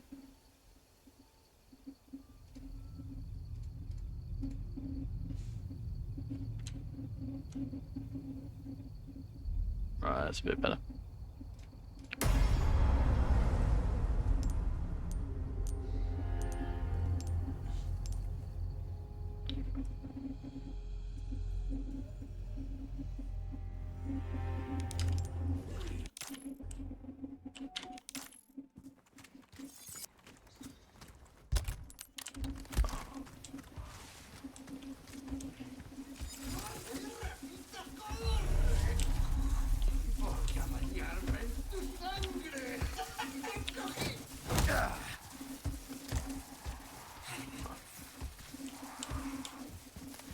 How far could he have gone?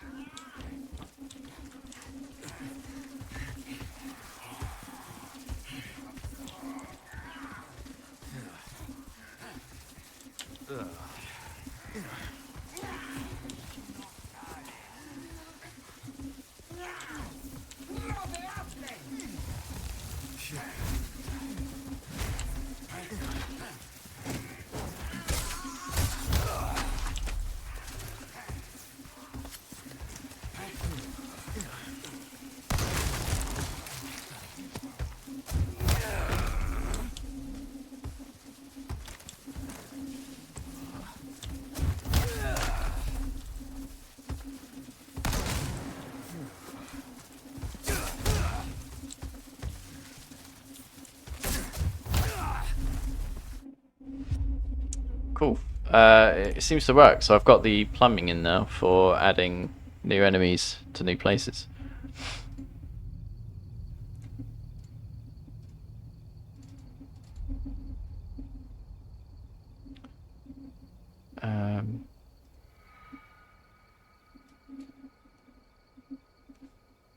Did they have an SP thing? I don't think that property exists. SP type.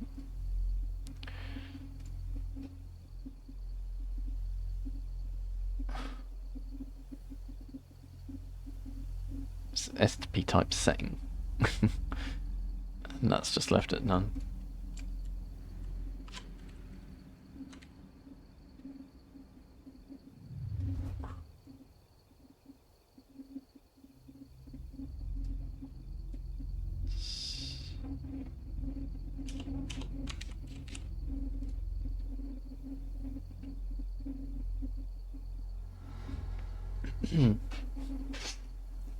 So the other thing I could do is randomize the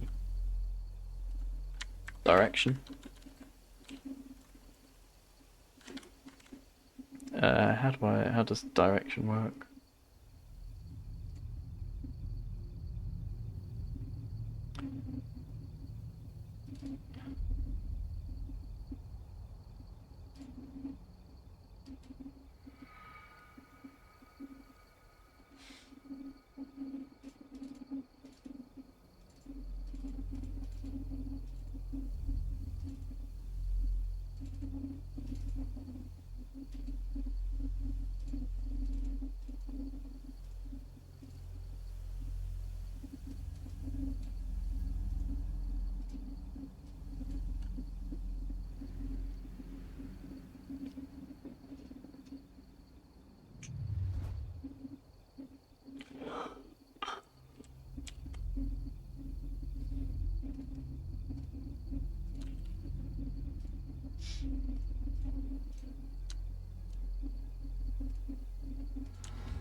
So 0, 1, 0.50, -1.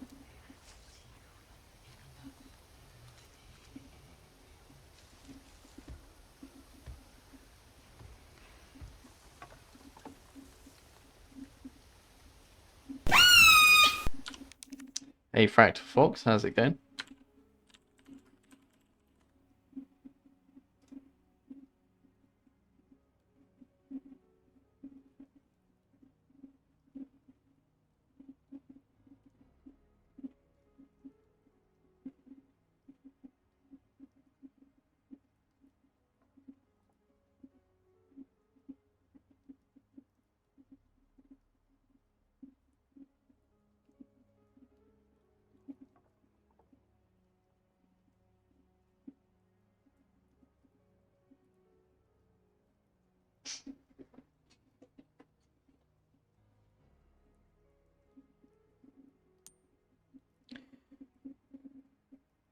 We've just added new enemies to where they shouldn't be.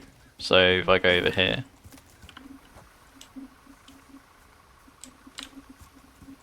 not over there, sorry, this way.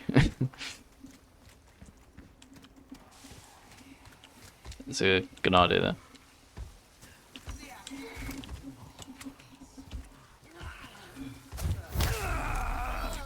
So we can now add enemies to new areas. I'm just trying to work out how the rotation works. You can see up here it says player rotation. So it's obviously part of the matrix, but I can't remember the maths that you need to do in order to see how rotation works.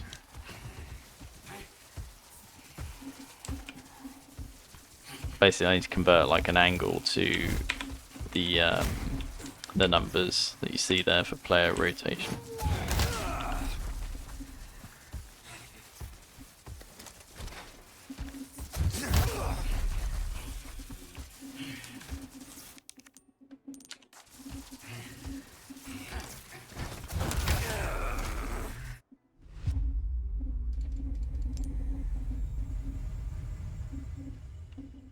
Rotate my owl. Wow. Hey, what? I didn't even get here. Why has it got an auto save? It must be because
so that's like 0, 0.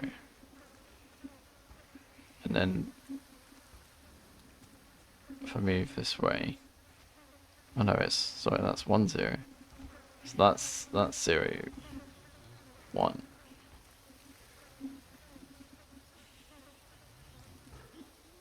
Yeah, that looks like just an XZ vector.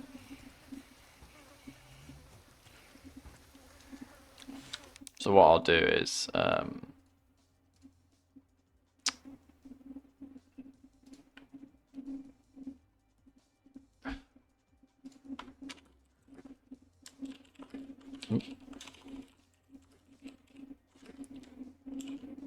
Random rotation.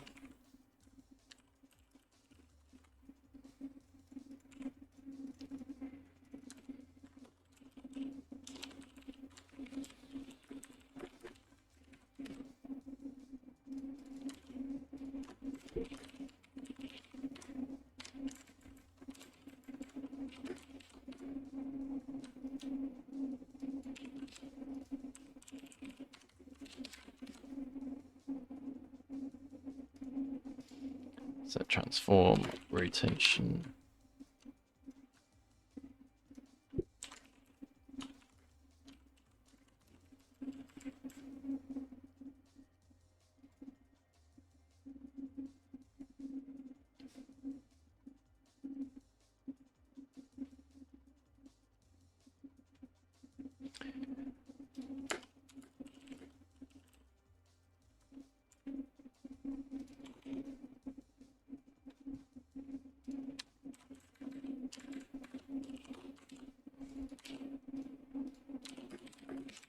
Right.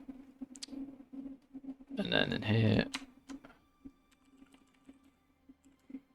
next 0 f dot pi 2.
I've no idea whether that's right or not, but I think we'll certainly get random rotations.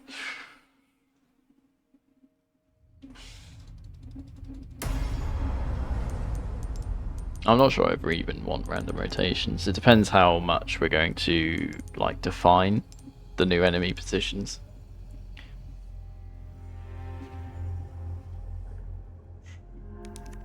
Oh, we've got different enemies now. It's not really helpful though if it's Mendez, because I won't know if it's random rotation. There is no escape.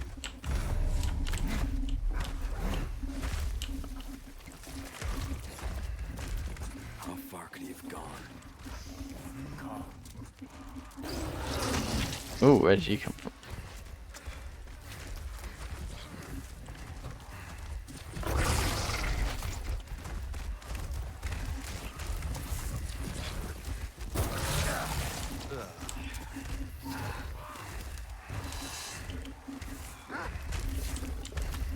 Do not interfere.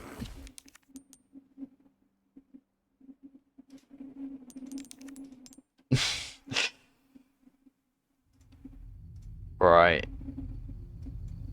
This is looking good. I'm just gonna change that so that we definitely get some normal enemies. So I'm just gonna set everything to 0 and then have villager, well, I'll make all of those 1.0 and then maybe the 2 brutes. Oh, and the chainsaws.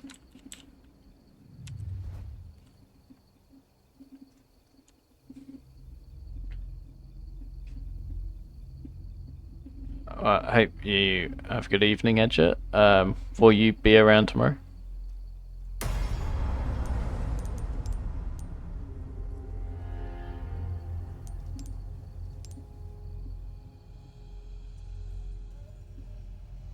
Possibly. Like, even in someone's stream, will you be around?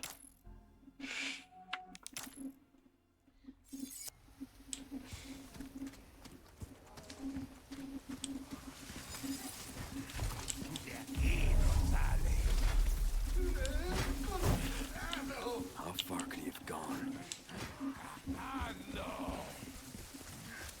Yeah, probably. Cool. I'll see you, talk to you tomorrow then. Good night.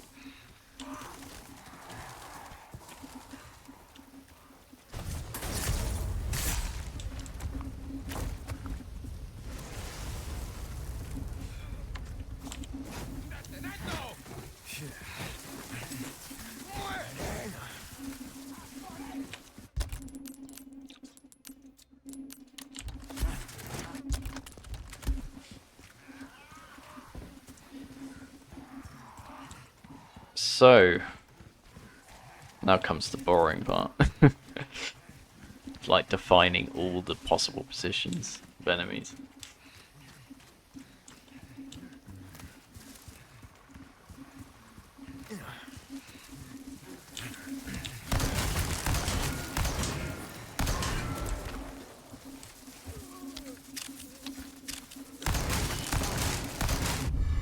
What I'm going to have to do is probably write a nice plugin for RE framework so that I can just hit a button and it will record my current position and rotation into a file.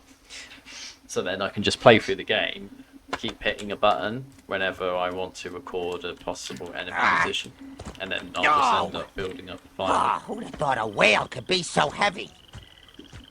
Cheese it, the feds! Thank you for the point.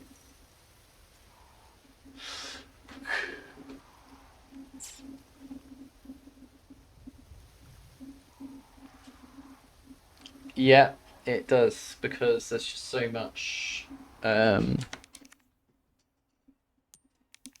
many things you can change, really, isn't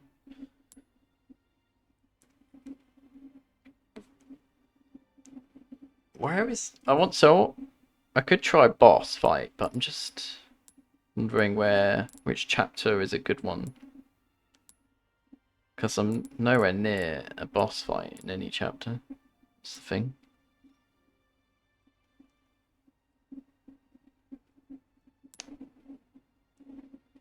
Like, there's a Giganta at the end of chapter 4.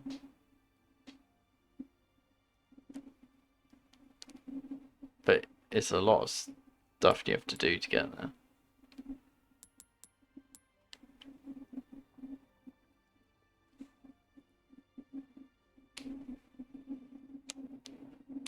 And then to get to Mendes, you have to do chapter 6. Actually, I think chapter 6 might be alright. All we need to do is, we can use the trainer. So we'll just, we got the armor for Ashley. So all I need to do is just enable invincibility.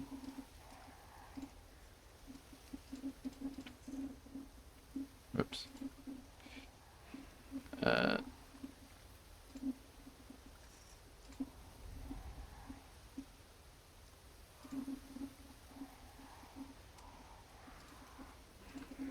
Invincibility is on, and then speed I'll set to like 150.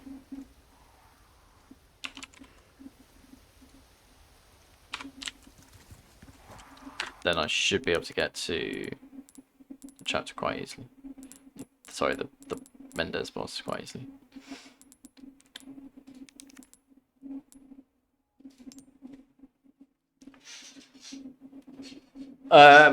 Well, I was going to depend on like a slider. So there's going to be a bullshit slider, and the higher that is, the more harder the enemies you get during a boss fight. Right now, let's just focus on getting out of here.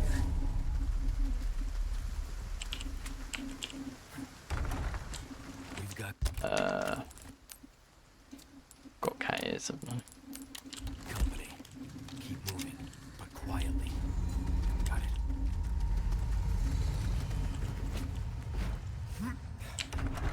Guess we're doing this.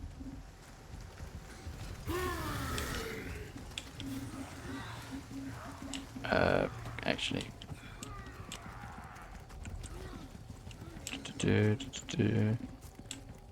Sure is quiet.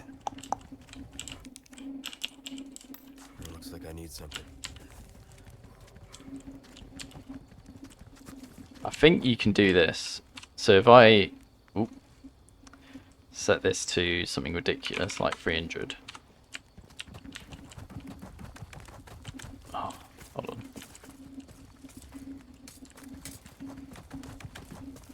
Guess I have to set it higher. There's probably other ways of doing this more easily. Ooh. Unless they've like texted it, don't be able to go through a door. Okay, I thought being really fast would make that easier, but obviously not.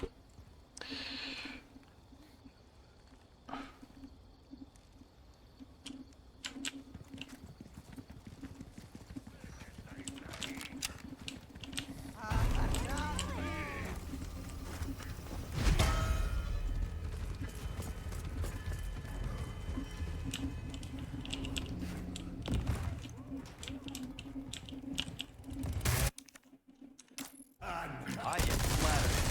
I'm a one-lady type of guy.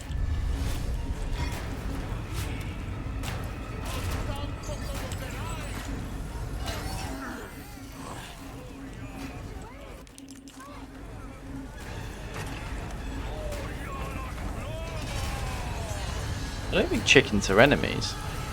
They must be like a different... They're probably like crows. They're like a gimmick probably. The word's an object type.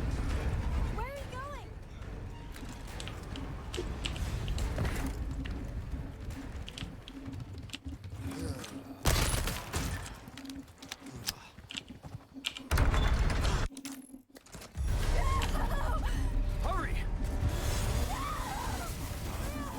Don't worry about that. This way. That is crap. How close does she have to be?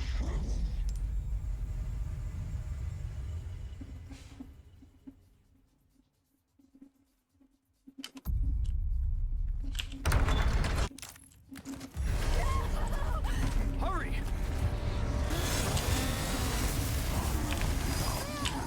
Don't worry about them.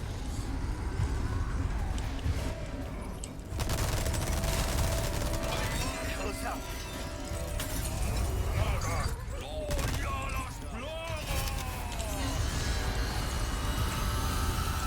Is she close enough?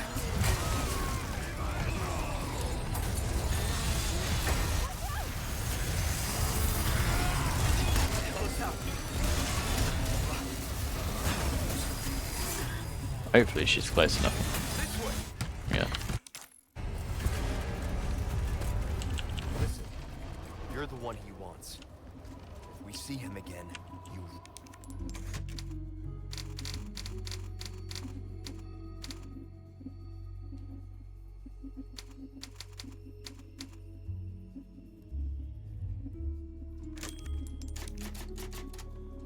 Run. Right. Let's turn off that. What about you? I'll do my job. I'll turn that off. Do I have to go back to 100? Right. Be careful.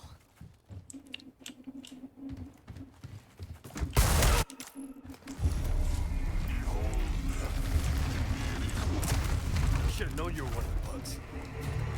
Okay, so what I could do is define an enemy here. So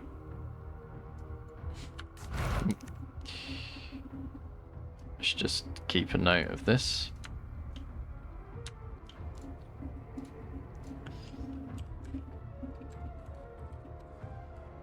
Stage 47410. 291 12 or 13. Round that up. Minus 2 to 6.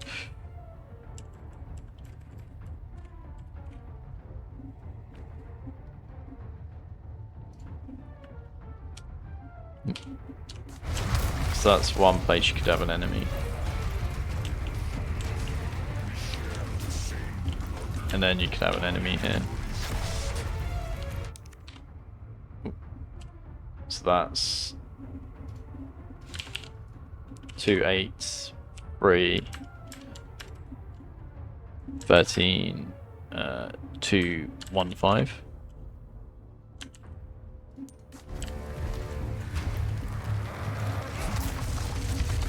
You could have another enemy here.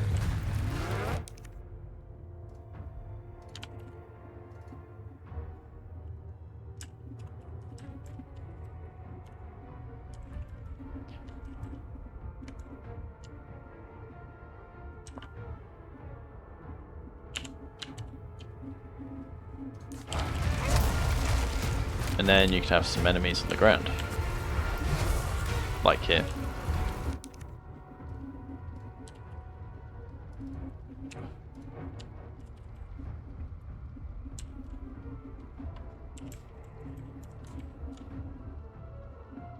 Oops, 2, 8, 8, 10, minus 2, 2, 3. And here.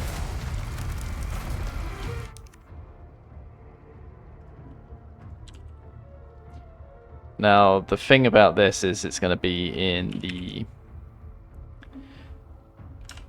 They're going to effectively spawn before the boss fight.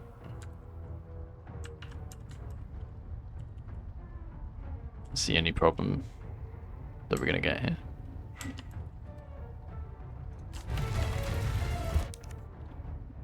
Right, now we've got to find out what stage level this is in.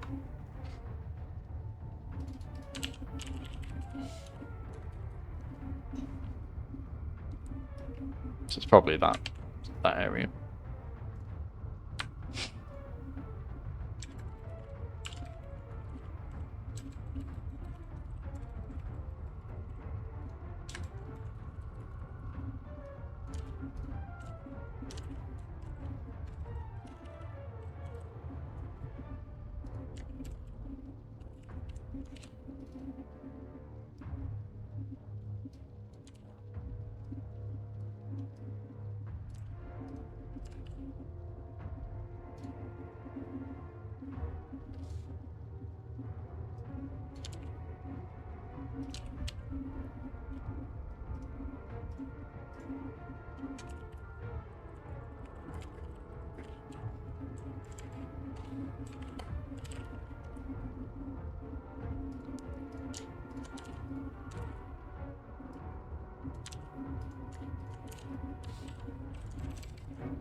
Reach, pause in positions.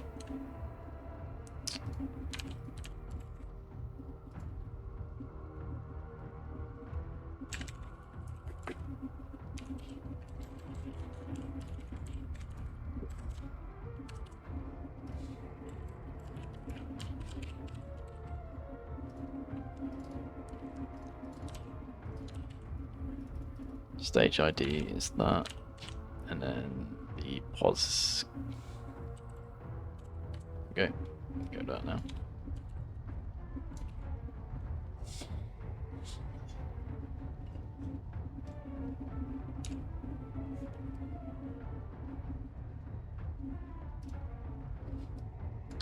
So if I now open that location file, so that was 4703.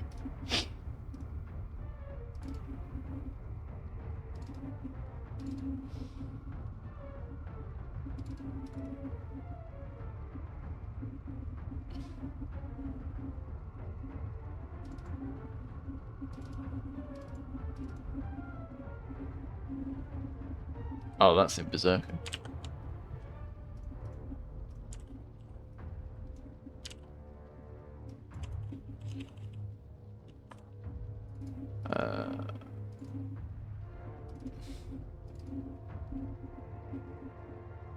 There it is. They're my new enemies. That's weird. What's with that one? How did that one get there?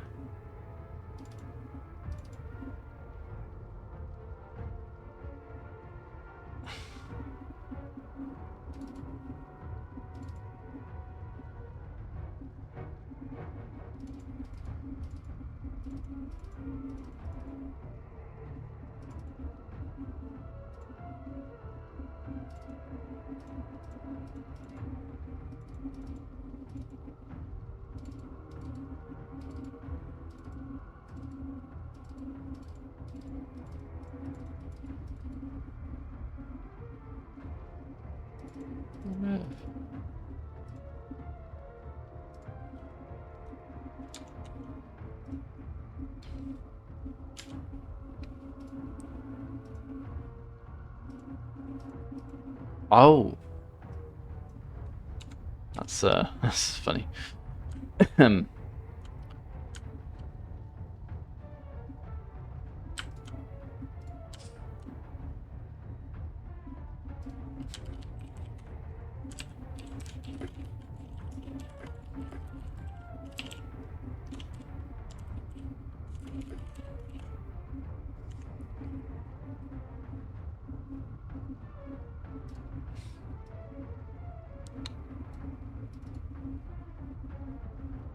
Right, spawn controller 1.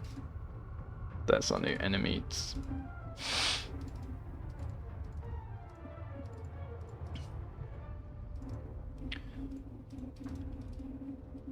So this was thrown into 4.7, 4.10. So let's just check if the other ones are in that.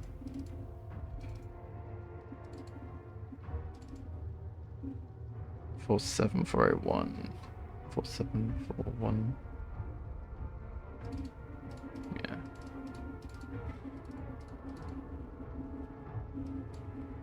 Right, guess we'll just try it, see what happens.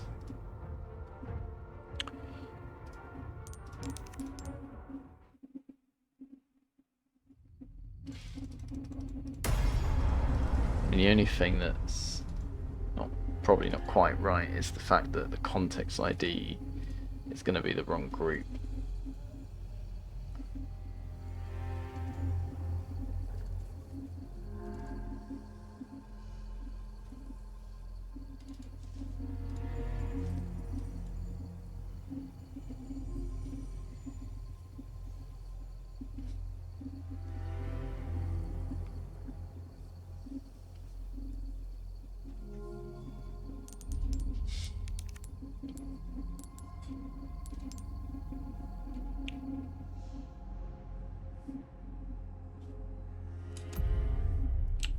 Hey, wait, Leon!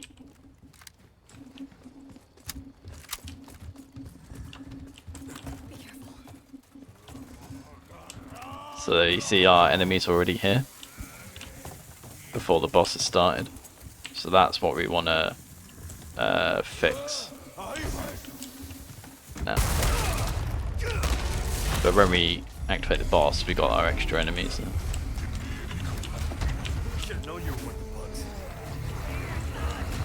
Which should make things more interesting, the rando, particularly when you've got like dynamite being friendly. One thing that Berserker did was give you extra enemies, I think, when you switch to phase 2, which is probably easy to do as well, if it works how I think it works.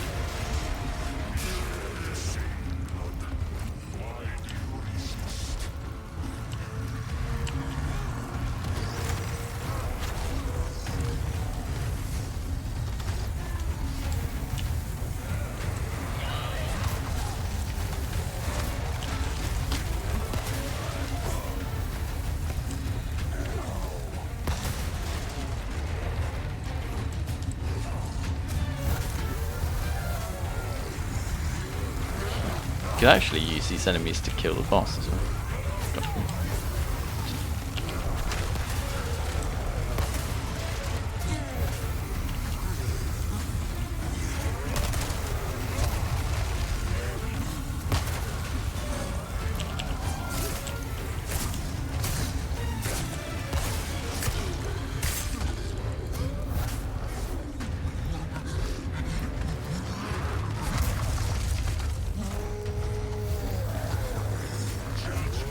Right, so I think we might be able to just add a spawn condition. Just need to figure out what that spawn condition is. And what we could do is find Mendez 2, because he'll have a spawn condition. So that's A61.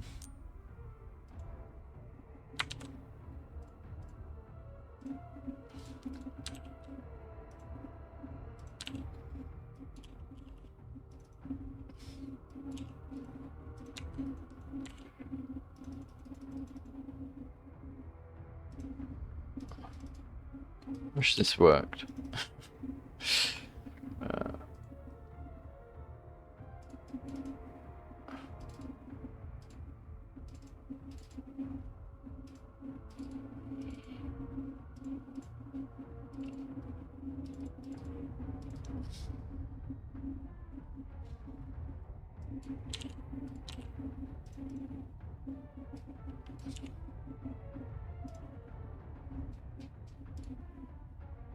What was our ID?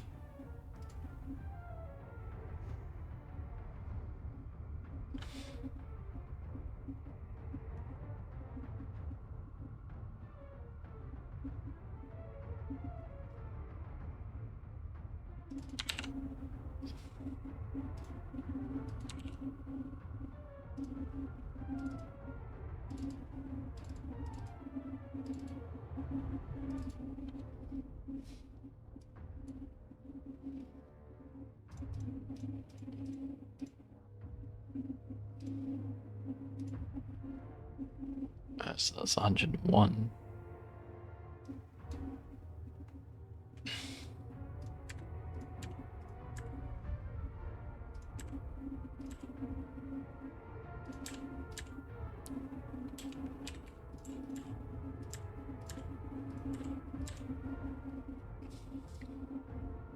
I don't know what the difference between spawn condition and spawn skip condition is. Other than that, they're the inverse. Condition for not spawning it and the condition for spawning it. So then I didn't wait to have both. There you go. So let's try setting spawn condition to this.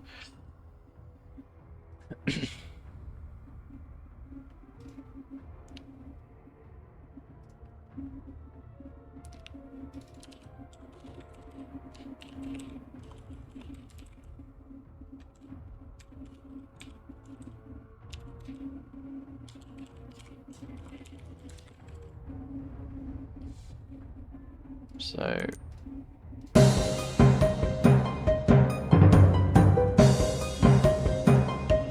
Chungster.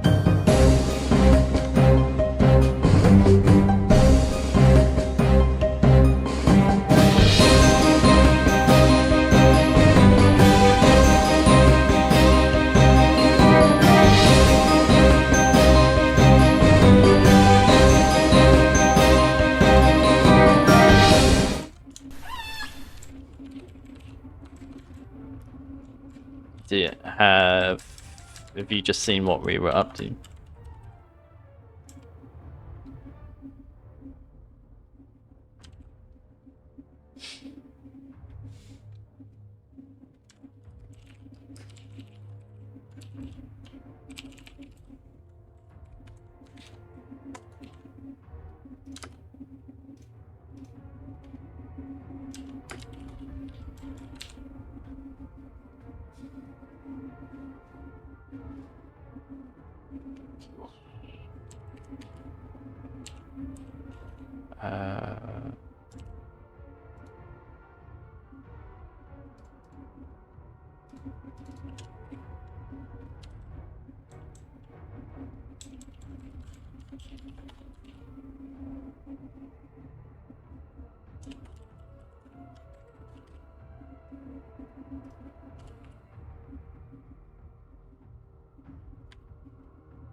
Great instance.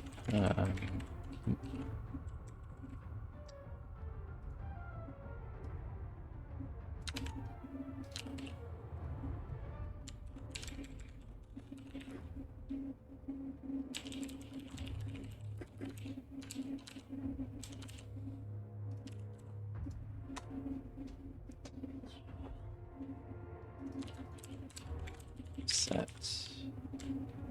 Check flag.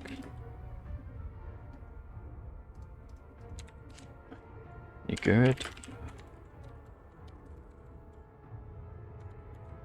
Compare values.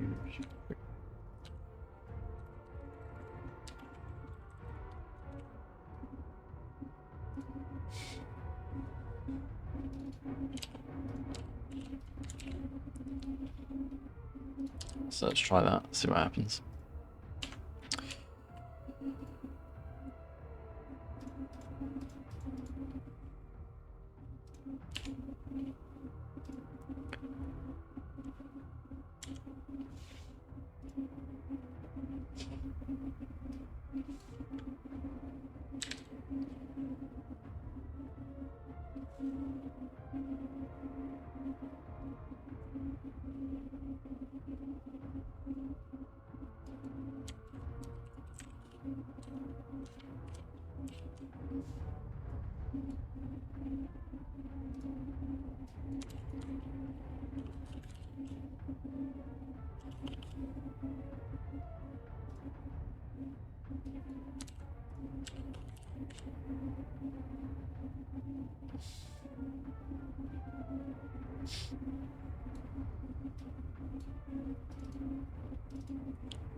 So our new spawn controller now has a check flag for that good. So we'll see if that stops them from spawning straight away.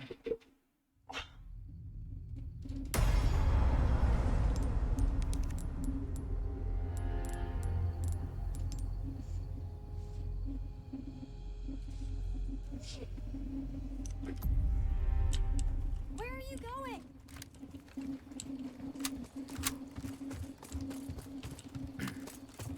Well, they're not there anymore. But are they going to appear now? No. Should have known you were one of the bugs.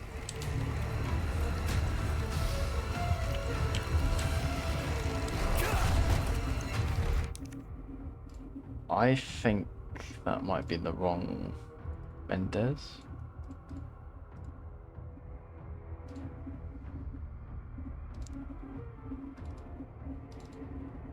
That's 7.5. Yeah, that's Mendez Chase. I don't want that one.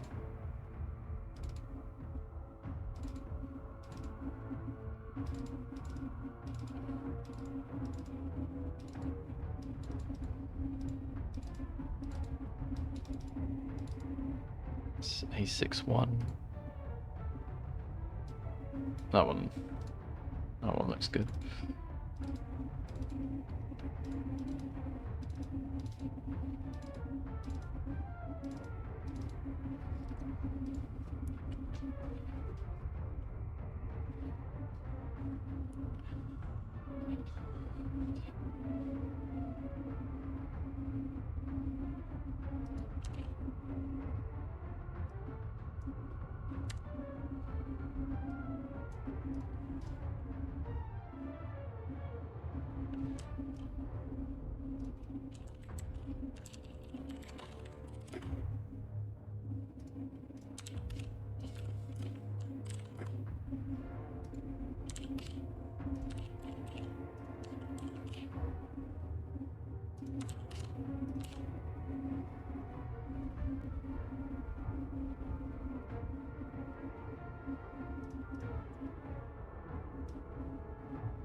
Ah!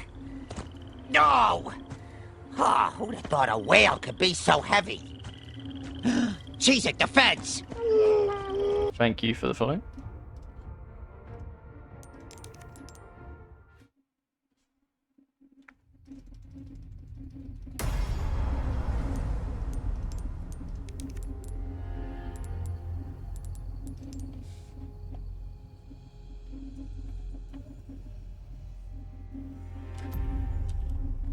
Don't leave me.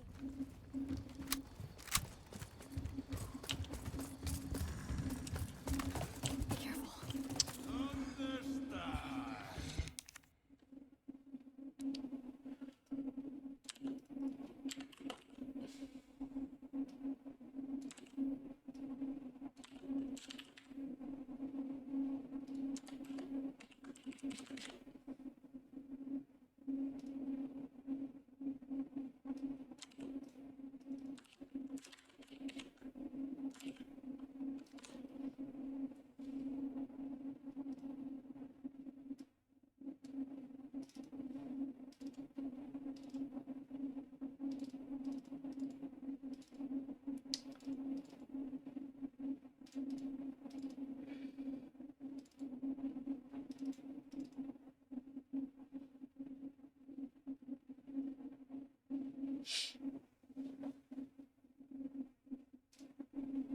Zero.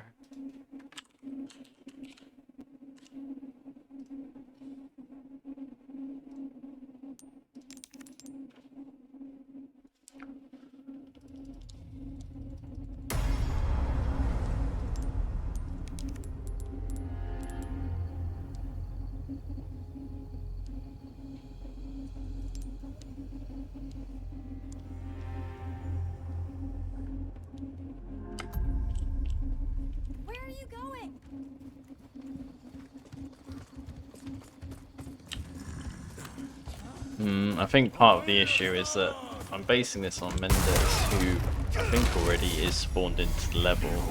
They don't just appear. Should have known you were one of the bugs.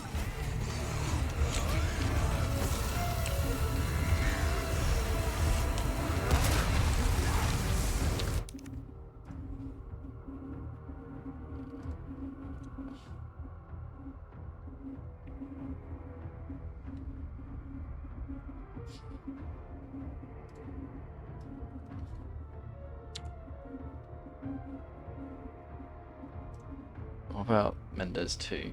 See, doesn't spawn in yet. 3, I mean. It's 888.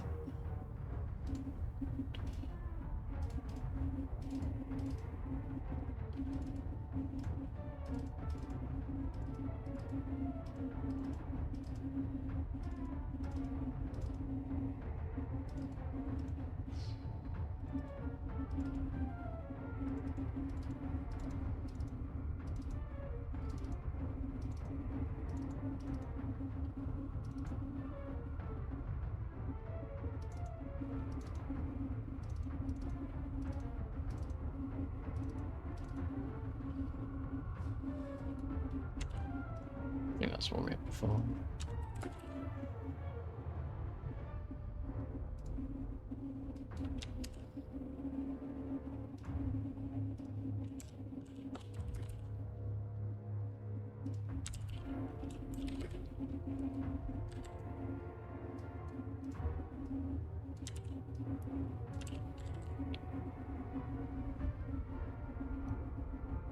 That's the same.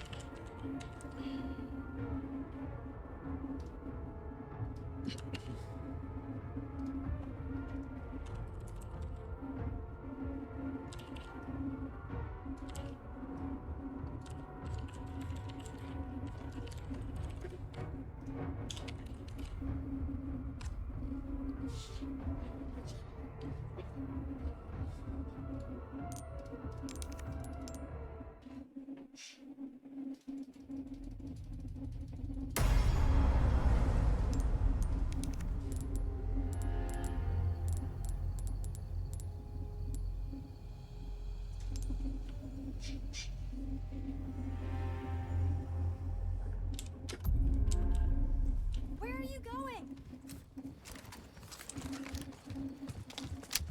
Right, so they're not there anymore. They can appear once I kill phase 1.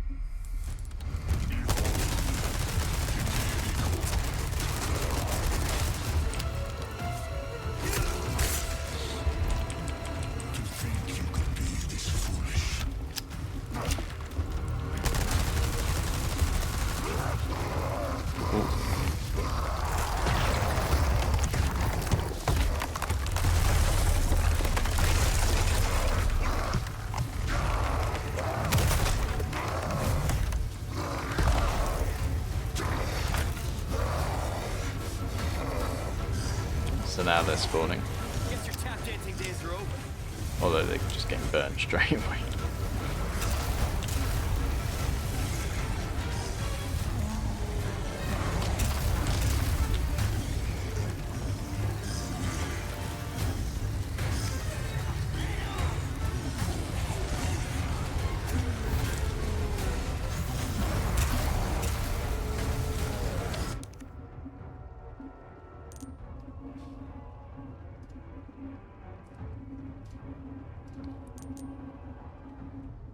Uh, 283.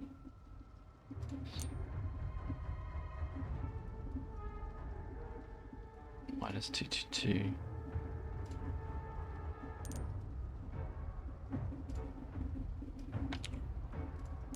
We'll go for.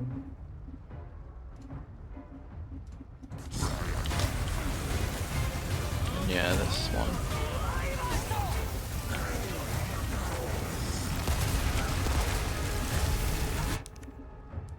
Two, 8, 9.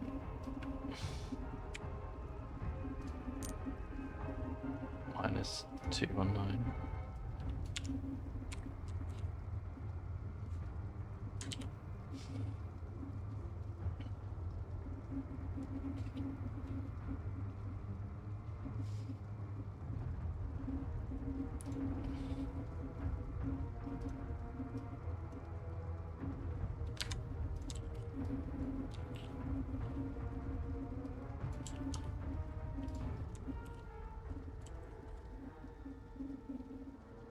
Yeah, we're starting to add new enemies to new areas or existing areas, bosses. When it comes to bosses, we just need to like give them the right spawn-in flags.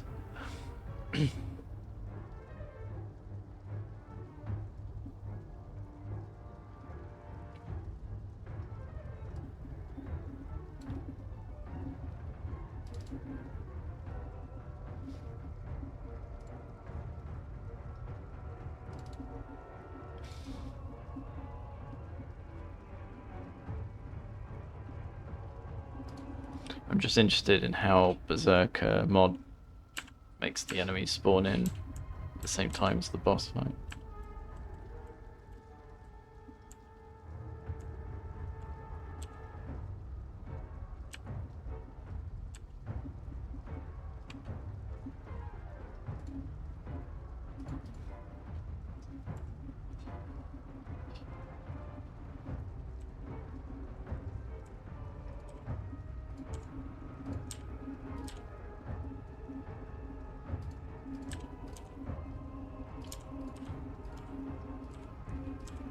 So we didn't bother with the spawn skip condition.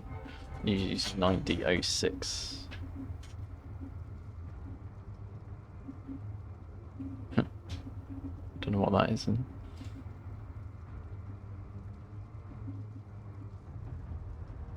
9006.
Oh, he's used an area hit.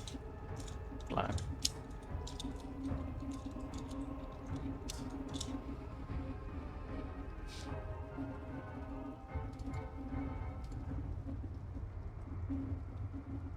Just spawn those in.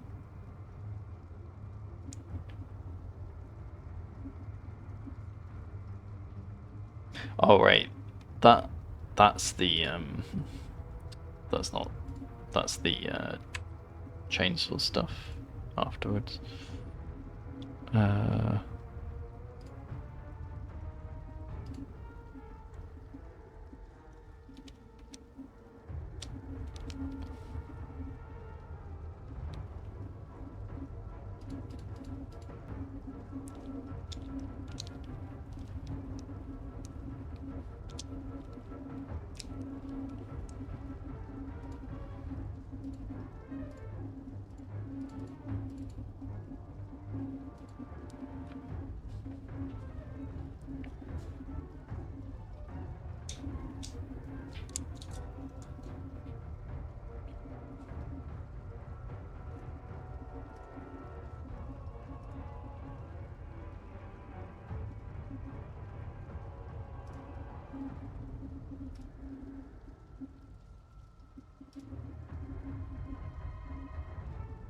Yeah, so that's phase 2 flag. So it's this one that I probably want.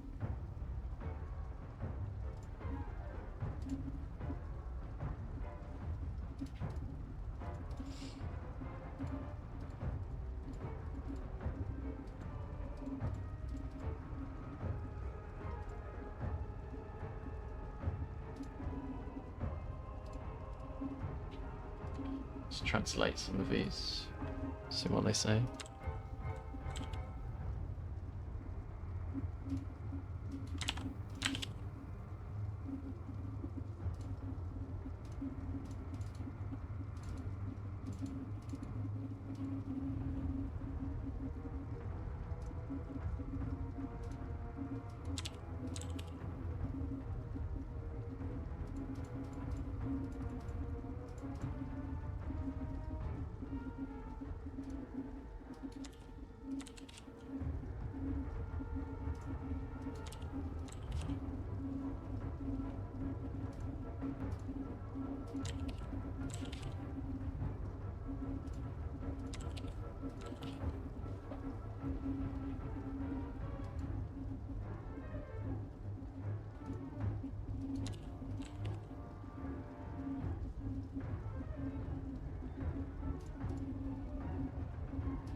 Where are you going?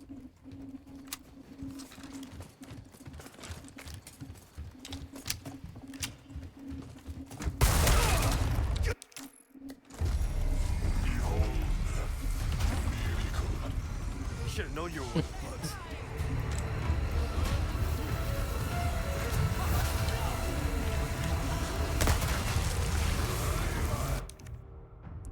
There is one more flag I was gonna try.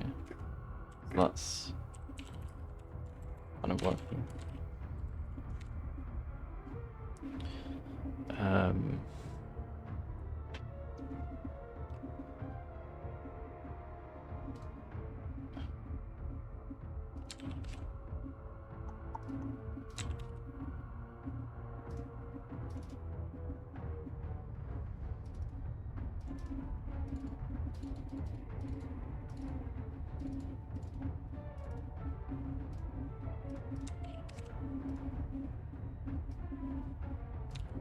Yeah, should try that one again.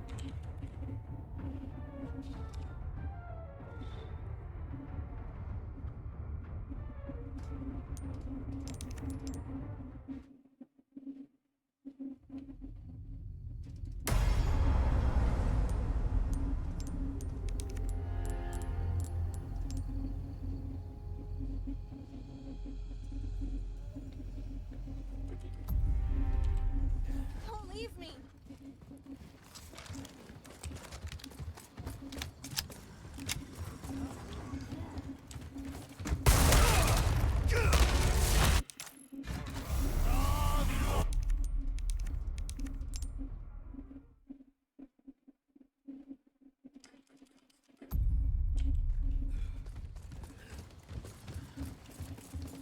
Be careful.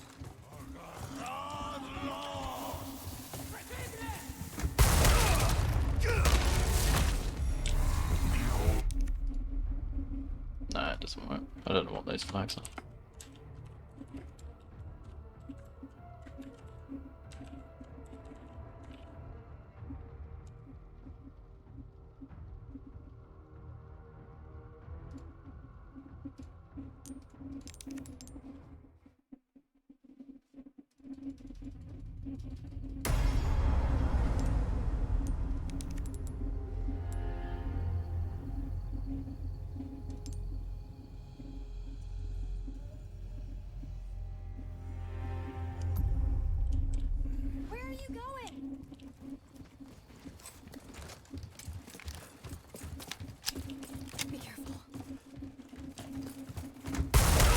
Oh, that one's the right flag. Yeah, that's a better flag. Because they spawn in during the cutscene.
Guess your tap dancing days are over.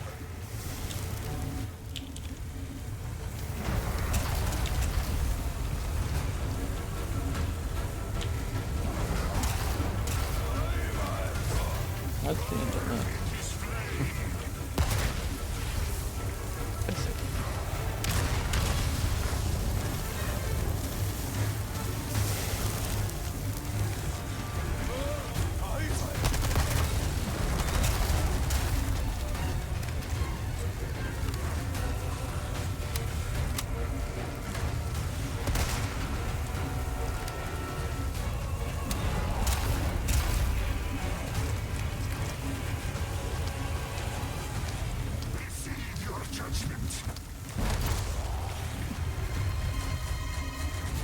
Nimble son of a bitch.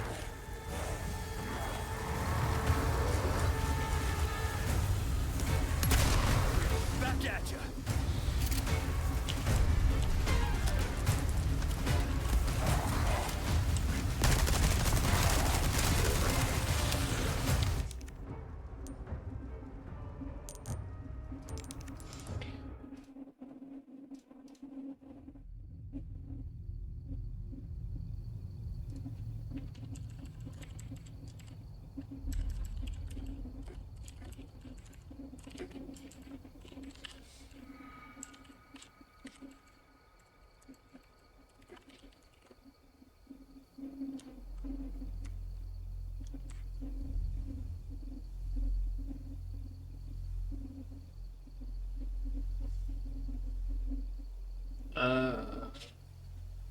I'm not sure about that. It might be possible to set the upgrades.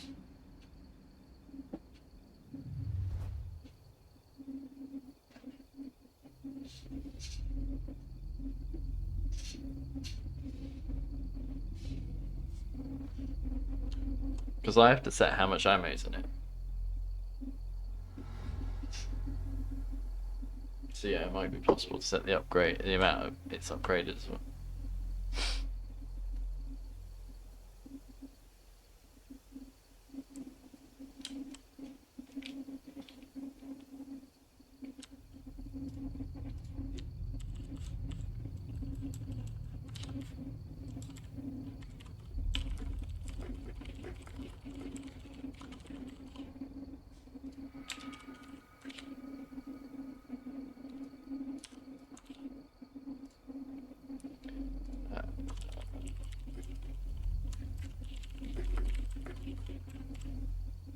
Right, I'm gonna put that there.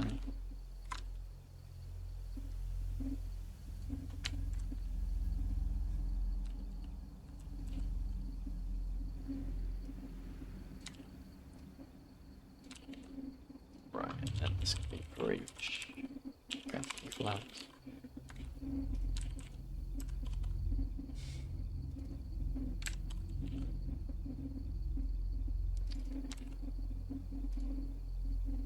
This is just F.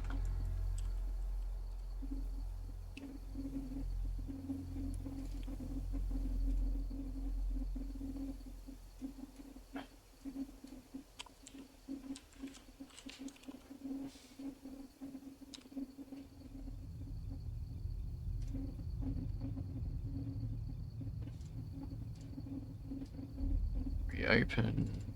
So we've got 2 spawn controllers now, but they have different conditions.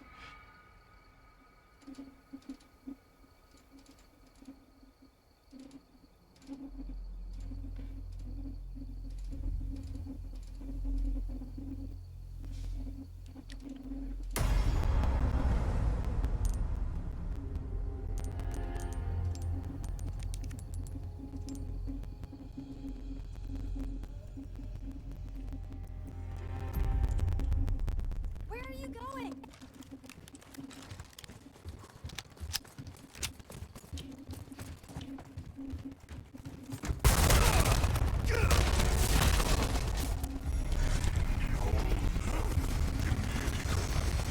Should have known you were one of the bugs.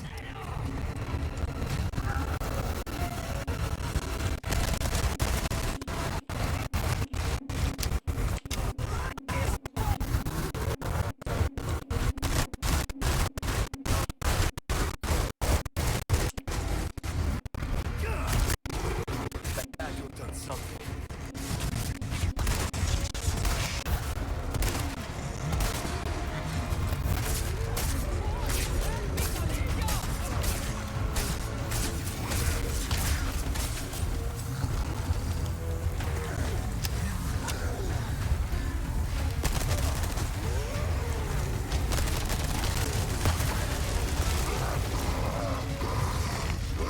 Right, so a bunch more should spawn now.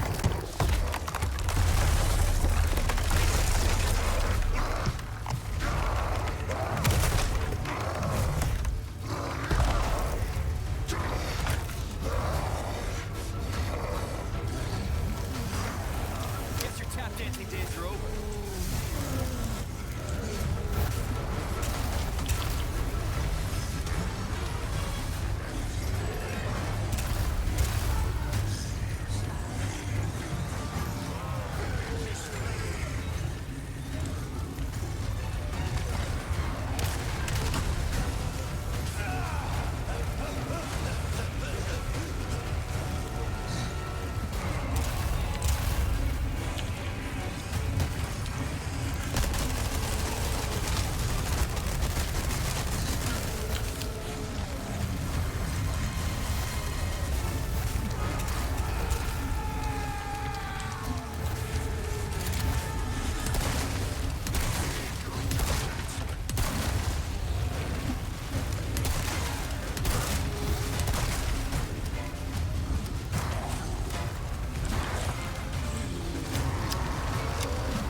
Running out of options, huh?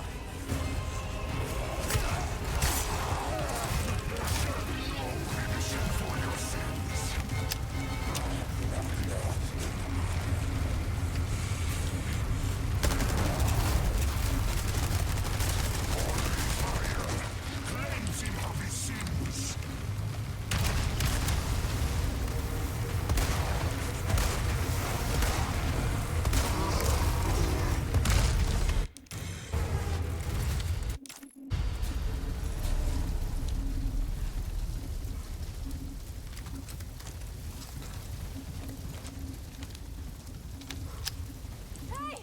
You coming?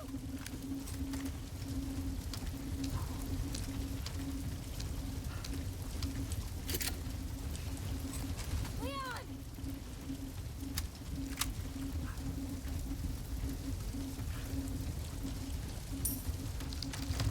Leon, hurry!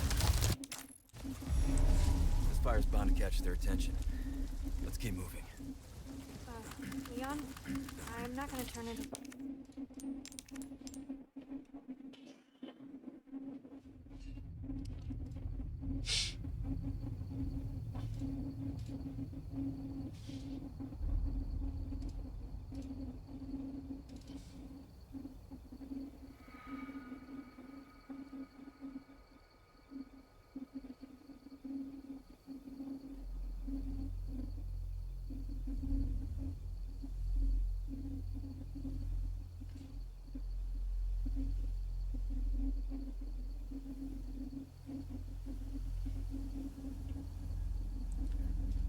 So that's just a case of putting this information in the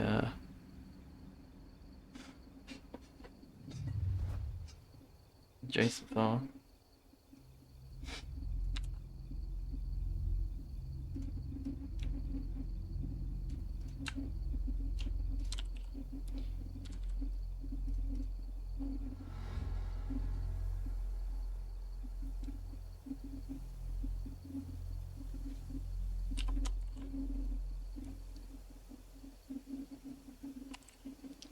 A vestige.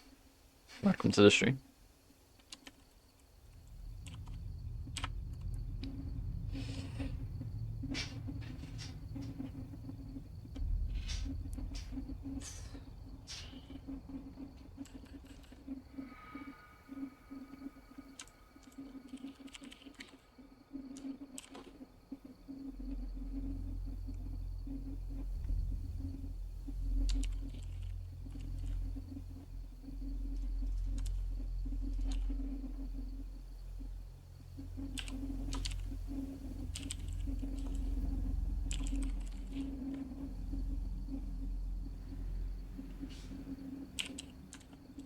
Yep, we've successfully got extra enemies now spawning during the boss fight, and spawning at the correct time for both phases.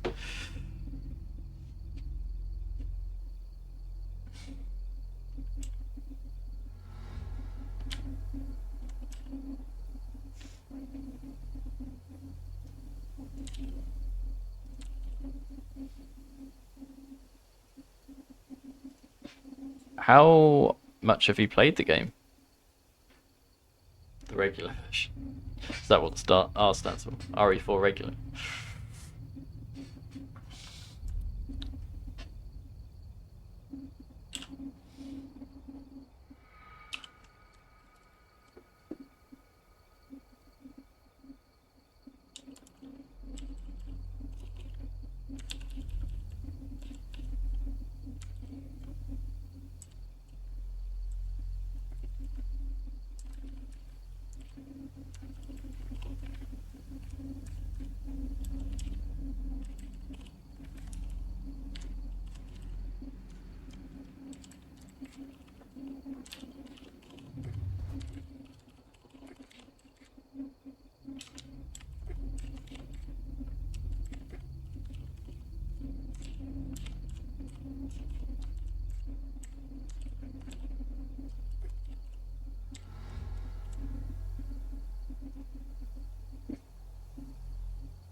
So how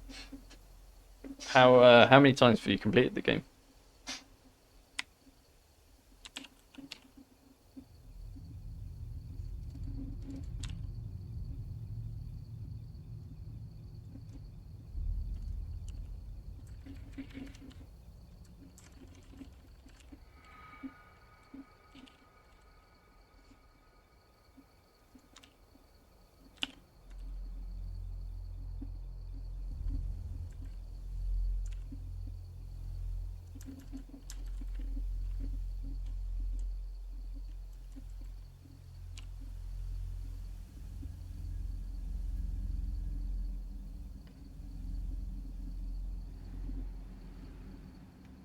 Chapter 8.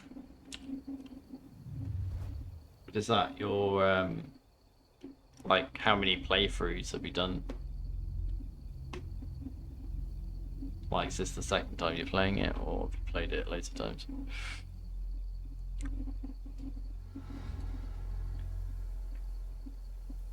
That's your first ever playthrough. When did you get the game?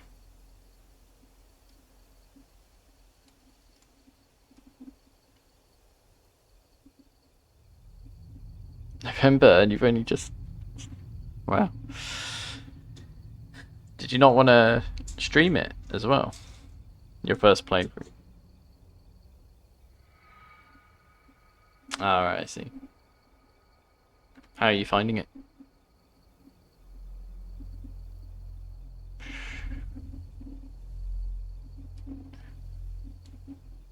You like it? I think it's Oh,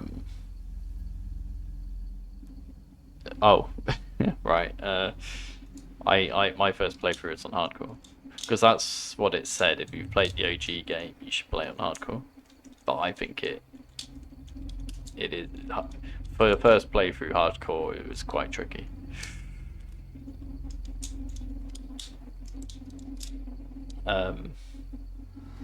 Now it doesn't. Like, I haven't played it so much. It's not hard at all. The hardcore.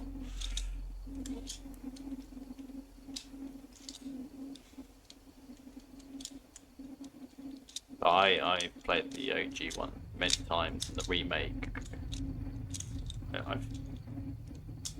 I'm enjoying far more, I think.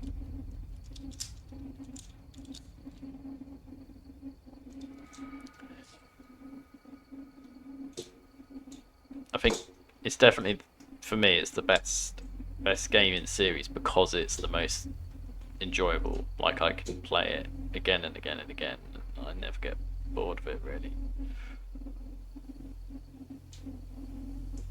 Like, I know it's not necessarily the same type of game as the other games, but in terms of how much fun I get from playing a game, this is definitely high up.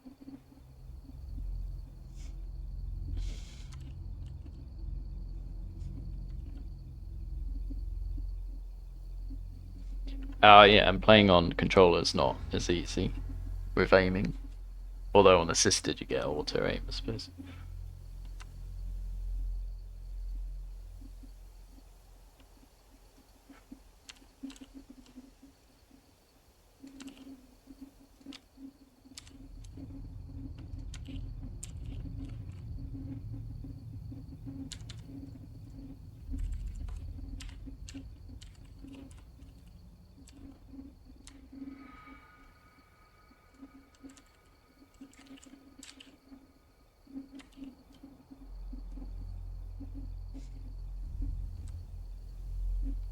Yeah, I don't know how people get like S plus professional with a controller. It must be so difficult. I used to play all against the controller. It was only RE2 remake. I think it was like the second time I played it through. I decided to try mouse and keyboard. I was like, oh, this is a lot better.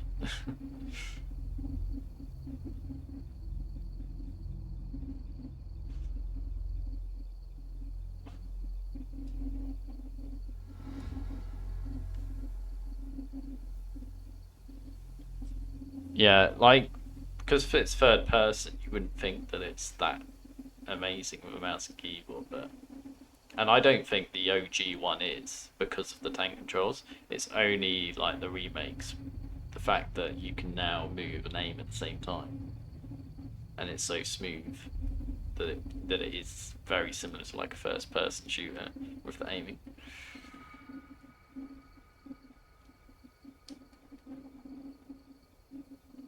Doesn't help you're left-handed. Well, you need is a left-handed mouse and a left. Yeah, you just need a left-handed mouse. And with a keyboard, you can bind whatever keys you prefer. So you could use the arrow keys instead for movement instead of WASD.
You always use mouse on the left hand side. Yeah. Have you got a special left-handed mouse, or is it?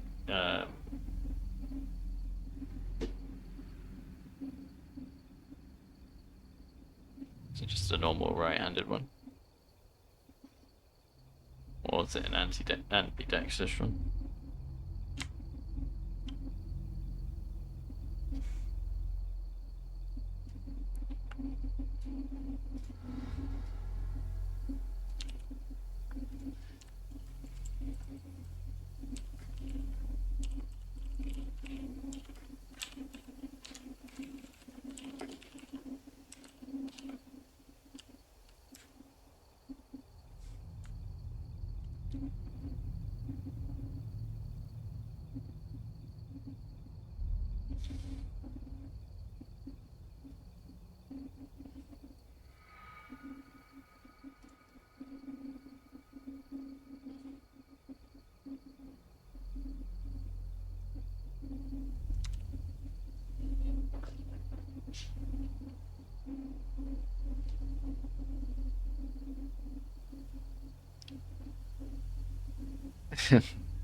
How's the modding going? It's going well. We're able to add enemies now wherever we want, including in boss fights. I'm still just in the process of adding like the infrastructure for it, but then it's just a case of going through the game and adding all the possible places it can be.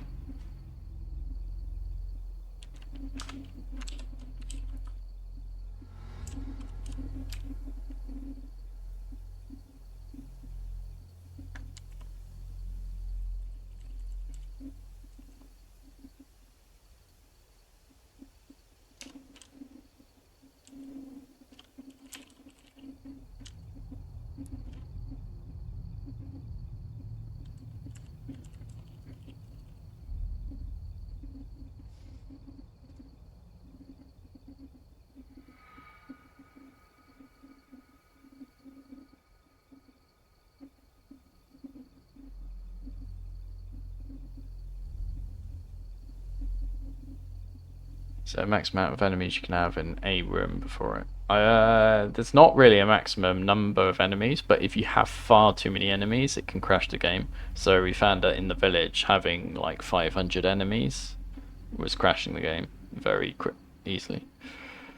Oh, nice, Smurfy. How was it? What difficulty were you playing on?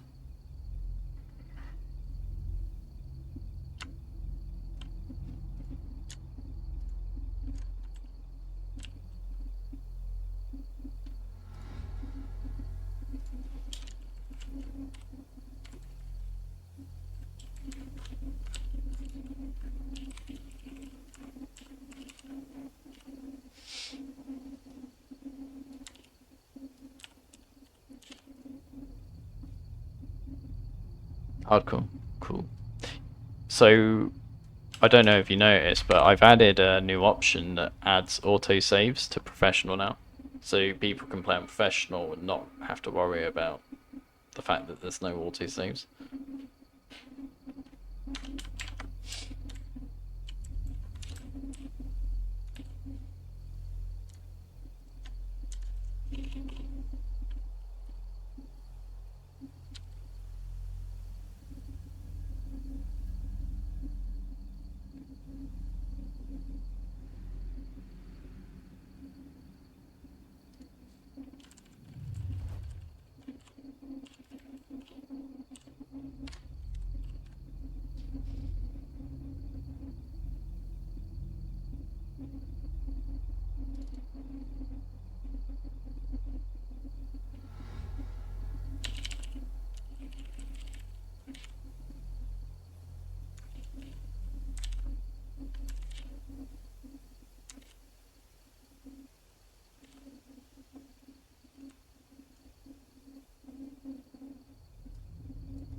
Have you seen what we're doing, Smurf?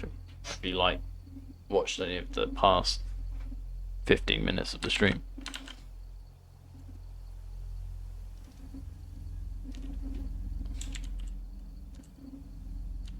Cool. So I'm just adding like the sort of sample data, which it'll then read.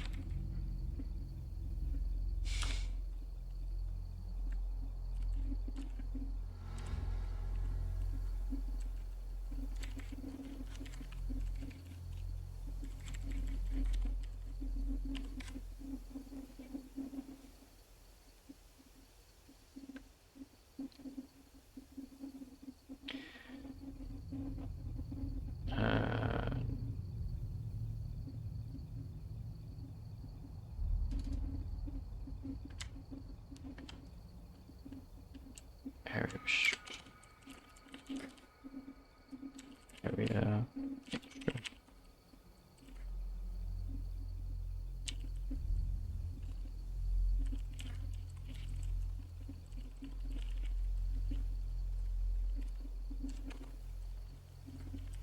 Extra enemy.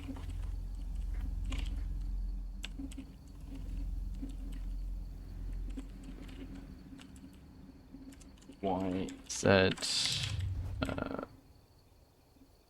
stage. Enemies.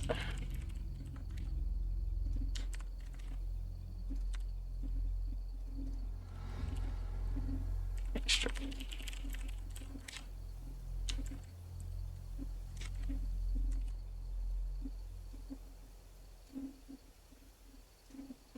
Just rebuild that.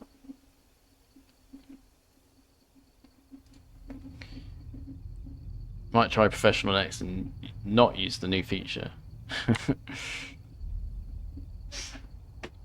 I was going to add new typewriter, but that's a lot more effort. So I just did the autosave thing for now.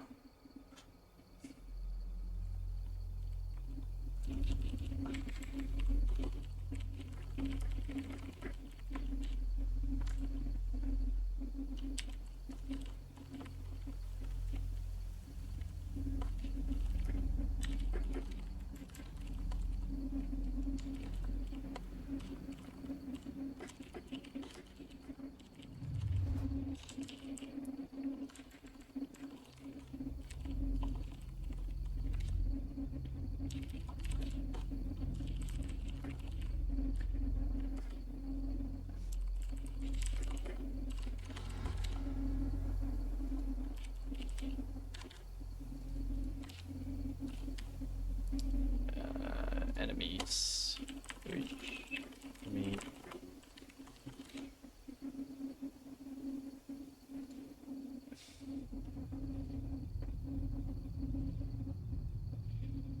You'll put randomizers on.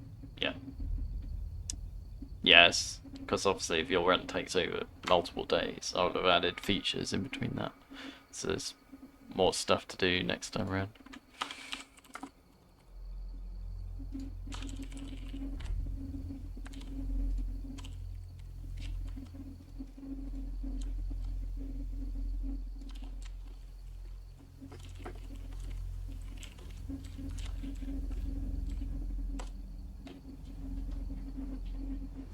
What kind of settings did you use for the seed?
Still had all enemies on, apart from set the new ones.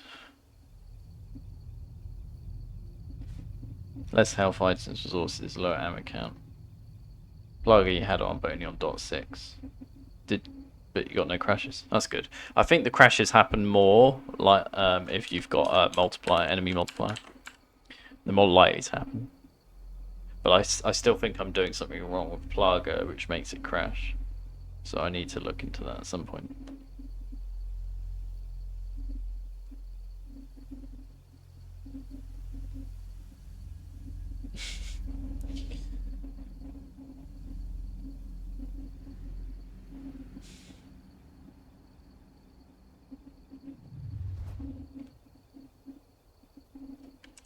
Position.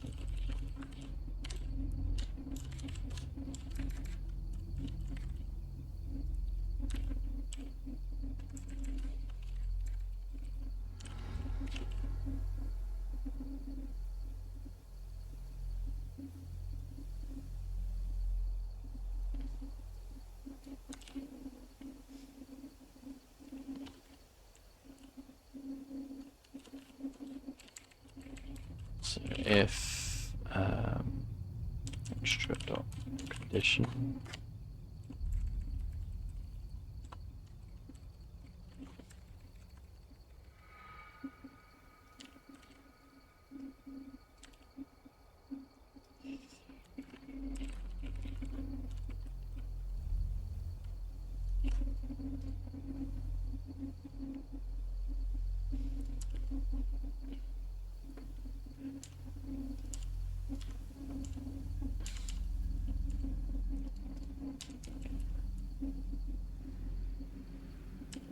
so that's our spawn controller.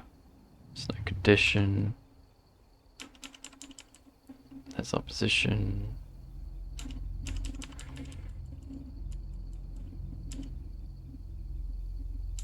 That's the third enemy. Then next time we create one. It's got a condition. Yep. And then we add them all.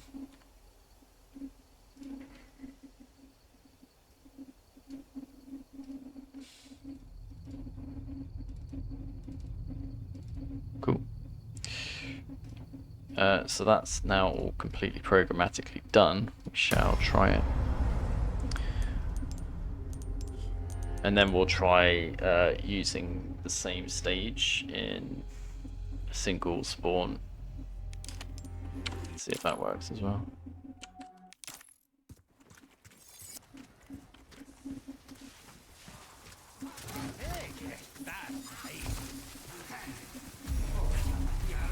How far could he have gone?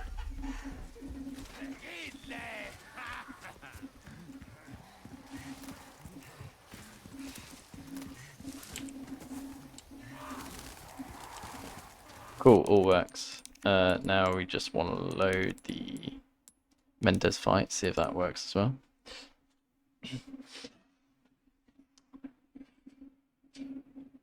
Oh yeah, it's funny that the bit at the end has random enemies. Don't leave me.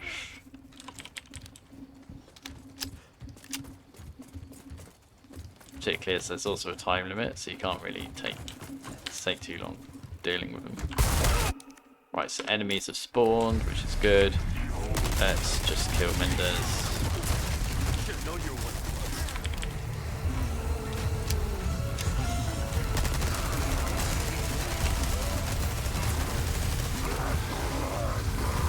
More enemies have now spawned, which is good. Let's use the rifle for this.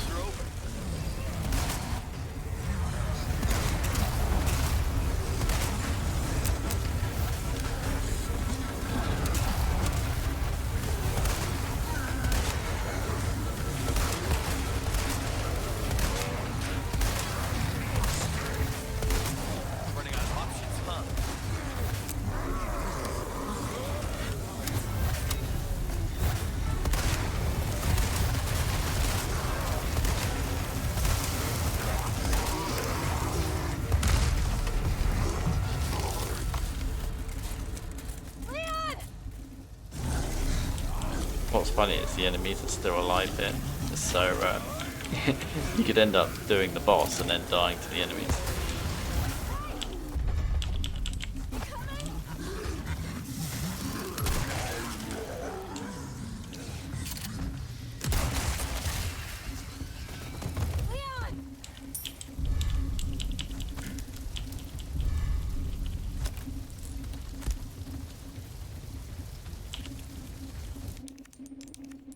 Yeah, so the only thing I want to try now to see, I just need to see if this crashes or not. And try using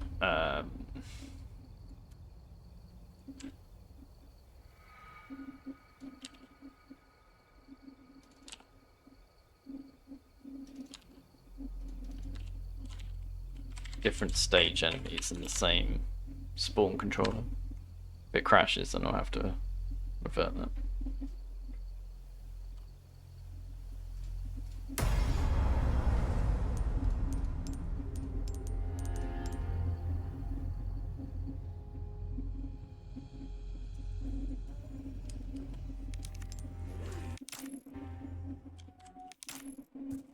Cool, seems to work.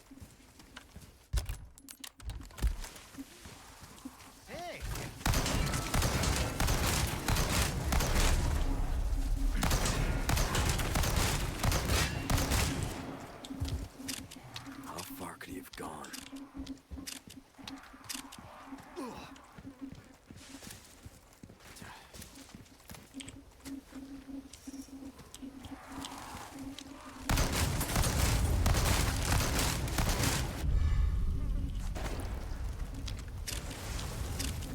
I'm done.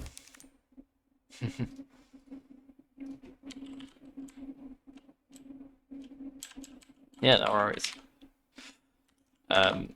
It definitely requires as much testing as it can get, because so many different with randomizers, there's so many variables that you need a lot of testing and repetition.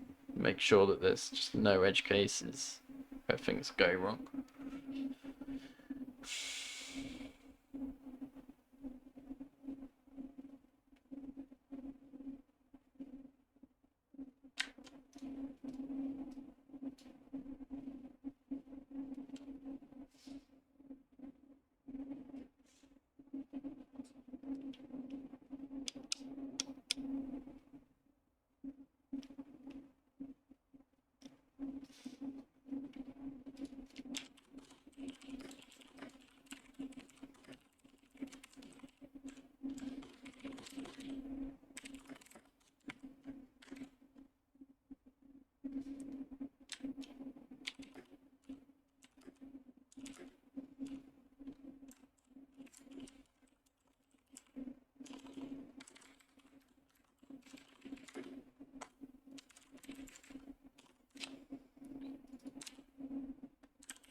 Get next context ID.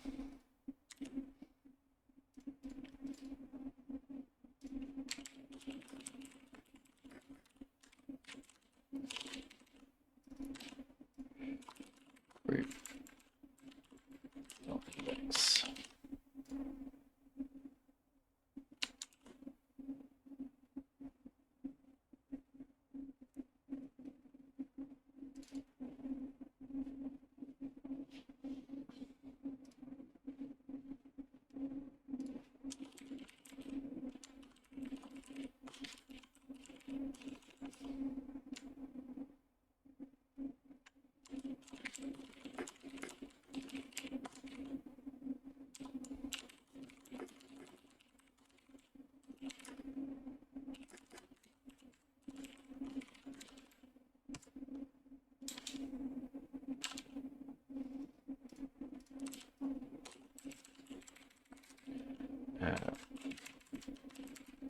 Right, randomize for areas.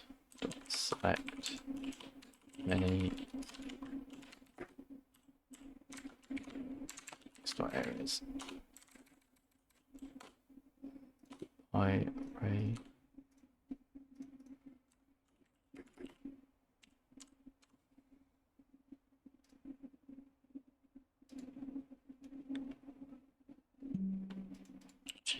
Let's 16, 5.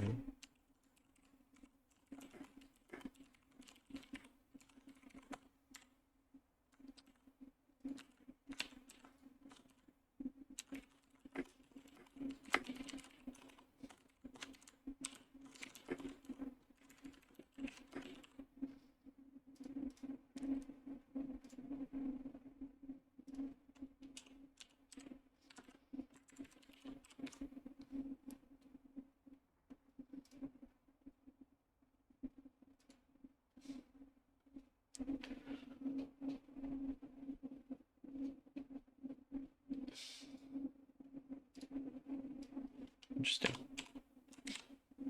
So if I set the group ID to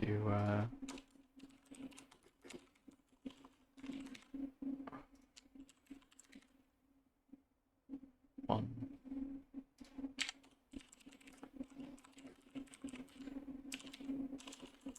Context ID group index.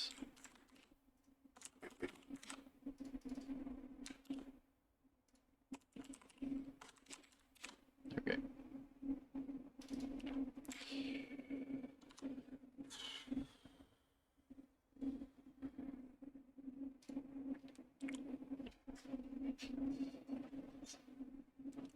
Right, so that is the beginnings of random enemies in places they're not normally, and in boss fights. It's all the infrastructure's there now, so it's just a case of going through the game and defining loads of different places where enemies can be. But I need to probably write a plugin for RE framework so that I can very quickly do that. I can just go through the game and press a button. I just stand in the spot, press a button, it adds it to a list for me.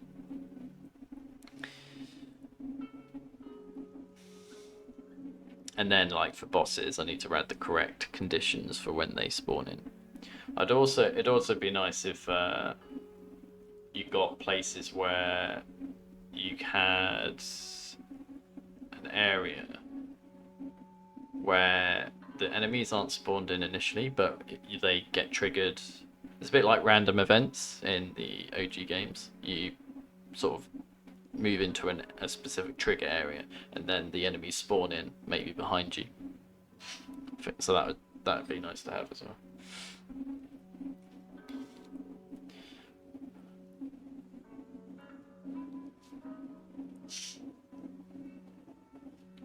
But I'll push this update in a bit. Even though it's only like 2 places where you get new enemies, it's still good for people to test that.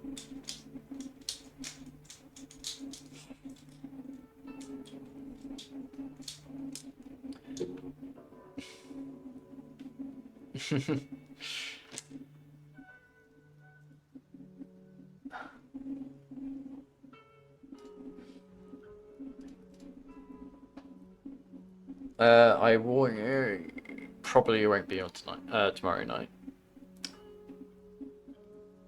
But Saturday morning, be back on.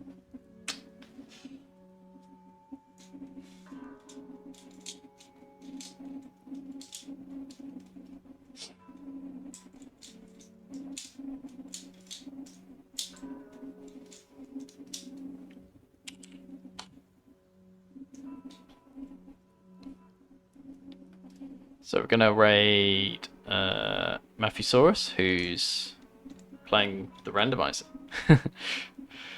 rather than Supermarket Simulator. So that's exciting. He's definitely been helping a lot of the balancing, because he'll try like completely nuts combinations of enemies and hard enemies and see if they're possible, which is really useful.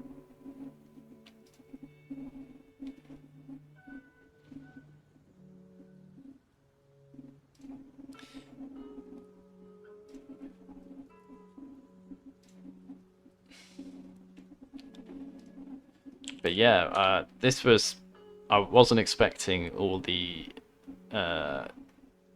subs and bits and the hype train all at the beginning of the stream. That was all very... That's a very nice surprise. So thank you to everyone that helped with that.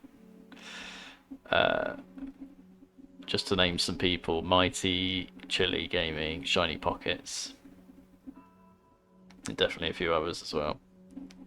And a lot of follows as well. Been getting follows all stream. It's amazing.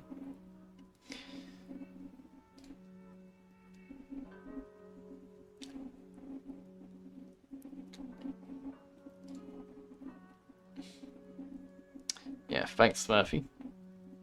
Thanks for everyone that's lurked or chatted, tested. Hope to see you all on Saturday.